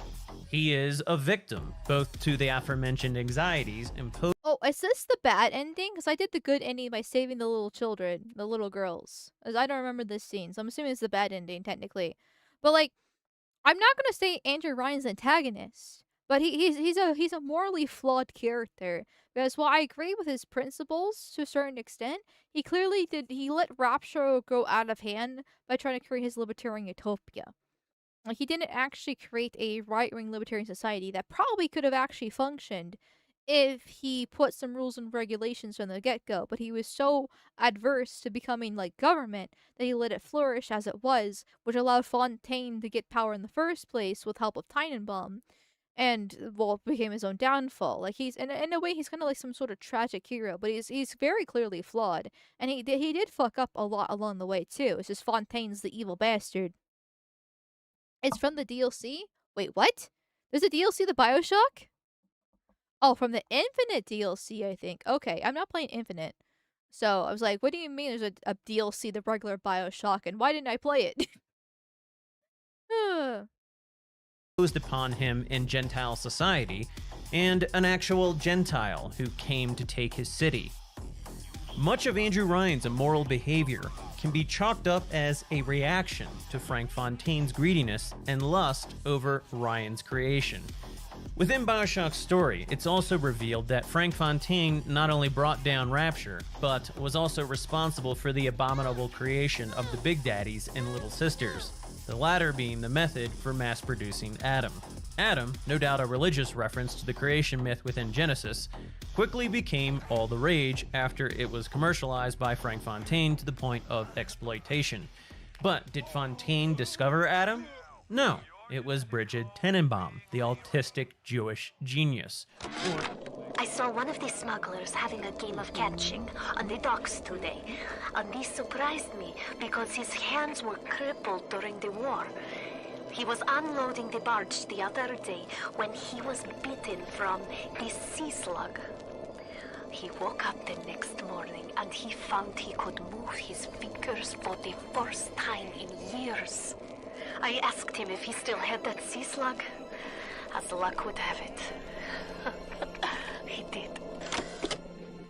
Initially, Tenenbaum is quite excited at the potential prospects of her discovery, that it might heal the sick and make the weak strong. But then she gets a little carried away. This little sea slug has come along and glued together all the crazy ideas I've had since the war. It doesn't just heal damaged cells, it resurrects them. I can bend the double helix. Black can be reborn white, tall, short, weak, strong. But the slugs alone are not enough. I didn't catch this when I played the game,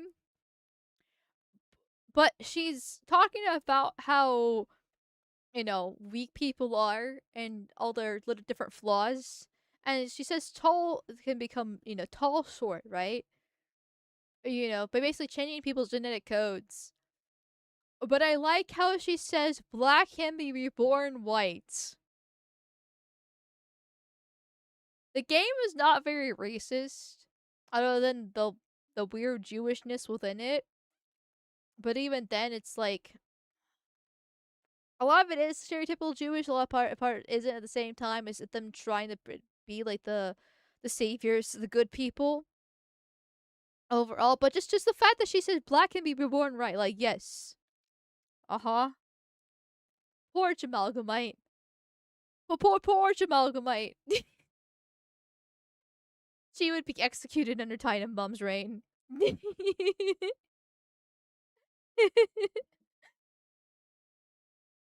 I'll need money. And one other thing. The other thing Tenenbaum needed in addition to money was children. Only by implanting the sea slugs in a human host could any significant amount of Adam be produced. Sadly, the hosts had to be little girls. Hence, Frank Fontaine came up with the idea of setting up an orphanage where Tenenbaum could then implant the girls with the sea slugs. I know why it has to be children, but why just girls? This I cannot determine why, but I know it is so. Fontaine says, one less bathroom to build in the orphanage. It is amazing to watch the effect of Adam on their small bodies. Their own cells replaced by the new stems the instant they are damaged. These children... Well, I know there's a lot of audio logs from the diaries. Sorry to interrupt her, but I want to make this point. There's a lot of diaries talking about from parents of their kids being kidnapped. So, it's not actually an orphanage. And then there's the fact that it's only for little girls, too. So, it's definitely not an orphanage, because there would actually a lot of boys in there. I know Fontaine, and because there's many audio logs talking about how much power Fontaine actually has in the Mafia and all that fun stuff, but, you think somebody, right? You think somebody would be like, damn, what's going on in this orphanage? Why are little girls being kidnapped by Tenenbaum? What are they doing to them? Why are there just little girls, specifically no boys? I know they didn't have much power to actually fight against Fontaine, but you think someone maybe would have tried something? Children are practically invulnerable. Now, most of this log is simply meant to convey why the player can't harm little sisters. But even here, Tenenbaum is depicted not so much as evil as she is absent-minded, lost in her genius, and, to a lesser extent, in her wonderful notions of healing people, not entirely aware that she's abusing these little girls in the process. Meanwhile, Frank Fontaine is depicted simply as cruel, crass, and calculating.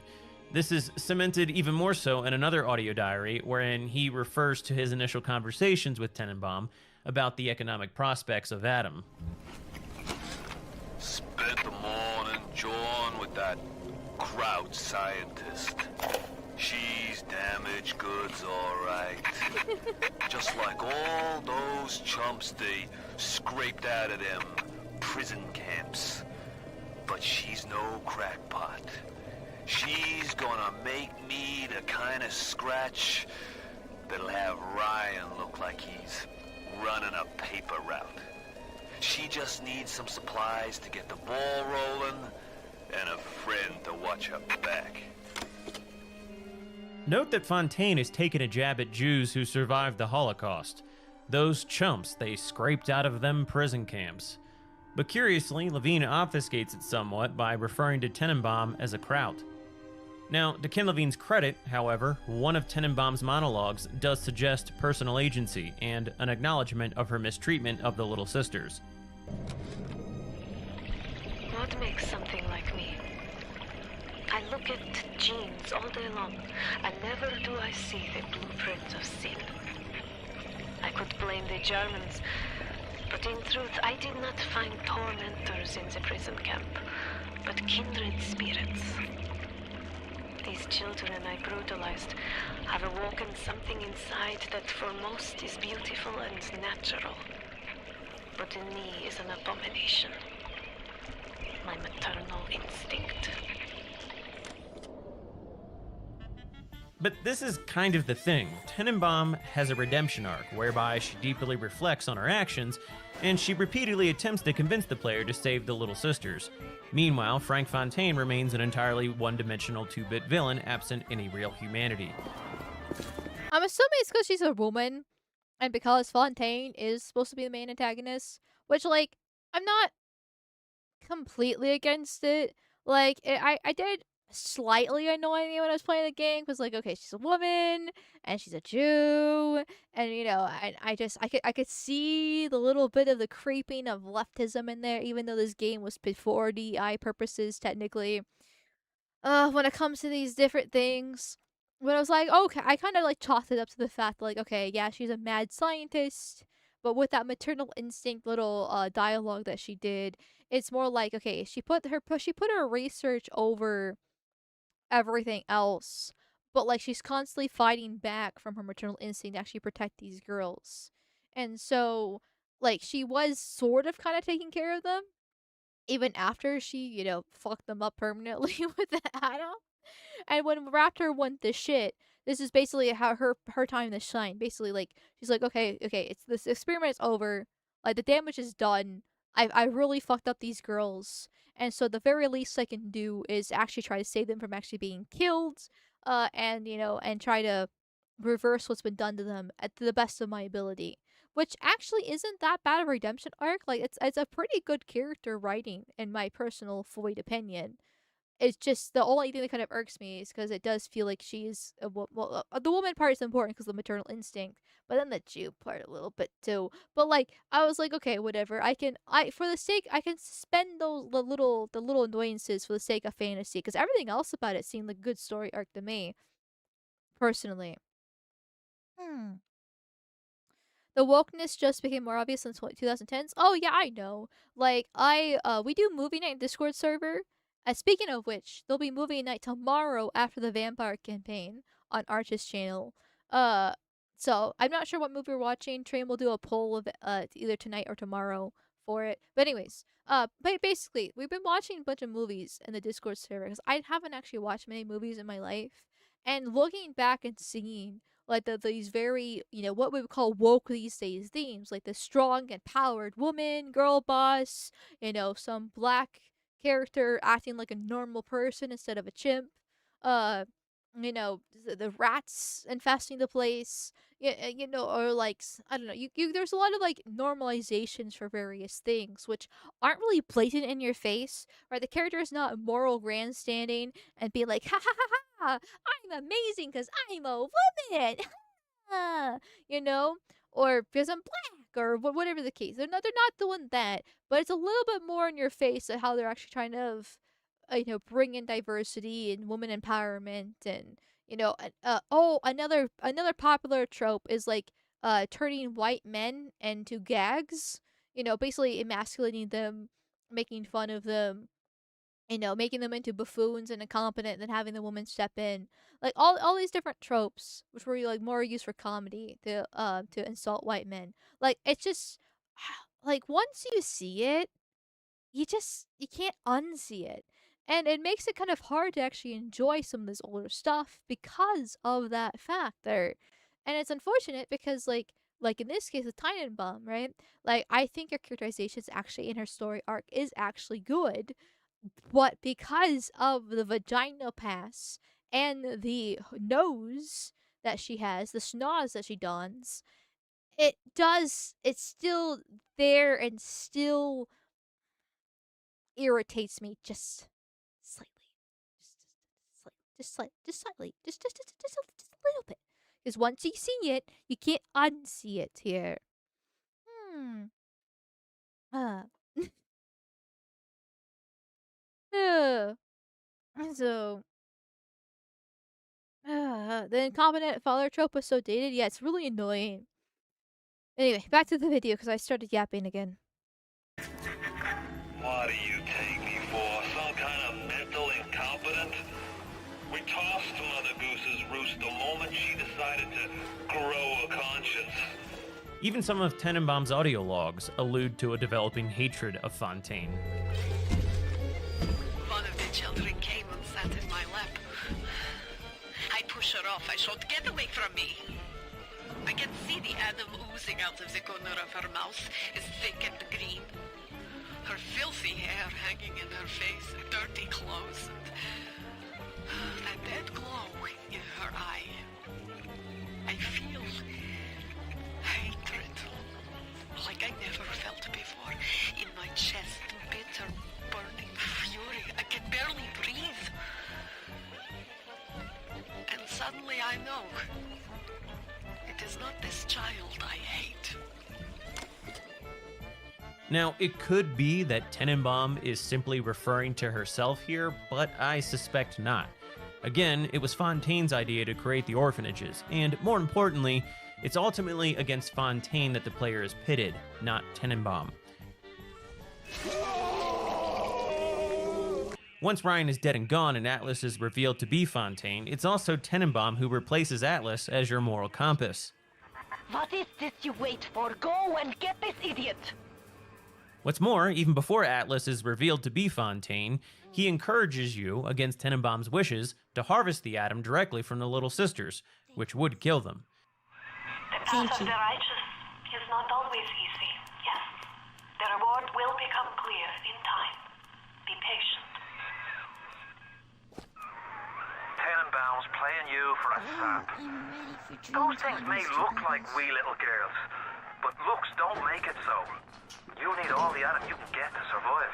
See, that's the mentality I use because I'm a bigot and I'm racist. And so I'm like, okay, just because they look innocent doesn't mean they actually are because, oh, brown child crying from being deported. That's the situation. Like, I don't fucking care. Get the fuck out of here, right? And so I originally saw these girls as monsters. And so I was like, I don't fucking care if I kill them. Because to me, they're just video game monsters. But thanks to chat. Thanks to chat telling me that I would be better off if I actually saved them. I was like, okay, fine, whatever. We'll see. Because my initial reaction when I see stuff like this is like, okay, yeah, they're monsters. Like, what's the point of saving them? And I'm glad it worked out because it really did, and I got the good ending that way. But like, that's my default position. So I'm like, yeah, Atlas, let's go, buddy. Floyd's crave the post-birth abortion. I can't help it here. Oh, apparently, speaking of post-birth abortion, Massachusetts State Senate actually passed a law. Well, not passed it, but they forward the law to the House now. So I guess they passed it. Anyway, to allow abortion up the birth. And so if it gets passed in the House, then it will actually become Massachusetts state law to actually be able to get abortions up the birth. So yeah, just a little fact for you guys to brighten up your day.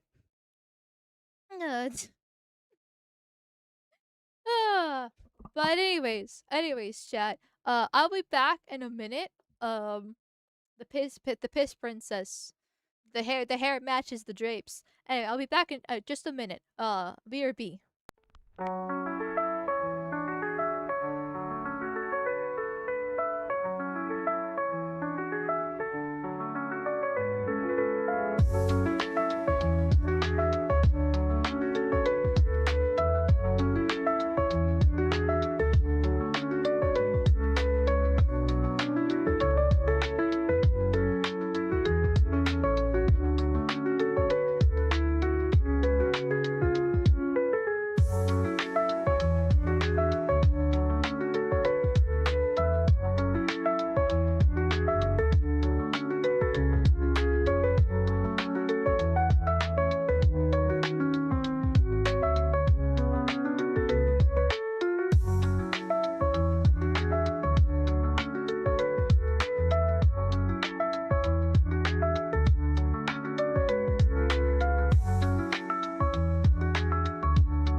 Radio chat, I'm back. Sorry about that. Um, I'll be brief about this, but earlier this week, I had to get my copper IUD taken out because it it slipped and it got embedded in the side of my uterus. We don't know how long it's actually been there for because I wasn't having any pain. I went to the doctor to get checked out for something else, and and they found it in the process, and so I had to get it removed there, and so since then uh since then, I've been really thirsty and I've been needing to pee a lot more. I'm assuming it's just my body healing itself because the doctor actually really wanted me to go to the hospital to get it removed because they didn't know how bad the embedding actually was. But I'm pretty sure I'm fine. It's just that I there's like a slight pressure down there. And it's making me pee a little bit more. Plus, I'm really thirsty. Though I'm not sure if the thirstiness is because of like that or just because I'm yapping so much or whatever the case is. But I think I'm pretty sure it's because of that because like it's been I don't know. It's been going on like all week ever since I got it removed. uh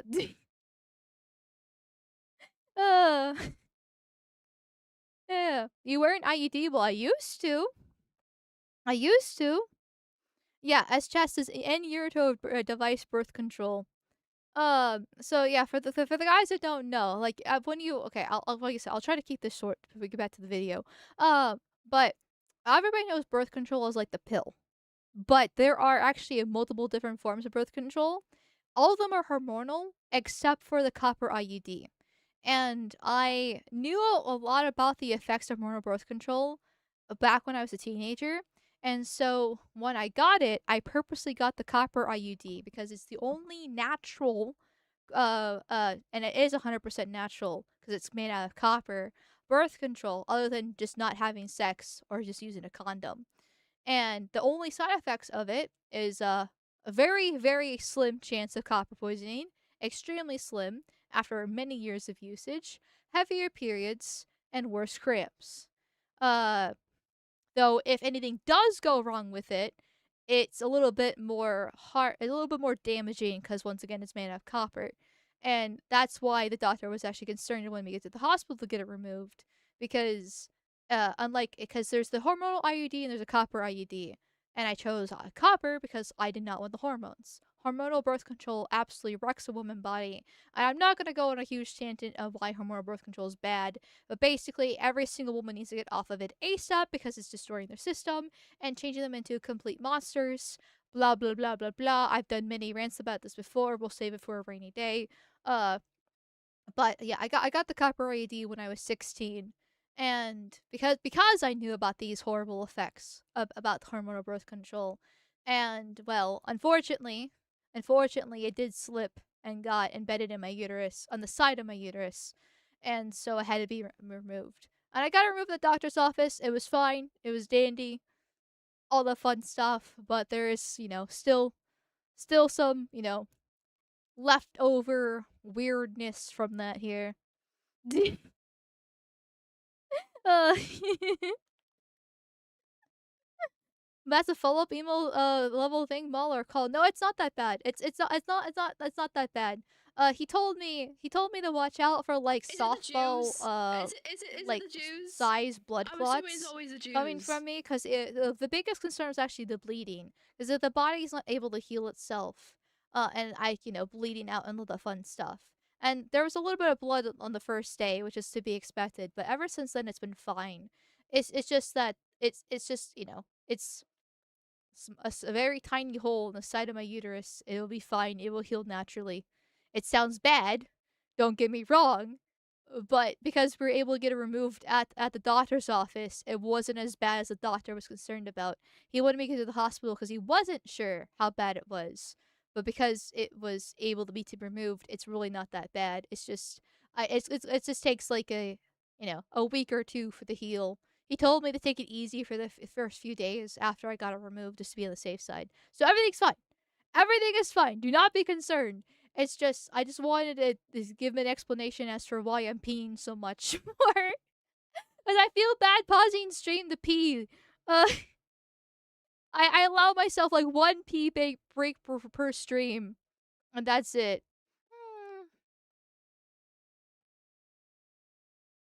Yeah.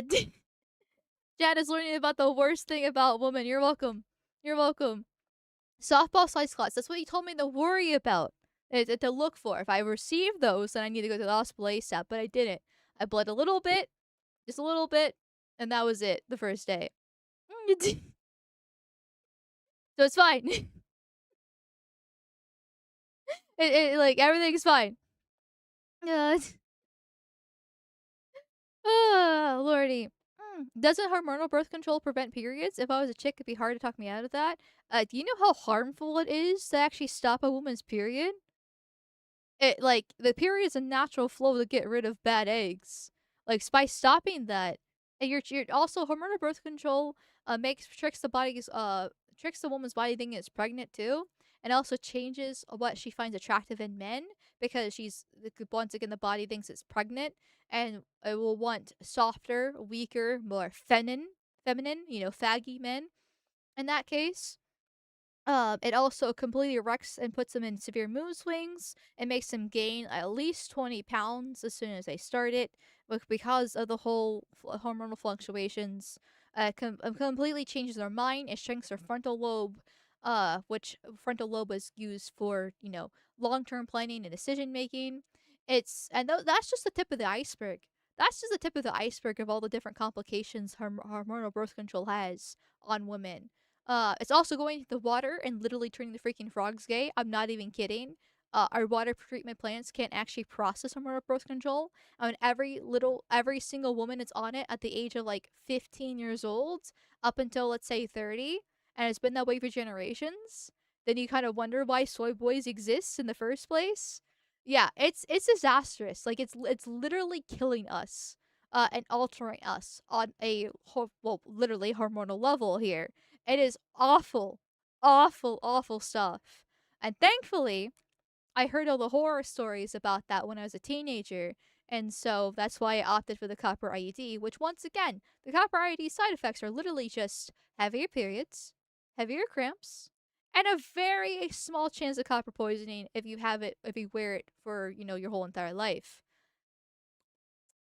Yeah, I think I'll take those 3 risks versus literally everything else about hormonal birth control here. It uh, uh needs to be banned? Yeah, I agree. I agree. Hormonal birth control is it's literally poison. It's literally poison. Hmm. Thank you, Safari, for the $5 reduce. Thank you, thank you, thank you, thank you, thank you, thank you. Saw the stream in passing. Glad you are watching American Krogan. He's always been ahead of the curve. YouTube stop scrolling on this topic. His The Last of Us 2 video is great. I bet. This is my second American Krogan video I've seen so far. But I definitely understand the hype for him because he's able to deconstruct things and explain it in very detailed and has good editing style. So I understand why people like him. The first video I watched was actually his video about Pragmata, and he made actually a lot of good points within it that I've never seen anybody else address when it comes to the Pragmata situation. So yeah, no, he's great so far. I'm definitely I'm not sure if I subscribed to him from the Pragmata video, but like I'm definitely gonna subscribe to him after this Bioshock video. Uh yeah, and then thank you Jay from Subway for the $10 radios. Thank you, thank you, thank you, thank you, thank you, thank you. Hey, Haikyuu. They forgot my sauce. My McDonald's nugs are dry. I found hot mustard. Well, good for you, Jay from Subway. You should have done your name suggesting on the Subway instead. Then you could have actually gotten the sauce, directly observed them while they're doing so. But I'm glad you got the hot mustard, so your nugs aren't dry anymore. Fuck McDonald's. That was also a Haikyuu.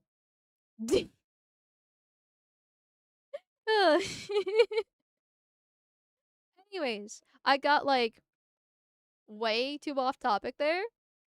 So let's go back to the video. This was quite an easy way to prime the players to suspect Atlas's motives and later cement Fontaine's wickedness in their minds, since most young males have an innate impulse to protect young females. Think of like what is the most understandable relationship just when you look at it visually for a few seconds.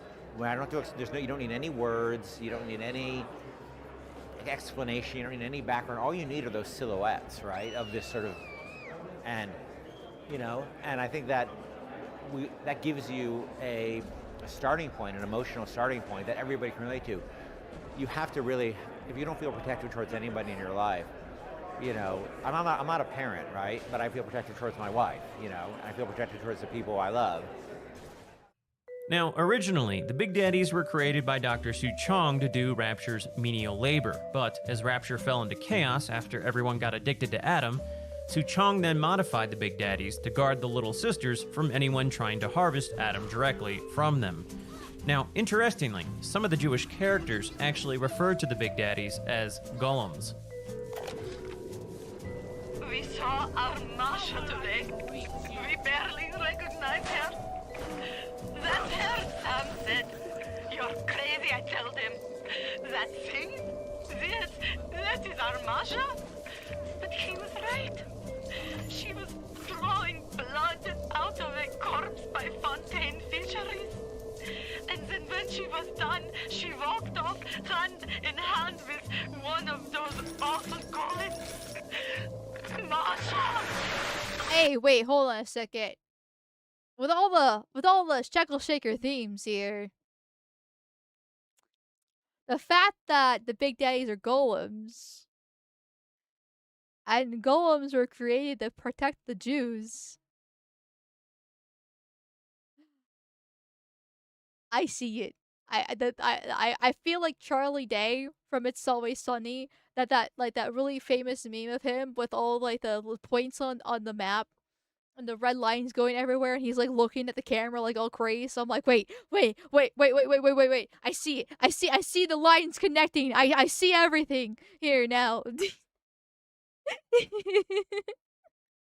Damon, Master of the Night Man.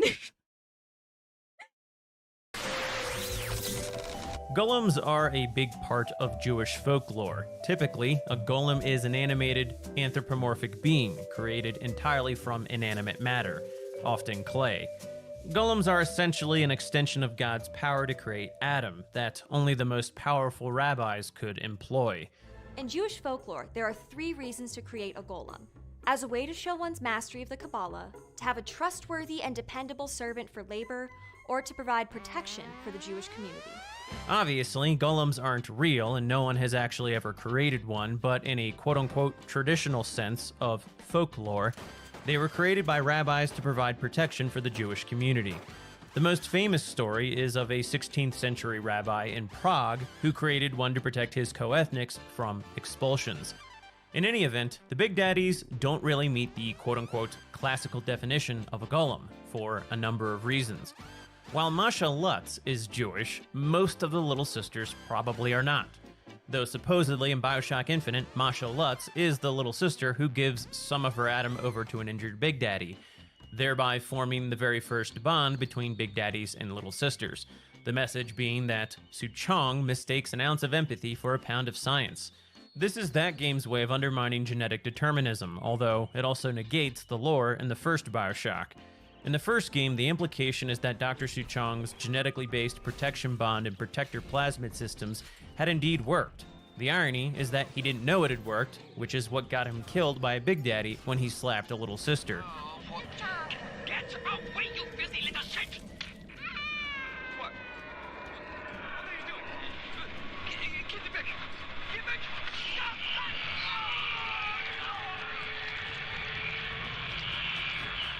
As an aside, following Bioshock Infinite's logic, Masha's act of kindness would need to be repeated with each and every pair of Big Daddies and Little Sisters, which, needless to say, would be highly impractical. The Big Daddies also aren't fashioned from inanimate matter, but from actual human beings. I know a lot of people don't like Infinite because it's like a really shitty game with horrible writing that's very subversive.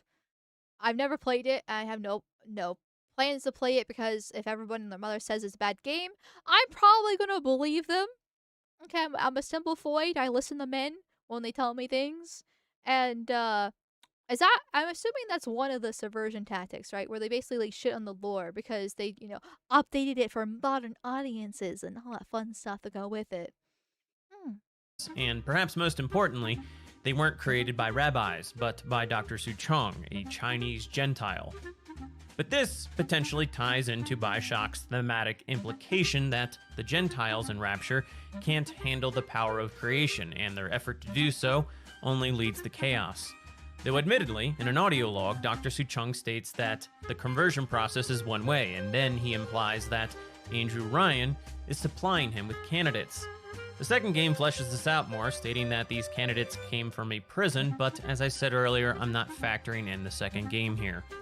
Just remember that in the first game, Andrew Ryan only becomes involved in Little Sister and Big Daddy activities once he nationalizes Fontaine Futuristics. He's simply responding to, quote-unquote, market forces. Adam, Big Daddies, and Little Sisters were never really his ideas. Something must be done about Fontaine. While I was buying buildings and fish futures, he was cornering the market on genotypes and nucleotide sequences. Rapture is transforming before my eyes. The Great Chain is pulling away from me. Perhaps it's time to give it a tug. The Golem themes, however, go beyond the Big Daddies. The voiceless protagonist, Jack, is somewhat of a Golem himself. Like the Big Daddies, he too was the creation of Dr. Suchong, but curiously, he's also the offspring of Andrew Ryan and Jasmine Jolene, a very blonde and Aryan-looking exotic dancer in one of Rapture's clubs. Jasmine, after being impregnated by Ryan, sold the egg, unbeknownst to Ryan, to Dr. Suchong and Frank Fontaine. The two men then manipulated the embryo to serve as their ace in the hole to bypass all of Ryan's genetically based security measures. Note that there is semantic overlap between the Hebrew word golem and embryo. That creepy Dr. Tenenbaum promised me it wasn't going to be a real pregnancy. They'd just take the egg out once Mr. Ryan and I had... Oh, I needed the money so bad. But I know Mr. Ryan's going to suss it out. Gonna know I wasn't being careful. I remember this audio log, and I remember completely missing it because I was so obsessed about raping her. Because it's at the club part where like the stripper pole's at. Because obviously she's an exotic dancer again. I really wasn't paying much attention to what she was saying. I was just more concerned about raping her dead body that's just laying there on the bed. And then I heard that she died, and because she betrayed Ryan, I was like, okay, well that whore got what she got, was coming to her. I completely missed that first part about her talking about Shuchong and the egg. I literally do not remember that. I just remember wanting to rape her.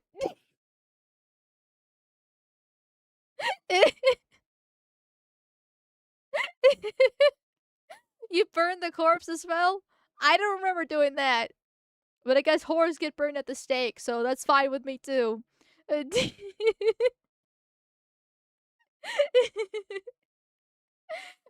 paying attention to what a woman had to say. Exactly, exactly. Shut the foids up. No one wants to listen to foids.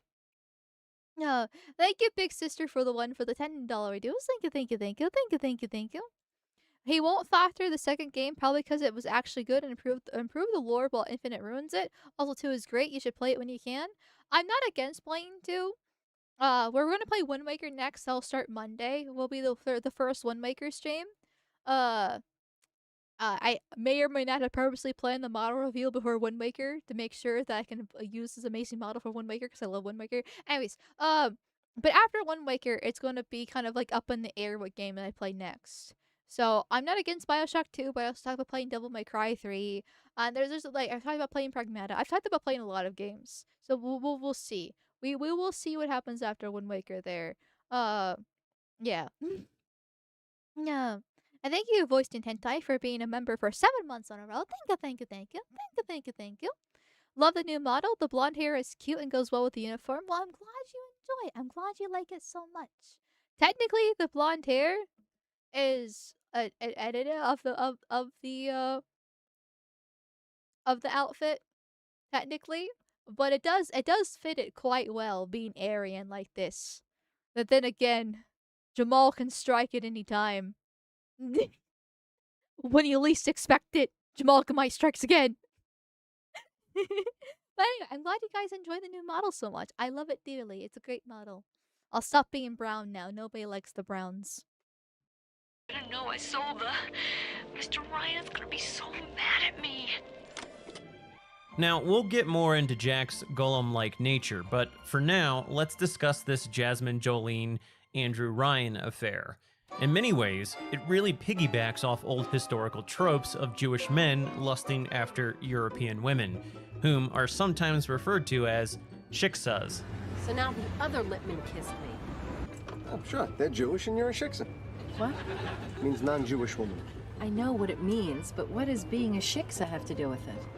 You've got shiksa appeal. Jewish men love the idea of meeting a woman that's not like their mother. Oh, that's insane. I'll tell you what's insane. The price that I could get you on a new desktop computer. I am not buying a computer from you. This poor... What show is this from? Like, I recognize it, but like, I don't really watch TV, so...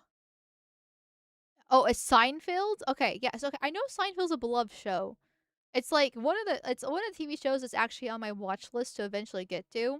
But I have so much anime to watch at the same time, and so many video games to play. I don't have enough time to be goy cattle. Yeah.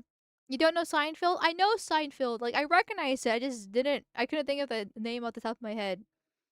Here. But, it's interesting that they purposely made a joke about Jews and lusting after non-Jewish women about this. It's just... I guess this is during a time period where you can make edgier jokes, going after the different races. But, like, still, it's a little bit interesting that they're bringing actually mentioning that and bringing that out. There. Seinfeld is very, newish. I can tell based off this joke alone and the actor who's playing whoever this guy is here. Even so.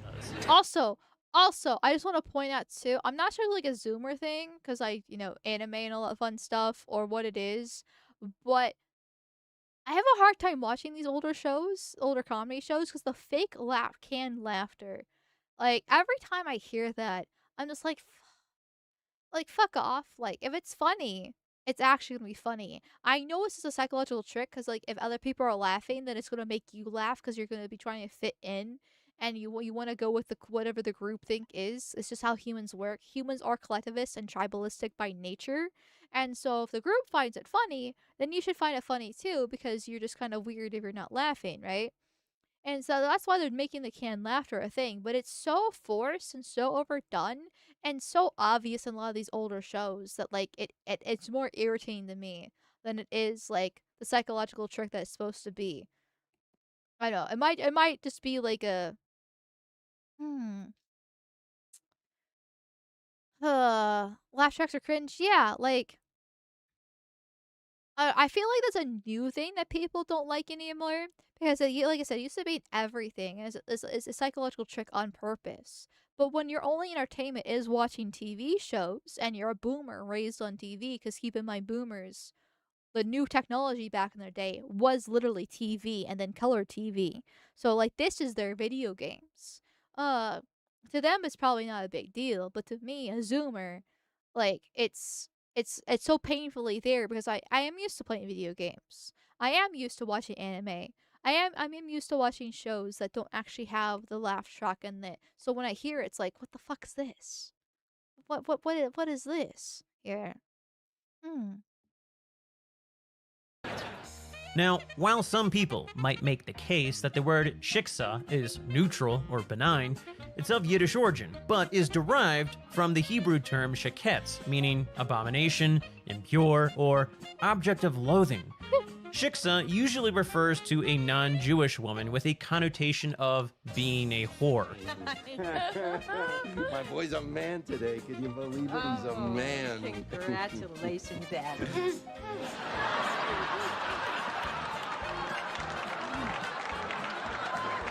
I'm a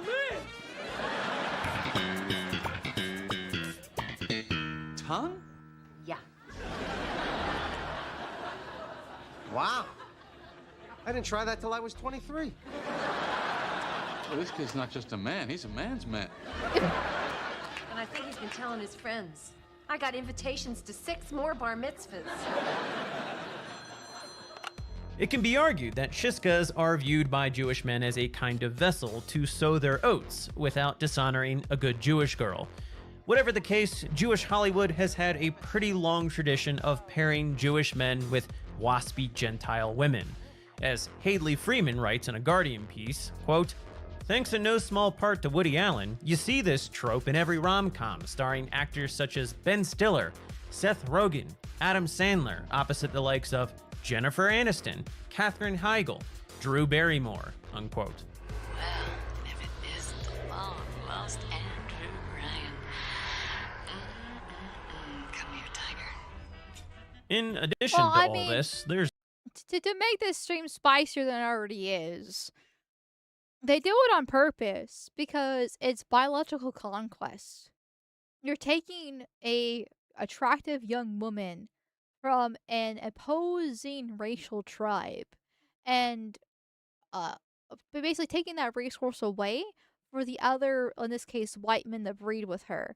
And then you're having a half Jewish baby. Now, it's still half Jewish and half white, technically. And so they're really not going to care for that too much because they like the purebreds. But it is still a racial conquest. It is still domination.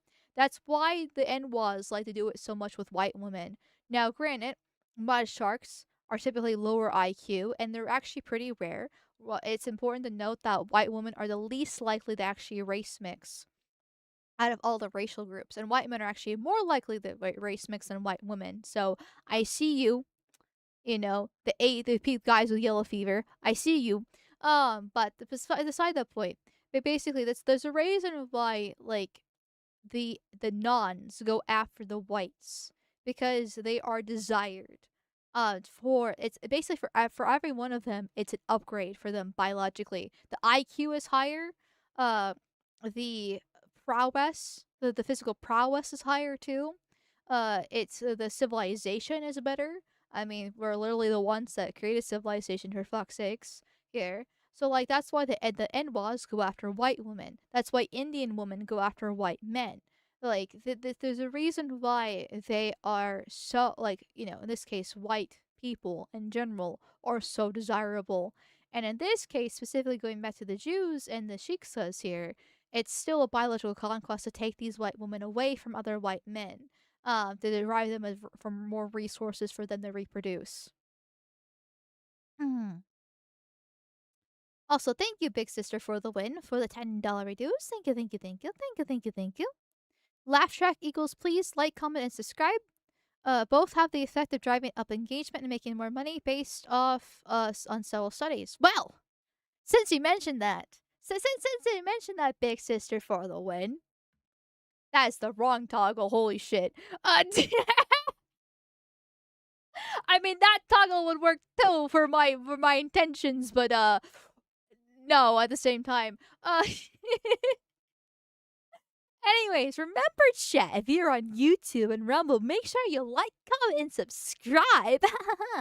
Remember to give me, your local amalgamation retard station, the attention my voidness deserves and desires here. By doing so, liking the stream boosts me in the algorithm, so you should totally do that. If you're watching the VOD, comment, because that boosts me in the algorithm too. Be a good boy. Be a good boy. Be a good little boy. And make me lots of shekels here. By doing so, that'd be really cool. And if you're a kick bro, there's really no way to kind of do that because your algorithm's different. But still, if you're a kick bro, you're making me shekels anyway by passively watching me. So you're already doing your part. So remember, chat, like, comment, and subscribe. Hit that that notification bell. I'll see you in the next video. Oy vey. It's actually Are we alive? Everything's not frozen anymore. Perfect ending. I did it. Wait, are we like wait. Is stream actually dead?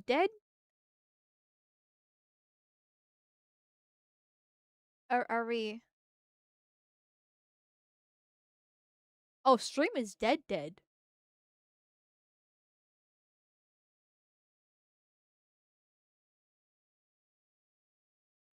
Are we back?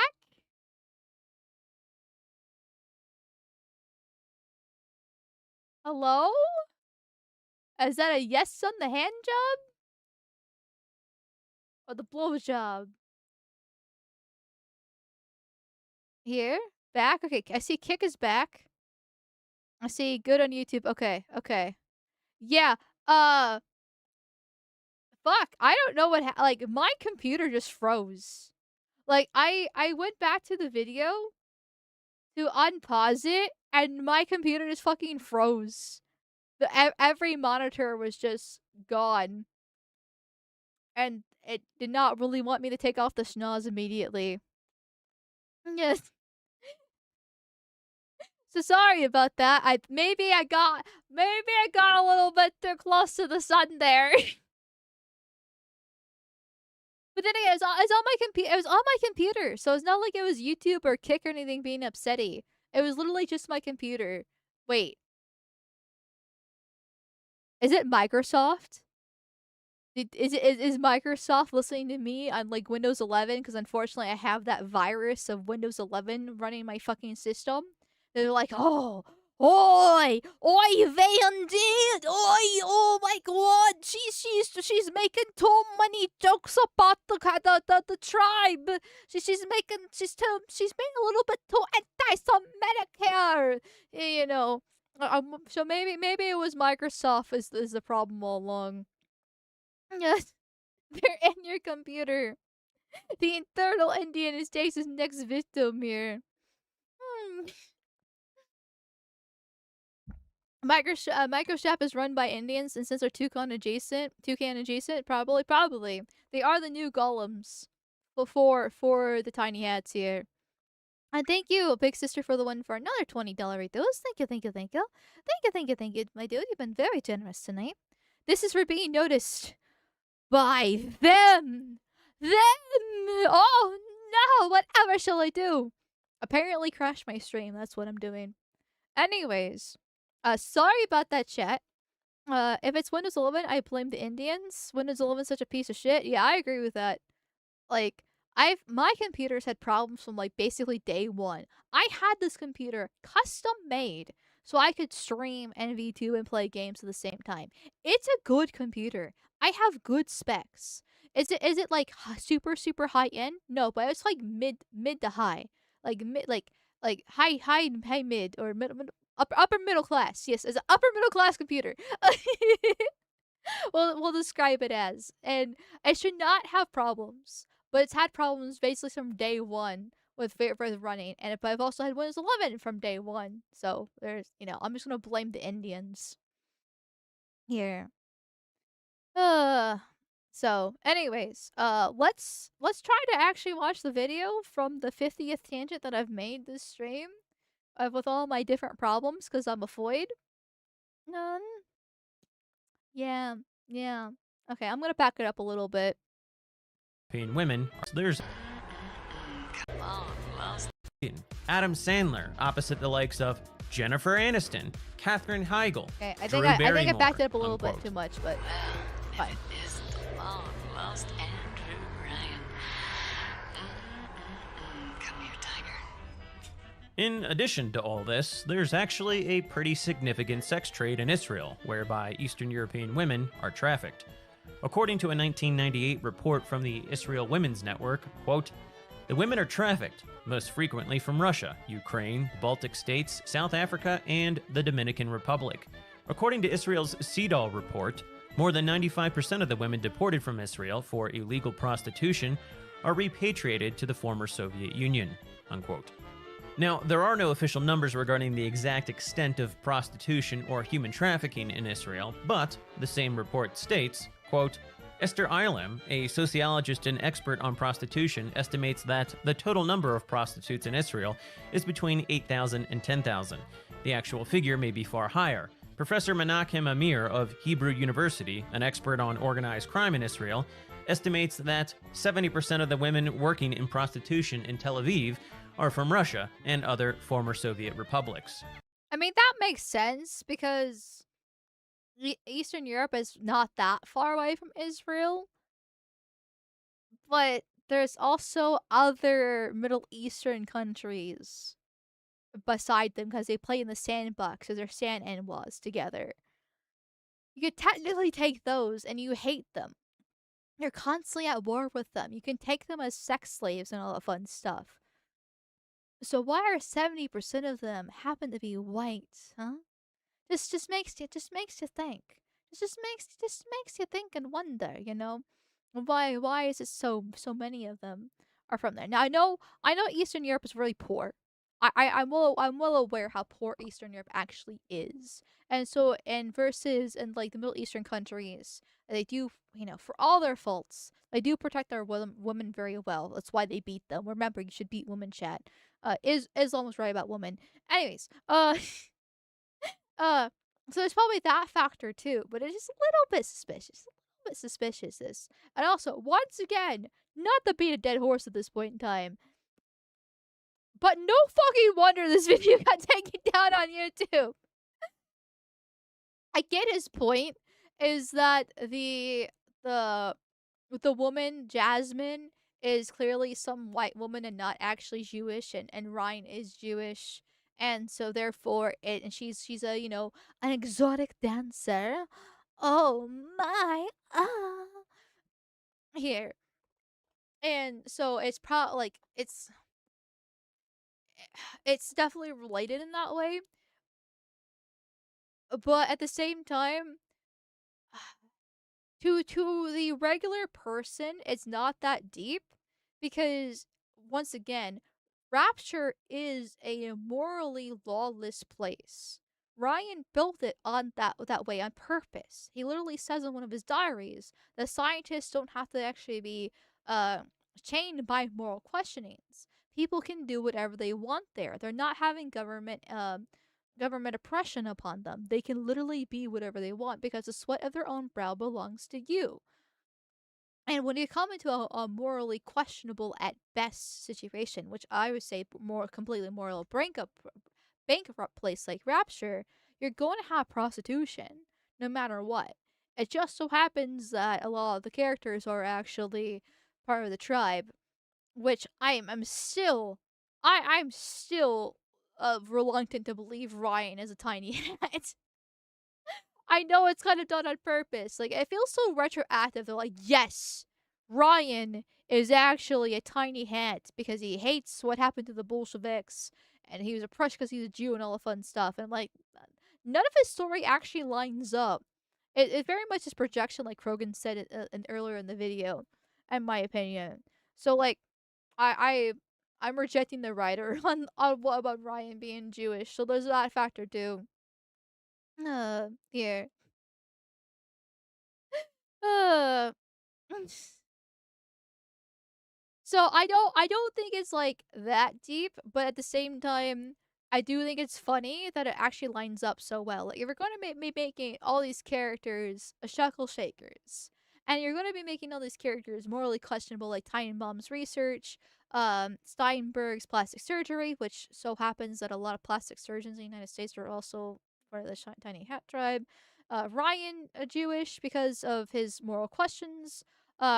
Basically, like, I know Fontaine's the big evil here, and everybody in the story is a piece of shit to some degree, but there's like the tropes that they're using for these hook nose creatures are all very lined up with the typical anti-Semitic tropes. So it's like I feel like it's a self-own. I don't think the writers made it meant it to be that way. But they make it so easy to point it out when you actually see it. There.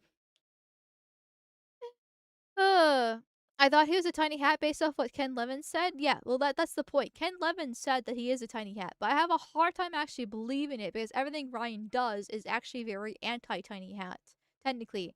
So I'm not saying it's not possible for him to be a self-hating Tiny Hats, but it feels more like cope from the own writers, where the writers like are backtracking what they've done and fighting against what their actual own lore is about just for the sake not of diversity, because obviously the diversity wasn't a big thing in Bioshock back when it was originally made. Uh but it just feels like they're doing it just because of their own pride and because Ryan is supposed to be a relatively good guy. But it really backfires on them immensely by doing so, if just instead of actually making him a regular dude. There. Honestly, didn't mean to. I mean, I know it's kind of obvious, but like, it's still like, my God, if you're so worried about all these stereotypes, if you know you're anti-Semitism, blah blah blah blah blah, so evil, then why do you fulfill those stereotypes, huh? I can almost say that stereotypes exist for a reason at this rate. Unquote. A police chief from the small Israeli city Haifa explains just how lucrative the prostitution model was in 1998. Quote, if we are to talk about money, take for example a girl with 20 clients each day who pay 150 shekels, about $40 each. The girls earn 3,000 shekels, about $850 per day if they do not work very hard. There are places here with 10 girls. 25 days? Work with 5 girls is 375,000 shekels, over $100,000. That is what the pimp makes each month. He gives the girls 300 shekels, $85 a day, under the best of conditions. Jesus Christ. Unquote.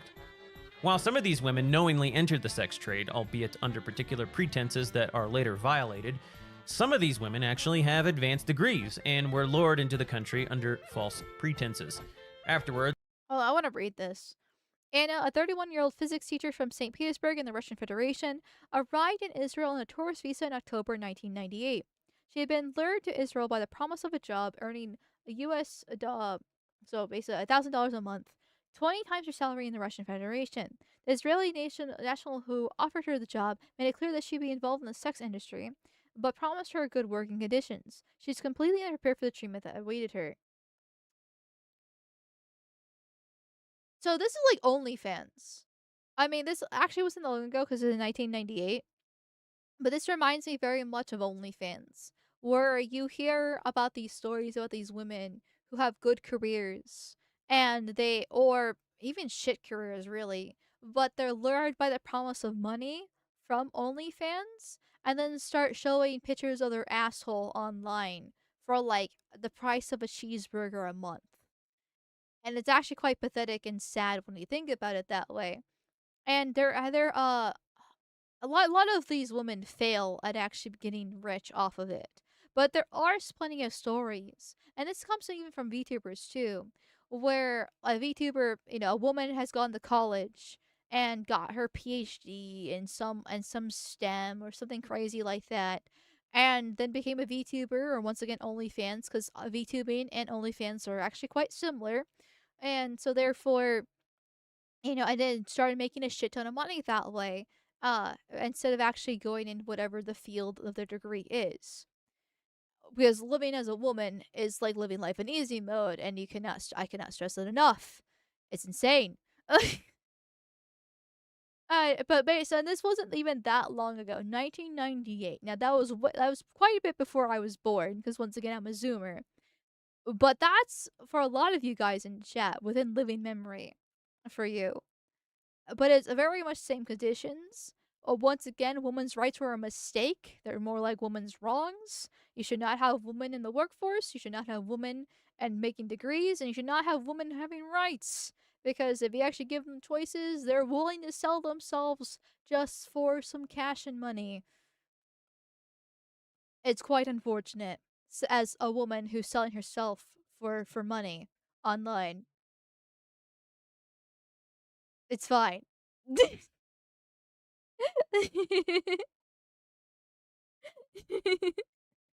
Oh, thank you, Safari, for the $5 reduce. Thank you, thank you, thank you. Thank you, thank you, thank you. Bioshock 1 and Infinite are such insane strawman of libertarianism in Anglo America, it becomes moronic. Nationalization is totally libertarian, dude.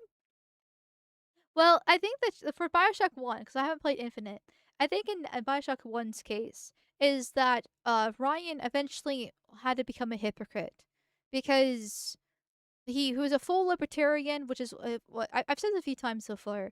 But basically, he's a full libertarian. He built Rapture to be a full free place without any morals or any government regulations, none of that fun stuff. It's basically people can do whatever they want. But then Fontaine took a lot of power, plus with Tannenbaum and her experiments. And basically, it created absolute chaos in there. And so eventually, Ryan did actually have to put rule of law. Like there is a prison cell where they had to lock people up.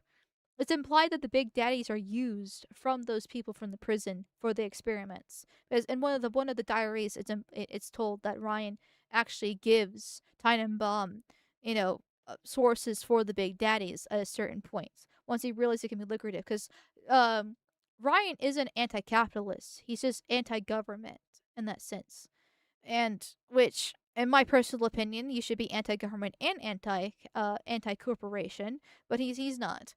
He's just anti-government, and so he kind of became a hypocrite to his own ideals because he saw the money there and also the risk involved because of how much power Fontaine was growing, and that's kind of the point of Bioshock One.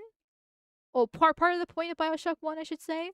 At least that's my void understanding of it. I'm not sure that's correct. Chat can correct me if I'm wrong. I'm just a dumb void at the end of the day. uh, so I'm not sure about Infinite, like I said, because I haven't actually said it. Haven't played it. Ryan couldn't complete under the rules of his own game and was forced to consider that maybe there are values that have to be held above absolute individual freedom. Yeah, that's kind of how I saw it too, more or less. Oh, do not give women rights. They'll sell themselves to mooish pimps. Yes, unironically, yes. The usual story is that their passports are stolen and then they're sold at a private auction into sex slavery for somewhere around $10,000. Then they're told they have to work off that debt to the buyer. Typically, if the authorities do catch them, the women are simply deported and treated as illegal aliens, not victims of kidnapping. By and large, the consular officials feel helpless to deal with the problem. The Russian vice consul, Igor Alexeyev, told investigators, quote, "We have the impression that the..." I like the Jewish music in the background. It's not Kirby item bounce, but it's close enough. Police are not interested in this. They do not bother to find out how the women got here. They just want to deport the women as quickly as possible, unquote. Perhaps this is because quick deportation actually assists the pimp's business model. In the words of one critic, quote, "The police are used by the pimps for their own purposes. The pimps call the police to visit their establishments when they are finished with the girls. The women are sent back from Israel as they came, and the pimps are enriched twice. First, they need not pay the final installment of the women's salaries. Second, the cost of returning the women to Russia is handled by the national budget. Meanwhile, the pimp is able to get a new shipment of fresh meat," unquote. It's honestly very hard to determine just how many of these women came to Israel of their own volition, as many women are reluctant to share their stories due to fear of reprisals. Again, some of these women chose to be... Yeah, because they're whores. I mean, he does say, I kind of cut him off there, but he's about to say, some woman chose to be it. And in those cases, yeah, they're 100% whores. Other women, they were, they were actually legitimately kidnapped and forced into it, which is horrible. Obviously, listen, I'm all for beating women, okay? I'm all for raping white women, okay? If you're white yourself. That's no race mixing here, okay? Yeah, Daddy Hitler approved. But, obviously, but then there's a difference between beating and raping women and selling them off for sex slavery to some fucking Israeli pimp. Not even just Israeli pimp, like the cartels in Mexico, or the slave trade that still exists within the Middle East in general and Africa as well. Those are all very horrible things that should not happen regardless. However, any woman who only goes into it is a whore. I don't really have much sympathy for her. Like that one girl who had her whole PhD from Russia and being like, yeah, I had a whole PhD and all that fun stuff, but I still decided to become a sex worker because of the money. No, I don't obviously what happened to you is bad. I'm not saying it's a good thing, but you kind of deserved it. Are you really thought surprised that becoming a sex worker has bad conditions? Because they've always had bad conditions from the day they, sex work is literally be prostitution, not sex work. Okay, prostitution. Let's use the actual proper term here. Okay, not sex work. That's a watered down feminist fucking term trying to usurp the language here. Or you subvert the language. They kind of both work. Prostitution is the second oldest trade in history, and it's always been notoriously horrible for women. And you thought that this time would actually be better? Yeah, you fucking dumb bitch. Ugh. I hate women so much. Prostitutes, but one, even those who chose to participate in the trade almost always chose to do so out of desperation. And second, they are still typically abused afterwards and often robbed of their earnings. A 19-year-old Slavic woman shares her story here. Quote, "One day I came home and $4,000 had been stolen from my apartment. I had to start all over again. My pimp admitted that he had stolen the money. He knew that I wanted to take the money home and leave, so he stole my money. Then he fined me for complaining to him. He would fine us 1,000 shekels or 500 shekels for infractions. I told him I had a child to take care of. He said he didn't care at all for my child. I threatened to run away from the Makon. He demanded that I give him money to pay the fines. When I complained again, he fined me 150 shekels per word. My complaint cost..." So a single mother's a prostitute and being abused by a pimp. Imagine my shock. Oh no, I'm a cold-hearted bitch. Okay, I am well aware that I'm very callous. I don't really have much sympathy for people who I feel like have done stuff to themselves. And single mothers are like some of the worst people in society. Like, I mean, other than NWAs, because NWAs are by horrible by default, right? It's genetically predisposed to be that way. But like single mothers choose this. They chose to be to spread their legs and have the kid and live this life. Like that's the very definition of poor decision making there. And then it leads them down to prostitution, drugs, all this other fun stuff. Usually the children are raised to be super fucked up. If they're male, they go out and create more single mothers. If they're female, they become single mothers, and the cycle fucking repeats from there. It's absolutely horrendous and need to be eradicated from society. The only time single mothers are acceptable is when widowing. Right? If you're a widow, right? If your husband dies in a tragic accident or cancer or something along those lines, right? You know, that's a tragedy. Like, it's not the woman's fault that her husband like died all suddenly like that, right? But other than that, no, single mothers need to be eradicated. I don't care. Me 1,500 shekels in fines. He refused to give me any money back. He fined me for telling him the truth. My pimp knew that we were here as tourists. He knew that we were in a strange country and that we had no rights." Unquote. Now, to be fair, Israel has gone from a Tier 3 nation in the international ranking alongside Brazil and other nations to a Tier 1 nation in 2012. They've made several changes in legislation to address sex trafficking. However, despite these efforts, they recently were demoted to a Tier 2 status. In any event, yes, Andrew Ryan being paired with Jasmine Jolene is building off the trope that Jewish men enjoy casual sex with European women. I didn't know Fontaine had something to do with it. What are you doing? No, don't, please. I loved you, don't, please, no.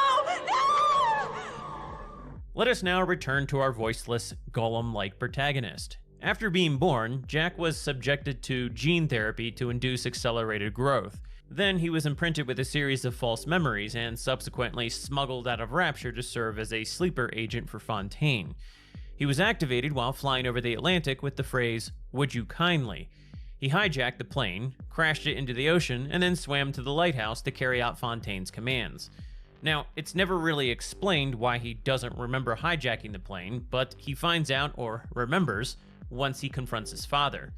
Curiously though, even here we have a man with Jewish heritage who arguably committed a bunch of heinous crimes, but whose culpability is called into question because said crimes were really the result of a power-hungry goy who used and abused him. Goy. The tragedy of all... When did this video come out? Because goy has been more popularized in internet language in the past year as anti-Israel and legitimate anti-Semitism has grown. I'm kind of curious. Like, obviously, Krogan did a lot of research into the noticing aspects of the game. right? Like Goy and Goyim have existed long before a year ago. That's the whole reason why it got popularized in the first place. Because we are taking that word from the tiny hats and making fun of it. But I'm just kind of curious because now every time I hear Goy or Goyim, I just have to laugh. Since 2016, like 2017, really?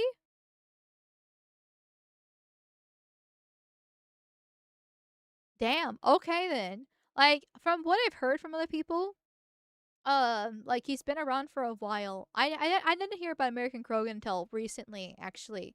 Thanks to the Bioshock stuff, and then the pragmatic video I watched like a week or two ago now. So I know noticing has been around far longer than just a year or two ago. Obviously 4chan is notorious for it, and then obviously being anti-Semitic in general has always been normalized until the end of World War II.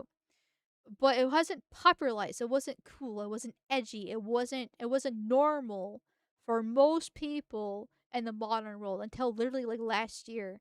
And most of the reason why is because of the Epstein files, really, and Trump absolutely floundering that.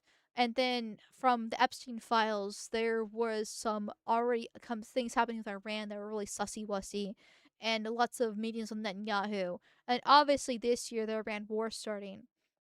And then just learning more about Israel and tiny hat history, regardless, has also made a lot more people anti-Semitic rapidly in a short amount of time, thanks to really Twitter.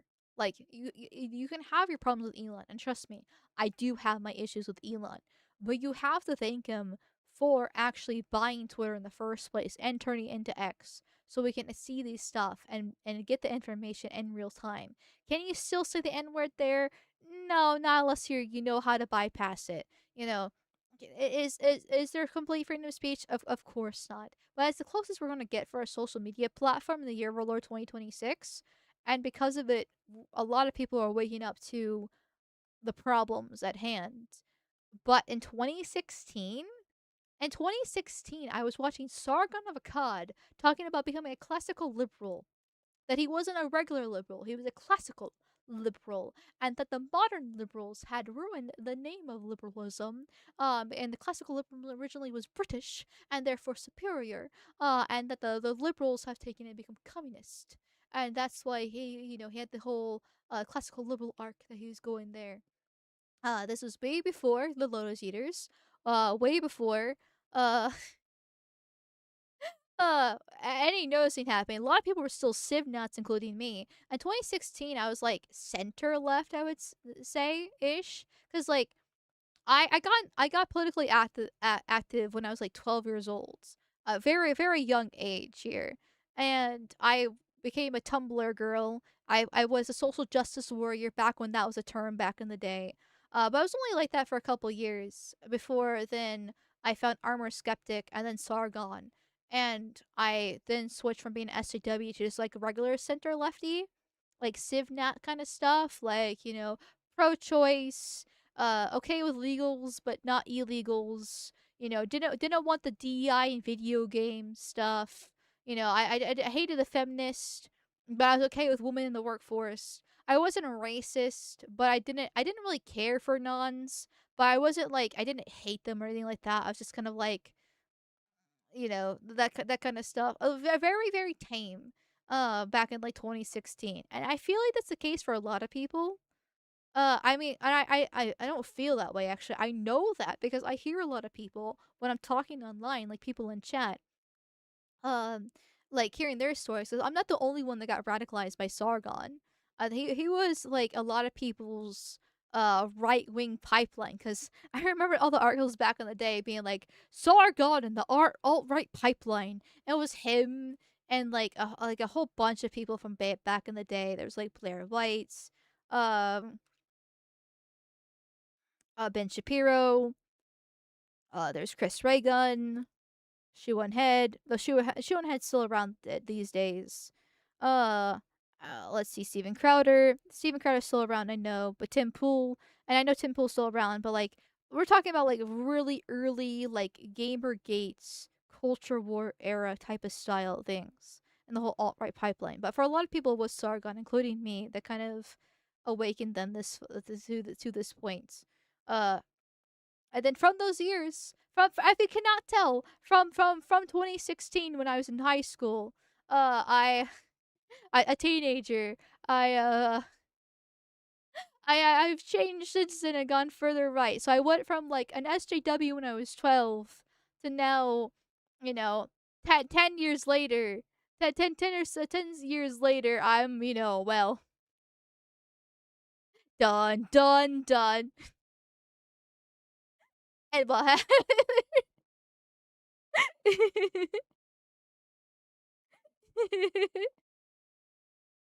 Oh, there. Oh, Mr. Medicare. Yeah, I know a lot of people watch Mr. Medicare. I never got to his stuff, but I was always a Sargon fangirl. I am Sargon's top goy.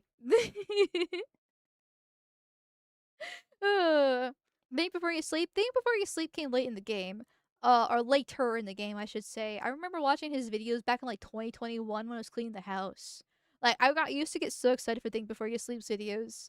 Especially like Monday was my cleaning day, and so I would vacuum the house while listening to Think Before You Sleep, bash women for being whores, and learning different psychological tricks from him.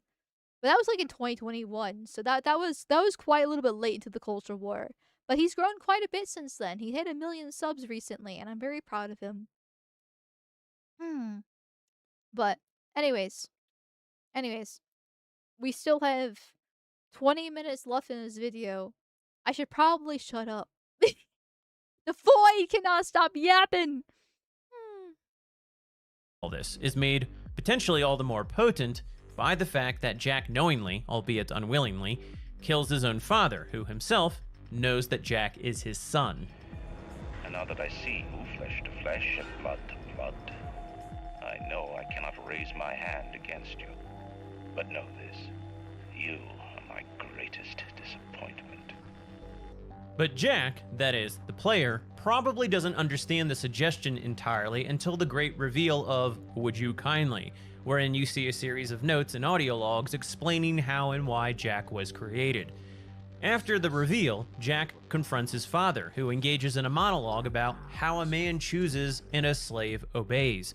He demonstrates to Jack how Fontaine has manipulated him to be a slave, and then, shockingly, he orders Jack to kill him. Now, there are several interpretations of this scene and what it all means. The typical is that it's a throwback to an extremist view of objectivism. You, the protagonist, Jack, are not free, unlike Ryan, because all your actions are due to Fontaine's control.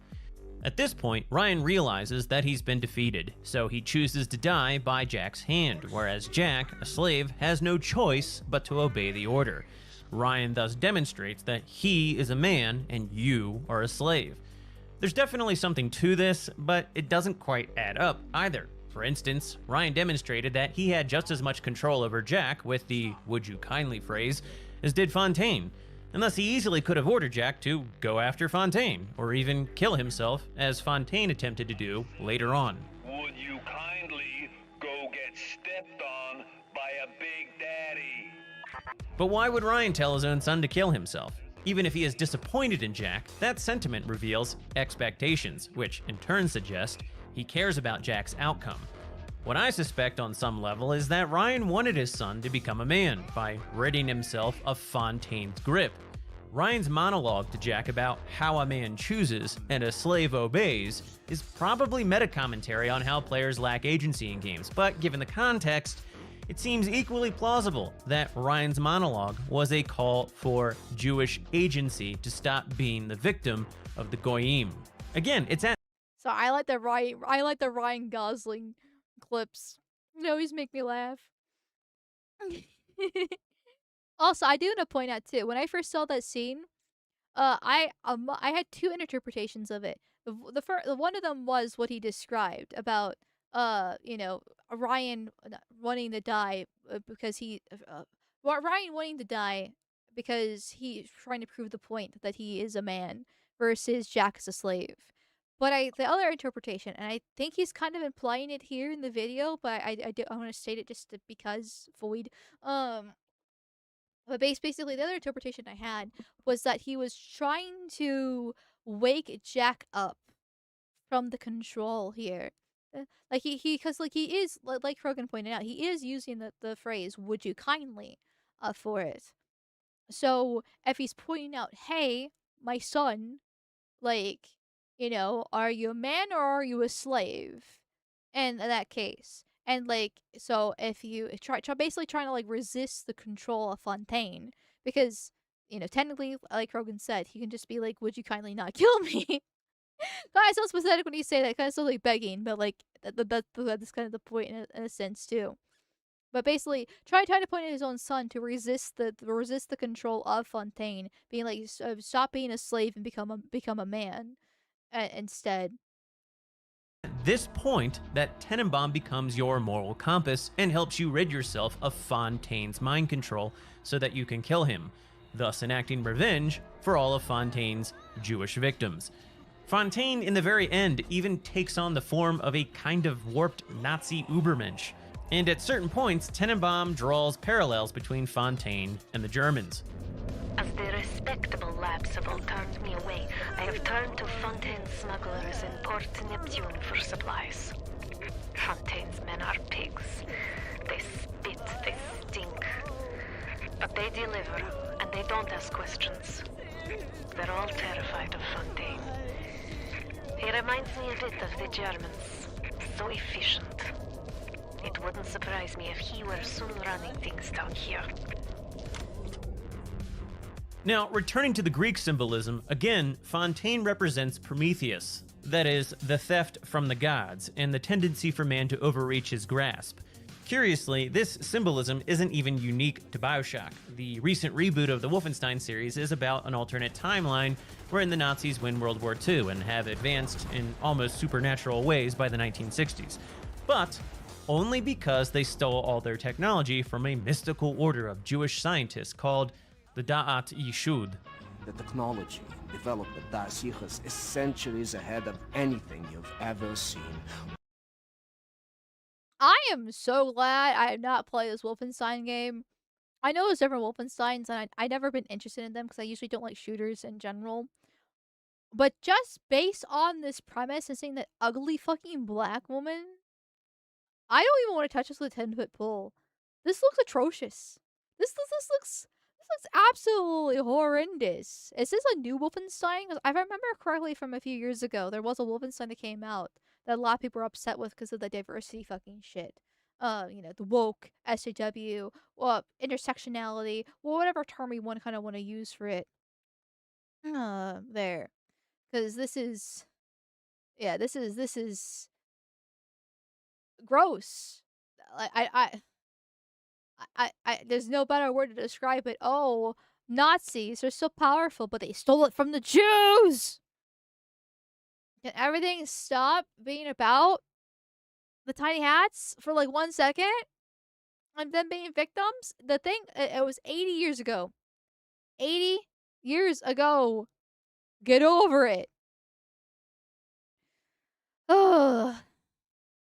Or imagined and highly dangerous in the wrong hands. The Nazis found our safekeeping. They stole our secrets. They used them to win the war. Everything they have accomplished, everything was built upon our knowledge. But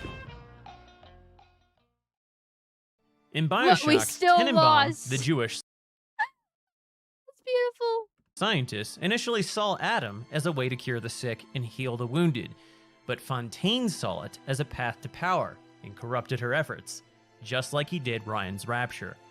Underneath all the Ayn Rand objectivist dystopian themes, this is the central thesis in Bioshock, that Jews are powerful beings with the ability to do great good or harm, that any immoral behavior on their part is due to how Gentiles have historically treated them. And I should stress here that this isn't really my own idea. Ken Levine is the one saying it. Quote, "Rapture, like Israel, is a response to oppression. It's a response to a fear of future oppression. It's an extremely radical one, but it's not that different than starting a state in the Middle East. It's a radical solution to a radical problem," unquote. Andrew Ryan's behavior is a response. This guy, I'm assuming he's like the main writer for the game, but this guy needs to stop. Because when I played Bioshock, the whole entire time, because like I was kept on being told by chat, like it has like Jewish themes and all the fun stuff. I'm like, where are the Jewish themes other than Tannenbaum? Basically, I forgot about Steinberg, but like, but still, he was such a minor character. And so like, where are these themes? I don't really see them. You know, I now watching this video, and we are getting eventually closer to the end. But like, a lot of this feels once again still forced. Like, I see what's being pointed out by Krogan, but I feel like it's only being pointed out because Kevin Levine is making it to be Ken Levine is making it to be this way. If he just kept his mouth fucking shut, this totally it could have just been an objectivist dystopia that at least on the surface is supposed to be. But because he made literally everybody a fucking tiny hat, now it is turned into this whole, oh, poor Jews oppressed, oh, boo-hoo, we have all this amazing technology, we can do all these amazing things, but because we're victims for the past 4,000 years, you know, we just can't do anything. No, I think there's something else. I think it's a little bit more than that. I think that's a little bit more than that. There. And that really annoys me. That irritates me beyond belief. Because I think Bioshock does have a good story. I really do. But seeing all this feels so shoehorned into it, and it's all by this Ken Levine dude. He's the main director of both Bioshock 1 and Infinite. God damn it, dear. This game's way more about politics than race. Yeah, that's kind of how I see it. That's kind of how I see it, but it's only because it's Levin, dude. Like, that I'm getting kind of pissed. I'm not gonna lie, I'm getting a little bit pissed off here. Cause like, okay, Krogan's making some good points, like the Golem stuff and the Prometheus and Hephaestus, you know, and all the fun stuff that we already discussed here. Or but even like the prostitute stuff felt like very. I don't want to say forced because the point is there. Like I can understand why Krogan made that point, but I didn't feel like it was like it's only being made because Levin is forcing the theme upon Ryan of being a tiny hat. If Ryan wasn't a tiny hat, half of these points wouldn't actually fucking apply. But because this director is doing so, it completely takes a good game with a good story and turns it into typical fucking uh tiny hat propaganda, and I hate it. I fucking hate it. It's not necessary. It's not necessary whatsoever. Like, it's arguably it's worse. Arguably, it's worse than adding a black character to it, or like a strong woman, right? Because like at least I'm not sure what Infinite's like, right? I haven't played it myself, but I've just heard that it's like horrible story, right? And it came out during. Well, we're still technically in the woke era, in my personal opinion, but like during more peak woke kind of style. So like if you take a game like Bioshock Infinite or Wolfenstein or I'm trying to think of other games off my head, but I'm a fake gamer girl, and so I'm failing at this. But basically, any game that came out from 2016 till like now, and it from a previous franchise that didn't have any blacks or any women in it, and they shoehorn a black and a woman to it. Obviously, that's abysmal. Obviously, that's horrible. They're doing so. But this, I would say, is almost worse, just because you take a game that doesn't have any of that, and you say in an interview that it's there. Like at least when you make a game within the franchise and you add a black woman, it's a horrible black woman and it shouldn't be added within it. But at least it's still within a new game, right? There we go. That's the main point, the crux of my point. It's within something new. It might be shit. It might be ruining the past games within the franchise, but at least it's new, and so therefore gamers can actually just ignore it because whatever, I have the old games to play, and I can work within that. But in this case, you're taking the game, the base game of it, you're not making anything new, and you're just adding outside of it these details, and because you've done that, now you make all these points valid when it didn't have to be this way in the first place. I don't know. I'm not like. Am I making any sense, chat? I know I'm kind of my point's getting a little bit like rambling style now and a little bit more convoluted than it probably should be. I'm just like I just this is a I'm getting like actually like I said, I'm getting actually pissed off by this. This wasn't necessary. Makes sense. Yes, yes. Thank you for using the new emotes, chat. I'm glad you enjoy them. I'm glad you enjoy them. For it. Okay. So I'm glad I'm making some sort of sense here. I always think about the meme of what Infinite's legacy is. People really wanting certain fan animations of the main girl that legit caused a huge innovations in 3D animations. Oh, like I heard there's one character in Infinite that's like really fucking hot. So I'm assuming you mean her. The hidden story is stupid when compared to the front-facing story. I agree. Thank you. Like this is just so shoehorned. This is so forced. It's not necessary. Oh, god damn it. God fucking damn it. Yes, it's worse because it's sneaky subversion. Yeah, because, like, now the points are being made. Like, now I can see what they're talking about. I can see it now. It's like, fuck, there's actually probably right. They probably did this on purpose. Like, why? Why? Oh, thank you, Papa Caps, for the Papa Caps for the 500 rope tokens. Thank you, thank you, thank you. Thank you, thank you, thank you, my dude. If it isn't that bad, do you want me to spoil what happens to the insufferable Edwall woman? I mean, sure, I don't care. I have no plans to play it. So, go ahead. Go ahead. And thank you, Otuition, for gifting the sub bubby. Thank you, thank you, thank you, thank you, thank you, thank you for that. I think that's it for the kick stuff. So sorry if I missed some kick stuff. YouTube's a lot easier to see because of the bright green super chats there. But yeah, I'm just making excuses because women don't take responsibility. It's necessary because it shows the writer's intent. This is how the noses get away with it when you don't infer. I mean, I guess it's just you can consider it more subversion, but like I don't even. Oh, listen, I know I'm like I'm a fake weeb, I'm a fake gamer girl, I'm a fake anti-Semite, all that fun stuff, right? Because remember, chat, women can't be based. Women cannot be based. But based off my playthrough of it, and based off all the memories coming back from this Krogan video here, I still don't see it if I were to take the interview out from Levin. Like, there might be a little bit here and there, for sure. Obviously, you can't ignore Time Bomb, you can't ignore Steinberg, but they're all considered relatively evil within the game. And Ryan is not a Jew! Ryan is not a Jew! I swear to God, he's not!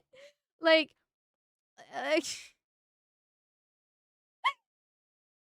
if Ryan was explicitly Jewish within the game, then okay, I would say yes, everything applies. But because they had to say outside of the game in an interview that he is, I feel like it's forced. Like literally every single point about this being some Jewish psyop is based off Ryan being Jewish.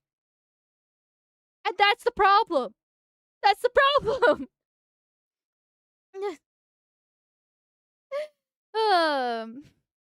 Thank you, Big Sister, for the $5 reduce. Thank you, thank you, thank you, thank you, thank you, thank you. One is how anarcho-capitalism could be bad. Bioshock 2 is about how anarcho-communism is bad and corrupts all it touches. Hey, that sounds pretty good.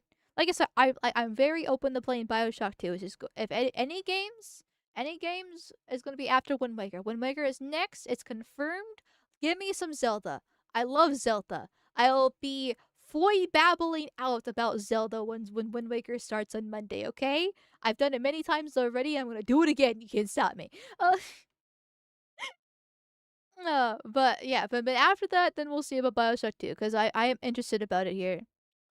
And it also interested me too that Bioshock 2 was not made by the same creators, or like it's a different director or a different team, whatever the right terminology is for this. And so it doesn't have the same subversion apparently. It's to Frank Fontaine's encroachment on his territory, just how his initial creation of Rapture was a response to Gentile hostility on the surface. Essentially, Ken is stating that even when Jews are the oppressors, they're still in fact the victims of past oppression. Again, Tenenbaum was an autistic Jewish genius, abused and corrupted by Nazi scientists, and then, upon her arrival in Rapture, was taken advantage of again by Frank Fontaine in order to commercialize the atom she discovered in the sea slugs.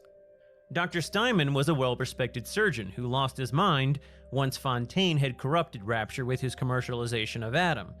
As the wiki states, quote, an accomplished surgeon, Steinman rose to a degree of prominence throughout Rapture, but Adam abuse caused him to lose his grip on reality.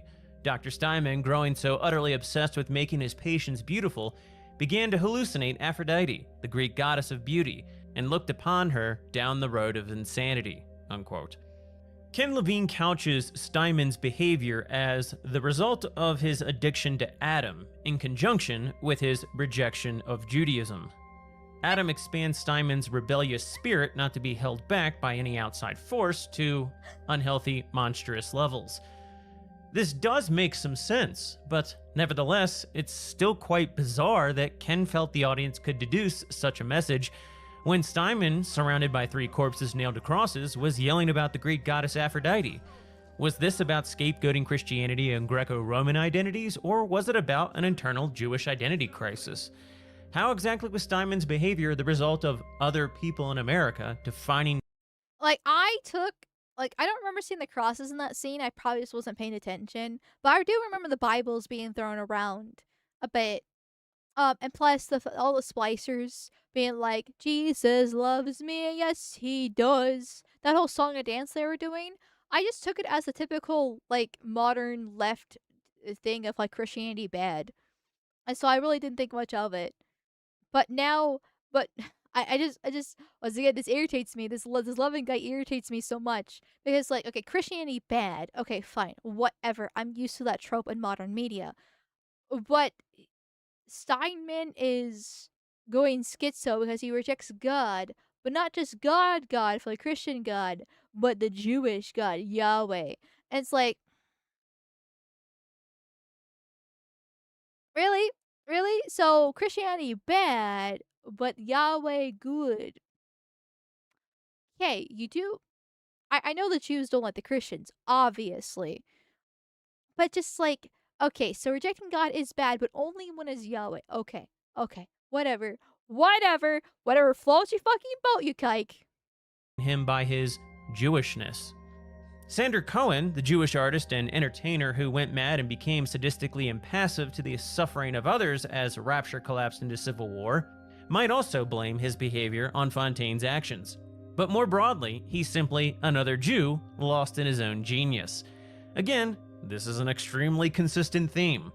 It's not entirely dissimilar to the theme in the Jewish film The Believer, wherein a brilliant Jewish child becomes lost in his own internal conflict over religion and becomes a neo-Nazi.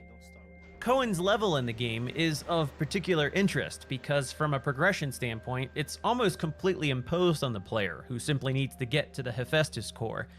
While in transit from Fort Frolic to Hephaestus, Cohen submerges the bathysphere you need to progress, and then forces you to murder and photograph all his former disciples in order to continue the game. Again, Cohen is Hebrew for priest, a curious nomenclature given his desire for you to murder his disciples, who had been his artistic students.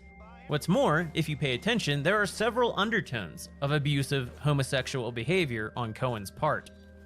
Cobb, in an audio log, states that the only reason he ever liked Cohen was because the latter paid his rent, and in an encounter states, quote, "It's all a game, errand boy. Cohen, Ryan, 2 old birds pulling on each other's milk sticks."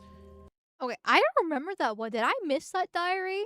Because, Cohen was very obviously flamboyant. Well, I just kind of took it as, typical theater kid shenanigans, which, to be fair, theater kids are usually some sort of, gayness. You know, they like the rainbow a little bit. But I do not remember the audio log, so maybe I missed that because, the fact that there legitimately is a gay relationship in there, I would have made I would have made so much fun out of it. Ah, yes, a gay man being abusive and raping other young men. Wow, imagine my shock. Woo! Finnegan calls Cohen a fruit, and Rodriguez actually screams at the player, The things that man had me do.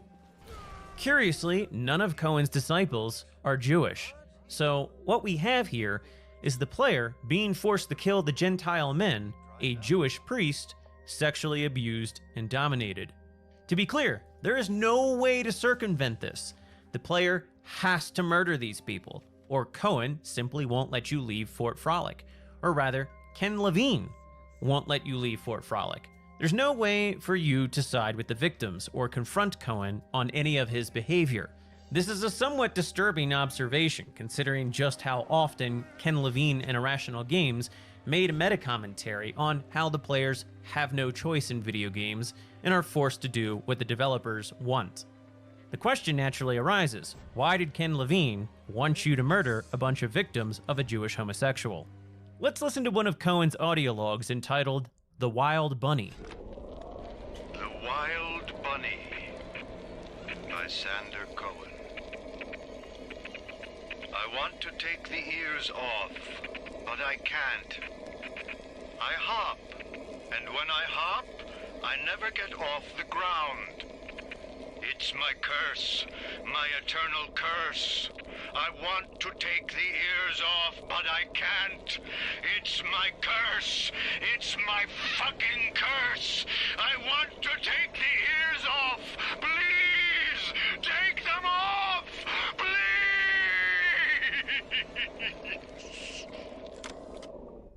Note that. Okay, so that was what that was about. I remember hearing that audio log and being like, the fuck? I just thought he was crazy because once again, theater kid shenanigans and, you know, Rapture falling apart, Adam, all that fun stuff. But no, he's complaining about being gay. I mean, if I was gay, I would complain too. Did they have ivermectin in the 60s? Could they have gotten the butt words expelled from them? Then again, ivermectin doesn't unmolest a young child, so maybe there was no hope to actually save Cohen from being, you know, aboard a cigarette. But still. Levine wrote both Cohen's character as well as this particular audio log. Then consider Levine's own words again about the Jewishness of Bioshock. Quote, "It was less about faith and more about what their Jewishness meant to others. Ryan's bourgeois family was ruined by the Bolsheviks. Tenenbaum's family was slaughtered by the Nazis. Cohen and Steinman were cultural American Jews. But, in that time, others defined them by their Jewishness," unquote.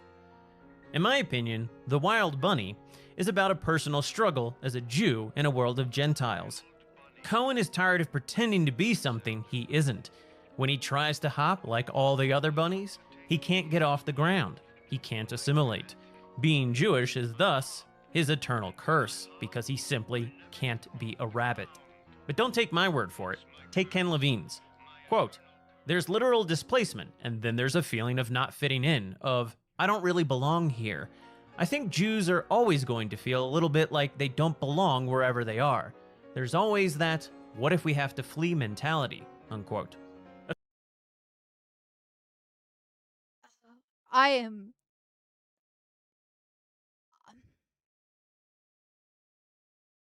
Okay. I probably need to become a little bit concerned about my spiciness levels here. But, like, holy shit. Maybe you wouldn't have to flee if you didn't fucking subvert and destroy everything you touch. You've been kicked out of how many countries? Once again, bringing up that quote from the Egyptians that we read last night about complaining about them 4,000 years ago. They have been a blight upon society for 4,000 years. Maybe you wouldn't have to flee. Maybe you wouldn't be kicked out. Maybe you could actually build your own nation if you weren't fucking massive leeches that destroyed everything you touched. Have you considered that? Have you considered that at all by chance? I'm just wondering. I'm just wondering. Okay, consider possibly being nomadic. You know, actually settling down, putting down some roots, and building society. I mean, fuck, even in Inwas and Africa. Okay, they're very tribalistic. They're very primitive. They have an IQ of like 60 fucking something on average. Okay, they're pretty fucking retarded. And even then, they have built mud huts and stayed in one place. But no, you have to wander around, come in, and completely change the system like a fucking parasite that Ryan complains about, and then until it's completely destroyed, and then find a new host to go infect. Yeah, no wonder you're so worried about fleeing. Holy shit. I just ugh. I just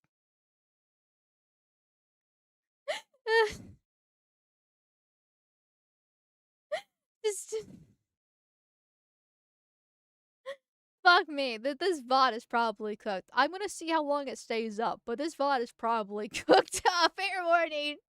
I am so I am so irritated by this whole entire situation because once again, like I took that like before Krogan said anything, I took that Wild Bunny thing as like him being gay. Like okay, I can see that, right? But then it's like no, Levin. It's like oh god, it's like the meme of like I consent, I don't. It's like Levin comes in and says I don't consent. I'm gonna make every single aspect about being a Jew. You didn't have to, buddy. You really didn't have to. You really could have kept your mouth shut. You really could have just not said anything. You could have just not made that point in the first place. You could have just you did, like, it wasn't necessary. Did you really have to open your mouth and share?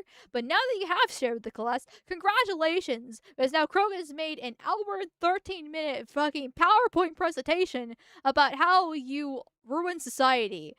And it just I hate this so much. Of course, instead of fleeing, Cohen murdered everyone around him who had rejected him, the doubters, as he called them, and this even included women and children. Rapture is going to hell. And why? Because of them.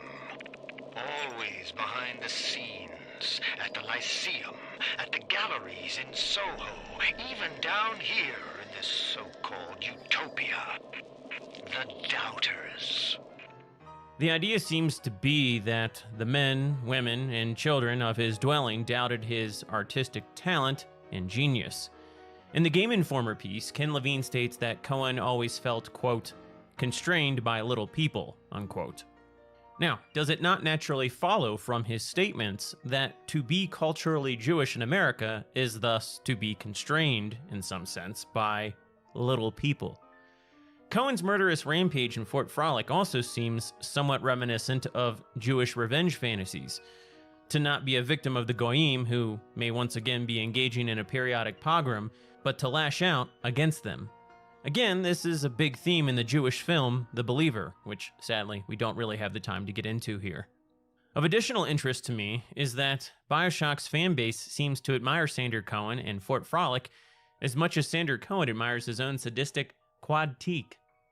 One might say that fans even felt a certain sympathy for Cohen, which I suspect may have been Levine's goal, especially if Cohen was meant as any kind of personal self-reflection.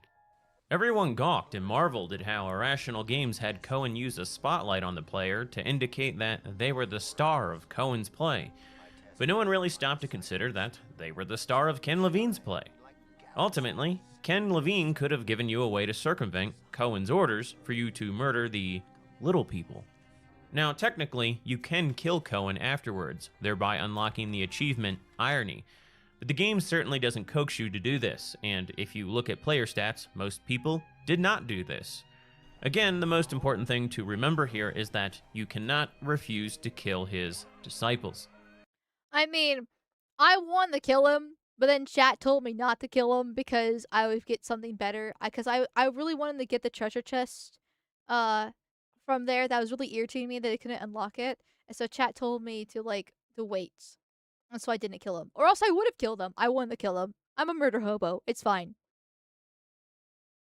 In the end, the developers really wanted you to do Cohen's bidding, and the question is, why? What high-minded, artsy-fartsy notions were they exploring exactly? Jordan Thomas, Fort Frolic's level designer, tells us that, quote, The idea was that you could explore the mind of a man who was a sort of refraction of Ryan and company. Like Ryan, he tried to remake the world to fit his vision, but he was so flawed as an artist, even that was escaping his control. He didn't fully understand his own work or his own damage, unquote. Now, to me, it seems a bit bizarre that Thomas suggests that Cohen perhaps didn't fully understand that he was murdering people and covering them with plaster. But Thomas curiously also doesn't seem to couch Cohen's behavior in victimhood. He seems to have been much more inspired by old horror films like Psycho. As far as I know, though, Thomas isn't Jewish, so maybe he isn't looking at Cohen's character the same way as Levine and other Jews. Cody Klein, the author of the Kotaku article, posits that even though Cohen never had to deal with the horrors of the Holocaust or terror of displacement, he, quote, still felt like he didn't belong in America, unquote, and retained a lingering fear that, quote, the past could repeat itself, unquote. I mean, blast from the past from Kotaku there. I remember Kotaku being all the rage. Well, I shouldn't say all the rage, but I remember that being a good source for Gamergate videos because Kotaku would make a lot of SJW articles promoting DEI and other intersectional bullshit purposes within games between like 2016 and 2020. And then they eventually fell off because, like everything else, they just didn't get the money. Because, well, you kind of betrayed your gamer base. And there's not a lot of ESG funding to go around as well. But still, just seeing Kotaku was like a good blast from the past. I know they're still technically around, but like they don't. Everybody knows they're a rad article now. Versus back in the day, seeing Kotaku going from like an anime and gaming journalist to all of a sudden pushing culture war shit was a big shock for a lot of people. Hence why it was the source for so many videos. And I'm assuming that's why Krogan's using it in his video about Bioshock, about these different details. Because, like, if I see Kotaku these days, I immediately write it off as just some gobbledygook bullshit. Like, I'm not gonna take Kotaku seriously. It's fucking Kotaku. It's a rag article now. If I do, I mean, I'm not gonna take it seriously. I'm gonna laugh at it. Versus here, he's actually taking it seriously about what Cohen's about. Cody also states that Cohen reveals a critical layer to Bioshock's themes. Quote, if the trauma of the past still controls our present, how much control do we really have? It's a question many Jews grappled with after the Holocaust, and one many still grapple with today. The worst gift that oppression gives is more oppression. It's a traumatic cycle that can swallow up those caught in its wake. The fear of oppression yet to come is a nasty, insidious thing, and neither Tenenbaum nor Ryan nor the player are fully capable of escaping it. Ryan's obsession with the great chain of industry is apt, although history ends up becoming the heaviest link in that chain, unquote. To me, this is somewhat a roundabout way of giving a carte blanche to the abhorrent behavior of Jews, both in Rapture and in real life. It's saying everything they do that might be seen as objectionable is essentially a response to past oppression. They are not the prime movers, but merely reactors. It's dressed up in fairly sophisticated rhetoric, but really it amounts to little more than a historically epic "they started it."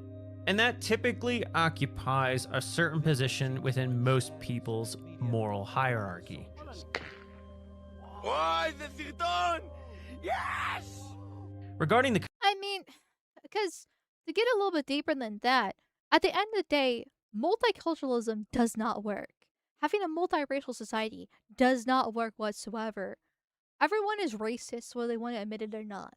Everybody knows stereotypes exist for some sort of reason. Even the low IQ individuals that cannot understand 15 seconds ahead and second order consequences are still racist. It is just purely out of jealousy. Excuse me. And if not jealousy, then just because it's natural to be tribalistic, it's okay to be racist. It's okay to be tribalistic. Everyone naturally is racist. You're biologically programmed to be. You take one look at somebody, you can see whether or not they're part of the in group or not. Like, race is a lot more than a skin deep. Way more than skin deep. I mean, for fuck's sakes, once again, check out the Rumble stream last night. We went very in depth about how race actually affects people on not just a biological but a spiritual level as well. And so, like, And so, okay, yeah, of course the Jews don't like the Goys. You know, they don't like the Goyim after all. But that's because they're Jews. Well, okay, fine. Whatever. I don't really like you either. Fair enough. So why don't we just live apart from each other? Why do you have to come to my country and, subvert it and turn it into something that is not? Why can't you stay in your own place? Why do we have to have a bunch of Indians in Texas feeding off H-1Bs that shouldn't exist in the first place and stealing all these tech jobs? Why should I have a bunch of Asians in California living the high life? Why should I have a bunch of fucking spics from Mexico coming in and working the farmlands to the point where we're so reliant on them that Trump's actually seriously considering them amnesty? Like, why? Why? Why do we have to live like this if we cannot get along? Because biologically, we literally cannot get along because everyone's racist and tribalistic. Why can't we just live alone? Globalism is such a fucking mistake because it actually forces people to interact and intermingle with each other when it's not. It's just not possible. It's literally just not physically possible. We have not evolved as humans to beyond that point whatsoever. So the Mexicans stay in Mexico, the Indians stay in India, the Africans stay in Africa, and the Jews can stay in Israel that we purposely carved out for themselves because they couldn't actually make a home of their own. And that's it. That's it. So you don't have to feel like a cultural Jew in America and feel displaced. You don't have to have this whole wheel of oppression. Just go back where you fucking came from and just don't leave because clearly you do not belong here.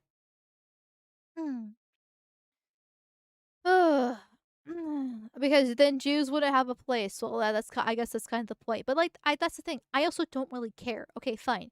We were nice. Then the white man's burden came in. We were the saviors. We carved out Israel just for you, and we pissed off all the little muzzies in the little sandbox. But now that we did it, well, congratulations. Is your problem now? You wanted your own homeland. We gave you your own homeland. Stay there. Sit there. Be happy. And if your neighbors don't like you, it's your fault.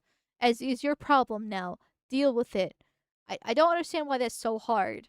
But I mean, I do understand why it's hard because the whole entire system has been corrupted from the get-go thanks to them.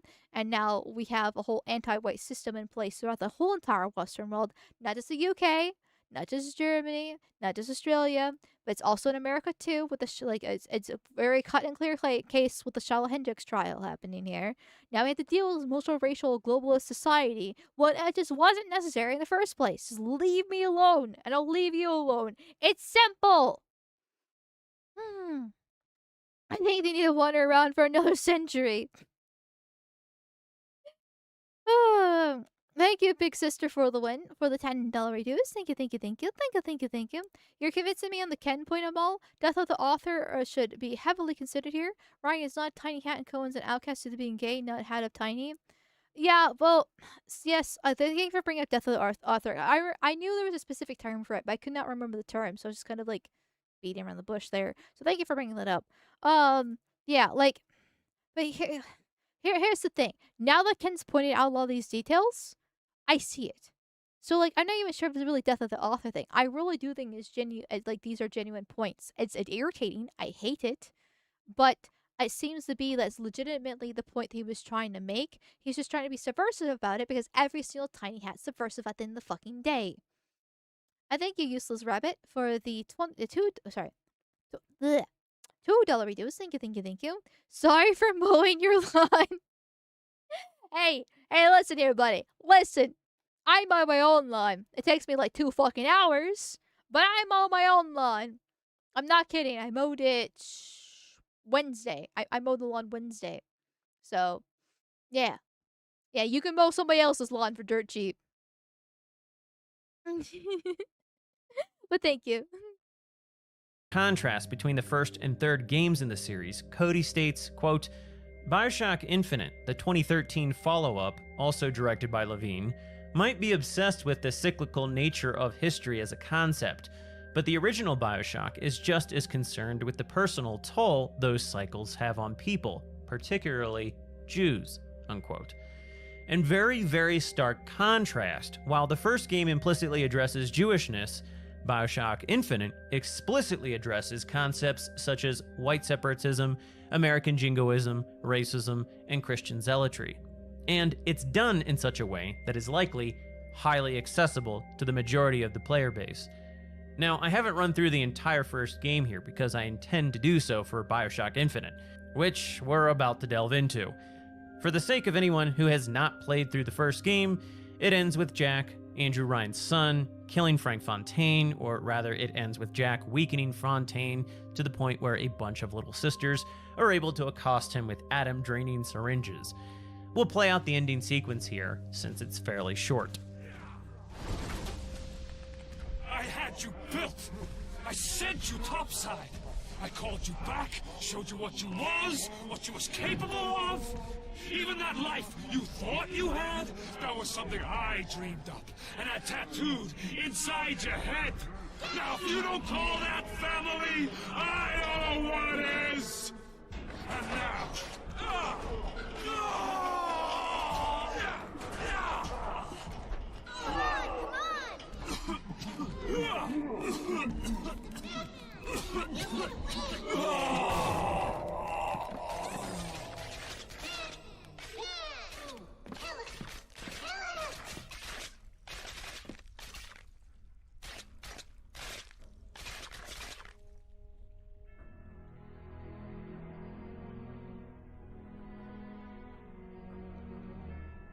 They offered you this city.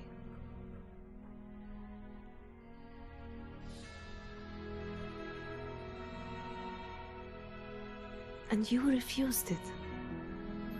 And what did you do instead? What I've come to expect of you. You saved them. You gave them the one thing that was stolen from them. A chance. A chance to learn. To find love. To live. I said this when I did the playthrough. I think it looks like he's playing the whole entire cutscene from the game here. I said this during my playthrough, but I'll repeat it again. I still don't understand how these little sisters were able to have a normal life when Bomb explicitly says that they are fucked up because of the atom. Even though we freed them from the atom, they still are permanently scarred from it and have murder hobo fucking tendencies. As you can kind of see with the whole, as they kill Fontaine. They say their line, kill him! Kill him! Over and over again. Like, do you really think a psychopathic little girl would turn into a good wife? Okay, don't answer that, chat. I know. Listen, chat. Listen. I know there's a few of you guys that are gonna be a little bit freaky. I know you guys are gonna be a little bit freaky about that. Okay. But, don't be freaky about that. Don't. Come on, be honest with you. God fucking damn it. Is it freezing again? Is it my model freezing or stream? Okay, interesting. Here. He fixed them. There's no fixing that.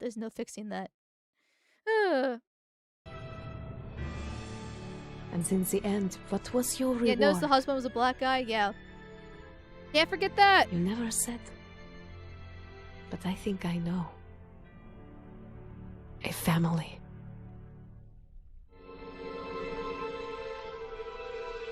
So to me, the ending speaks to young male Gentiles more than it does to Jews. It tells young white men that they shouldn't seek power, that they ought to free their women from an oppressive patriarchy so that they can pursue higher education, and that their women will find true love by miscegenating with foreigners. And in response, these young male gamers who feel alienated from women today will be loved by them and finally have a sense of family. Again, I don't believe 15 to 25-year-olds circa 2007 knew much, if anything, about Jews beyond a Spielberg film, so it's likely that, at the time, they didn't see Jack as a messianic Jew exorcising Fontaine's parasitical demons from children. Rapture for them was an internal struggle among white people, not an inter-ethnic conflict between Jews and Gentiles. There really do appear to be two distinct interwoven narratives, one for Jews and one for Gentiles. But oddly, the Jewish themes were discussed under a veil of Christian and Gentile elements. Of course, this isn't unique to Ken Levine, since Neil Druckmann literally laid out the entire Israeli-Palestinian conflict via proxies in The Last of Us Part 2. and in many ways, he scapegoated Jewish sins onto Gentile avatars. We can also see this in action if we return to Tenenbaum's audio log wherein she discusses the initial prospects of Adam. I can bend the double helix. Black can be reborn white, tall, short, weak, strong. Note that she refers to the changing of black people to white, as if being black were an error. I brought that up earlier because I thought it was funny. That could be corrected by being turned white. This is something that Dr. Steinman references as well in another audio log. Ryan and Adam. Adam and Ryan.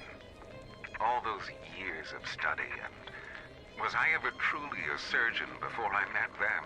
How we plinked away with our scalpels and toy morality. Yes, we could lop a boil here and shave down a beak there, but could we really change anything? No.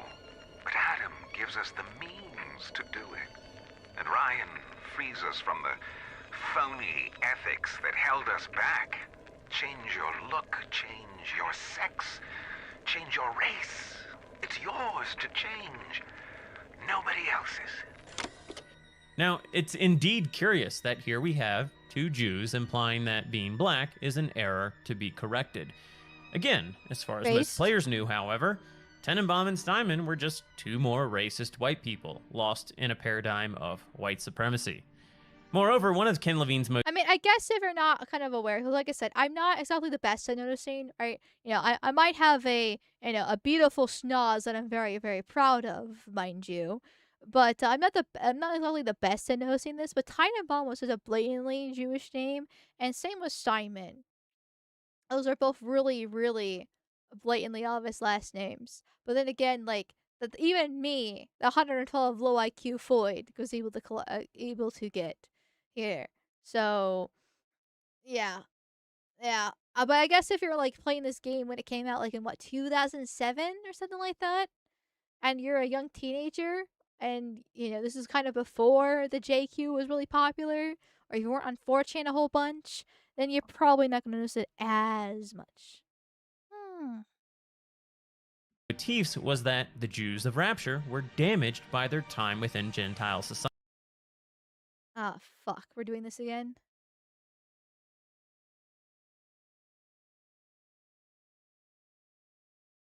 Are we Cody okay? Klein...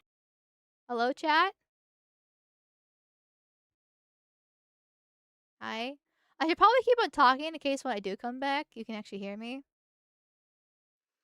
But, like, I immediately just go quiet because I'm like, oh, I don't have to talk. Because nothing's happening. It's the fucking nose! It's always the nose! Sound is on? Okay. So...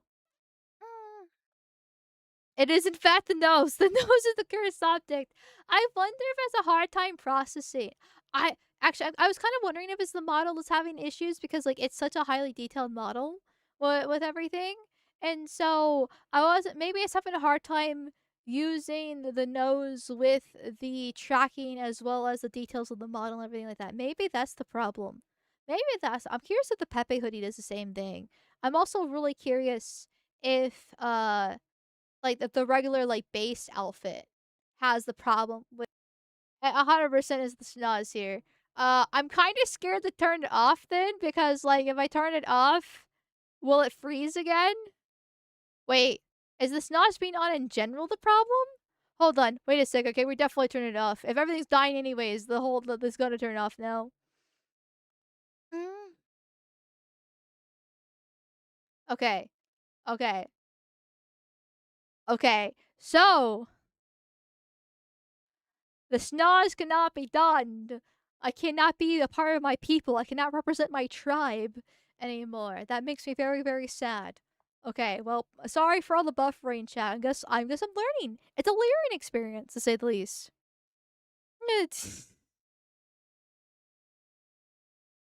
I wonder if this causes a problem. Stream crashes, yeah. Yeah, that's basically the case. It seems to be basically the case. Okay, anyways, we have 3 minutes left in this video. Let's finish it without breaking stream. And I guess I cannot represent my people anymore. in the Kotaku article stated, quote, Tenenbaum, a German Jew who Wait, actually I know it froze a little bit from everything. Let me go back. Jews of Rapture were damaged by their time within Gentile society. As Cody Klein in the Kotaku article stated, quote, Tenenbaum, a German Jew who actually helped the infamous Nazi doctor Josef Mengele with his terrible experiments on prisoners in the concentration camps, also ends up aping her oppressors. She brings Mengele's horrific methods, especially those used on children, to Rapture, producing the Little Sisters in the process, unquote. Again, I have to reiterate that the game is very vague about these themes. This factoid about Josef Mengele, for example, can't be found within the actual game itself, but has been confirmed by Ken Levine as part of Tenenbaum's backstory elsewhere. Either way, in the end, Bioshock's bizarrely implicit paradigm of Jewish victimhood seeks to blame morally abhorrent Jewish behavior on past experiences. If Jews have done bad things since World War II, it's still the fault of anti-Semites, past and present. Again, the plasmid market wasn't even Ryan's idea, it was Frank Fontaine's. Thus, Ryan's arguable embrace of it was him reluctantly, even stubbornly, adhering to his extreme free market principles, which he thought would eventually solve the problems Fontaine had brought to Rapture. That is really the extent to which the game truly criticizes Andrew Ryan. There has been tremendous pressure to regulate this plasmid business. There have been side effects, blindness, insanity, death. But what use is our ideology if it is not tested? The market does not respond like an infant, shrieking at the first sign of displeasure. The market is patient, and we must be too. Now, this is so interesting because on one hand, Andrew Ryan is basically criticized for being too individualistic, to the point that he allows a greedy capitalist controlling a kind of Christian collectivism to overtake his libertarian paradise.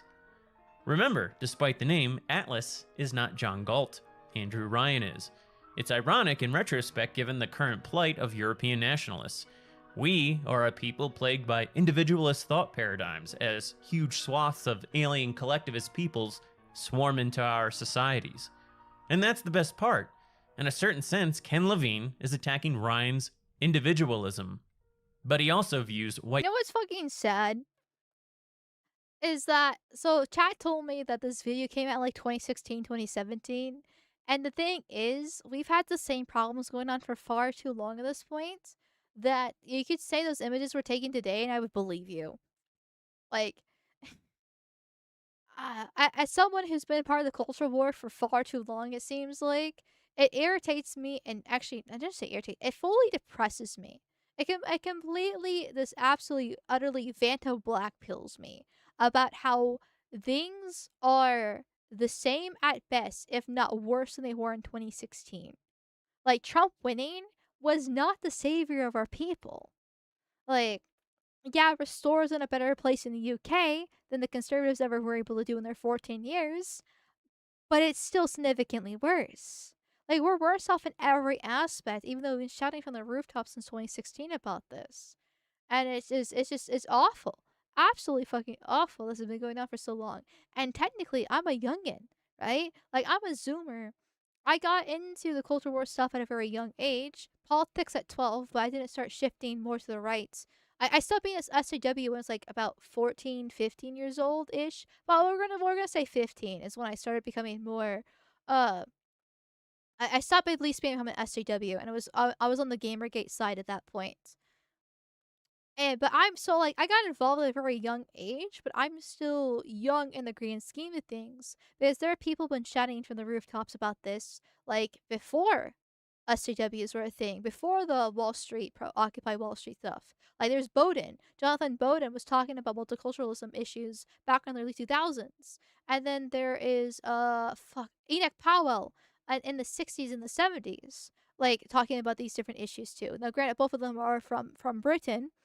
But there were different people in the United States too. I just can't remember them from the top of my head as easily as those two. Sorry, I'm a fake American. There, and it's just so depressing. It's so fucking depressing. Christian collectivism as equally bad based on how it's portrayed in this and his subsequent game. I suspect that Ken doesn't like Jews being too libertarian and individualistic because such ideologies leave Jews vulnerable to other people's collective utopian visions.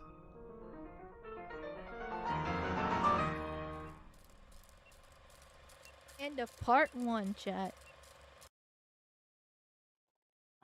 Okay. That was actually really fucking good.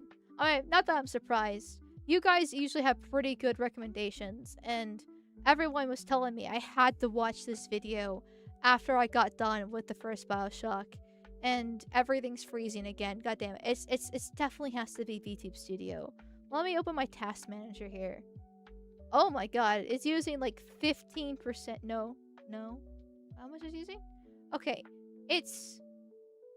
I don't think VTube Studio knows what it wants to do. I'm gonna have to talk to Strickland, the rigger, after stream, to see if he has any ideas, because maybe I don't know. I'm gonna have to figure out what's happening, because it's probably the models causing these problems, is my guess, with all the freezing here. And now apply the nose and watch the resource manager. We might save that for a different day at this point. So, but anyway, this is a great video.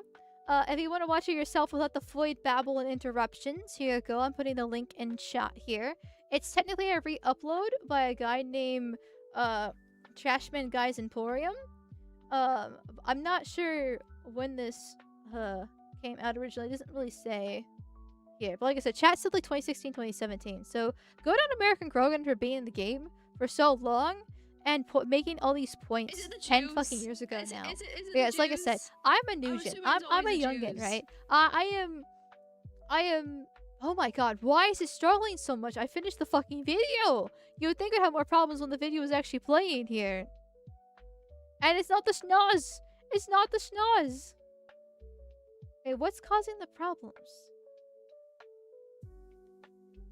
I don't fucking know what's causing the problems here. I'm sorry, chat. I'll try to get this fixed before Monday, because we're going to be playing Wind Waker on Monday. Here. Fuck. But yeah, good on him. I'm definitely liking his stuff a lot since I've been watching a bit more. Also, thank you, Ante-Pavlik, for the $10 reduce. Thank you. Read Sleepy's Discord thing about Andrew Ryan. Would you kindly? Well, since you said would you kindly, I kind of have to. Though, can somebody add it to me? Because yeah. I'm gonna have to... oh, Discord is having a lot of fun with the new emotes. Thank you, Discord bros, for having fun. I hope you enjoy them. Here. Like, can somebody at me? What happened? What did I miss? I was paid money to read your essay in Discord again. Here. Thank you, not Mananak.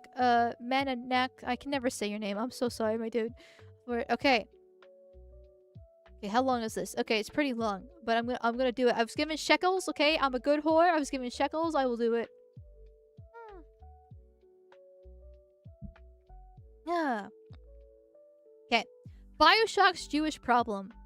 Bioshock is well known for having a secret Jewish message that runs alongside its main story. While the main story of Bioshock is poorly thought out critique of objectivism, the sub-story is about the struggle of Jews. Andrew Ryan in particular is given the most attention and leads to the most confusion among people. Ayo, that's me. That's me. I don't understand. It's very obvious that Ryan is based off Ayn Rand. Like Rand, who changed her name from Alisa Zainovenia Rosenbaum or Alice Rosenbaum, it seems simple. Ryan is a Jew who is attacked by the white Goyim society. But the problem is that all of Ryan's problems are not problems with white society, but with Jewish society and Jewish actions. The Russian Revolution, Negev, the New Deal, Negev, communism, you know who. Yes. Negev, I see you, Sleepy, you fucking gooner. Yeah. The problem with the writers is that they try to paint Ryan as being against non-Jewish society. But all of Ryan's problems are with Jewish-led movements. It's more understandable that Ryan is a self-hating Jew. Even no gods or kings, only men shows that he would be against the Jewish religion. Thank you. That's basically my point. I'm like, if he's going to be a Jew, he's clearly a self-hating Jew. Interestingly enough, despite the connection with Ayn Rand, Andrew Ryan is more similar to another libertarian thinker, Murray and Rothbard, pictured below. Oh my god, he's got a schnoz on him! Rothbard was a self-hating Jew. Rothbard, oh yep, that explains it, that explains it. Rothbard was friends with many Holocaust deniers, such as Willis Carto and David L. Hagen. Even some secondary sources allege he privately endorsed 6 million revisionism.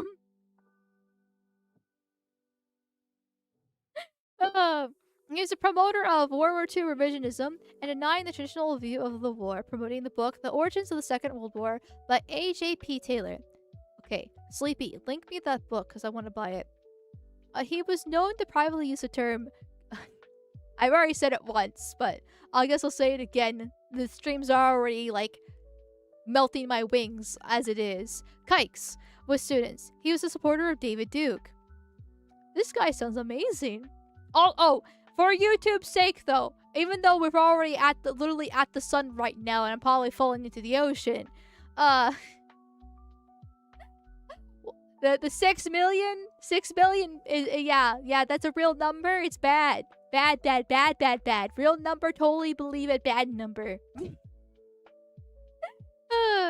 His student Hans Hermann Hoppe noted that Rothbard viewed Judaism as primitive.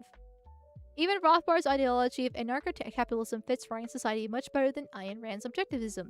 Rothbard, like Ryan, would fuck a non-Jewish girl who Rothbard would call a Joey. Of course they did. Of fucking course they did, once again. The problem with Ryan's Jewishness is that it fundamentally goes against everything he's against. Everything he is against, with the exception of religion, was Jewish in origin. The main reason for the belief in Ryan's Jewishness is an interview from the creator. If the creator hadn't given the interview, there would be no entertainment with the idea of Ryan's Jewishness. Thank you! That's literally my point! Thank you for somebody else pointing like that. That's literally the thing that most irritates me the most about this stuff. Thank you! Even if Ryan is Jewish, then he would have been a self-hating Jew. Ryan's Jewishness seems to be a Jew trying to paint a truly great man as Jewish to make himself feel better, and without understanding what Ryan was against. Just like how every single great man must be changed by these people into something they are not. Ryan's use of the word parasites, refers to Jewish-led movements.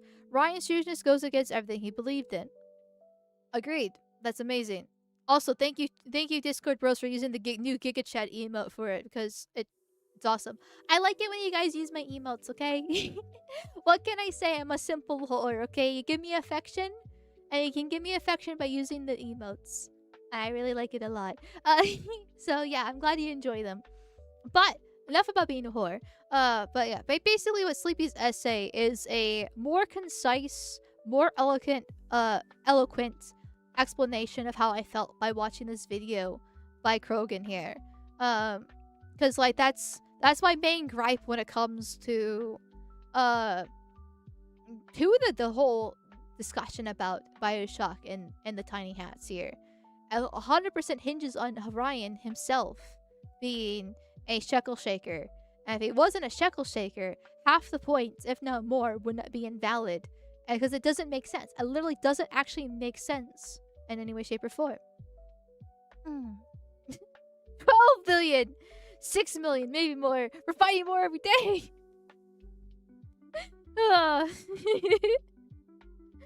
Damn, I missed half a stream and now the VOD is cooked. Well, I'm gonna try to keep up the VOD. If YouTube doesn't strike me down, I'm gonna keep it. But if it does happen, the VOD will still be up on Rumble and Kick. Rumble's probably the better place to actually watch it for like VOD purposes, because Kick is a little bit weird when it comes to VODs. But you know, both options are there. Both options are there if you want to watch the VOD if this is taken down. Though at the very least, I'm gonna try to cut it up. If YouTube really doesn't like this, I'm gonna cut it up so at least the model reveal stays. And then there's okay, cool. Okay, cool. We're back. We're live. Okay, chat. We're back. We're back. We're live. Okay, chat. Okay, chat. I'm gonna be... Oh my fucking god. I'm gonna try to send you guys off. I think I'm gonna send you guys off. I might just skip the raid tonight, I'll be completely honest, because... I literally click somebody, and it freezes, and then it loads, and then I try to do something else, and it freezes, and then it loads, and then I try to do something else, and it freezes, and then it loads again. So, anyway, before everything dies again, I will see you guys tomorrow on Arch's channel at around 4 p.m. or 3 p.m. EST. I'm gonna have to double check on that. But that's when we'll do the Vampire Art campaign back for like the first time in like a month now. Which I realize my model here with being Aryan looks a lot like Lily Mouse, my character in the Vampire campaign. Which makes me very happy because that's kind of actually my point, that I wanted to do. But for my channel, I'll see you guys at 7:45 p.m. EST on Monday. We'll be starting Wind Waker then. I'm very excited about it because I love Zelda. Zelda's my favorite franchise of all time. So yeah, I'm excited for that. And of course, I'll be using the new model because the new model's amazing. Even if it's freezing. God damn it, I've spoke too long. It's dying again.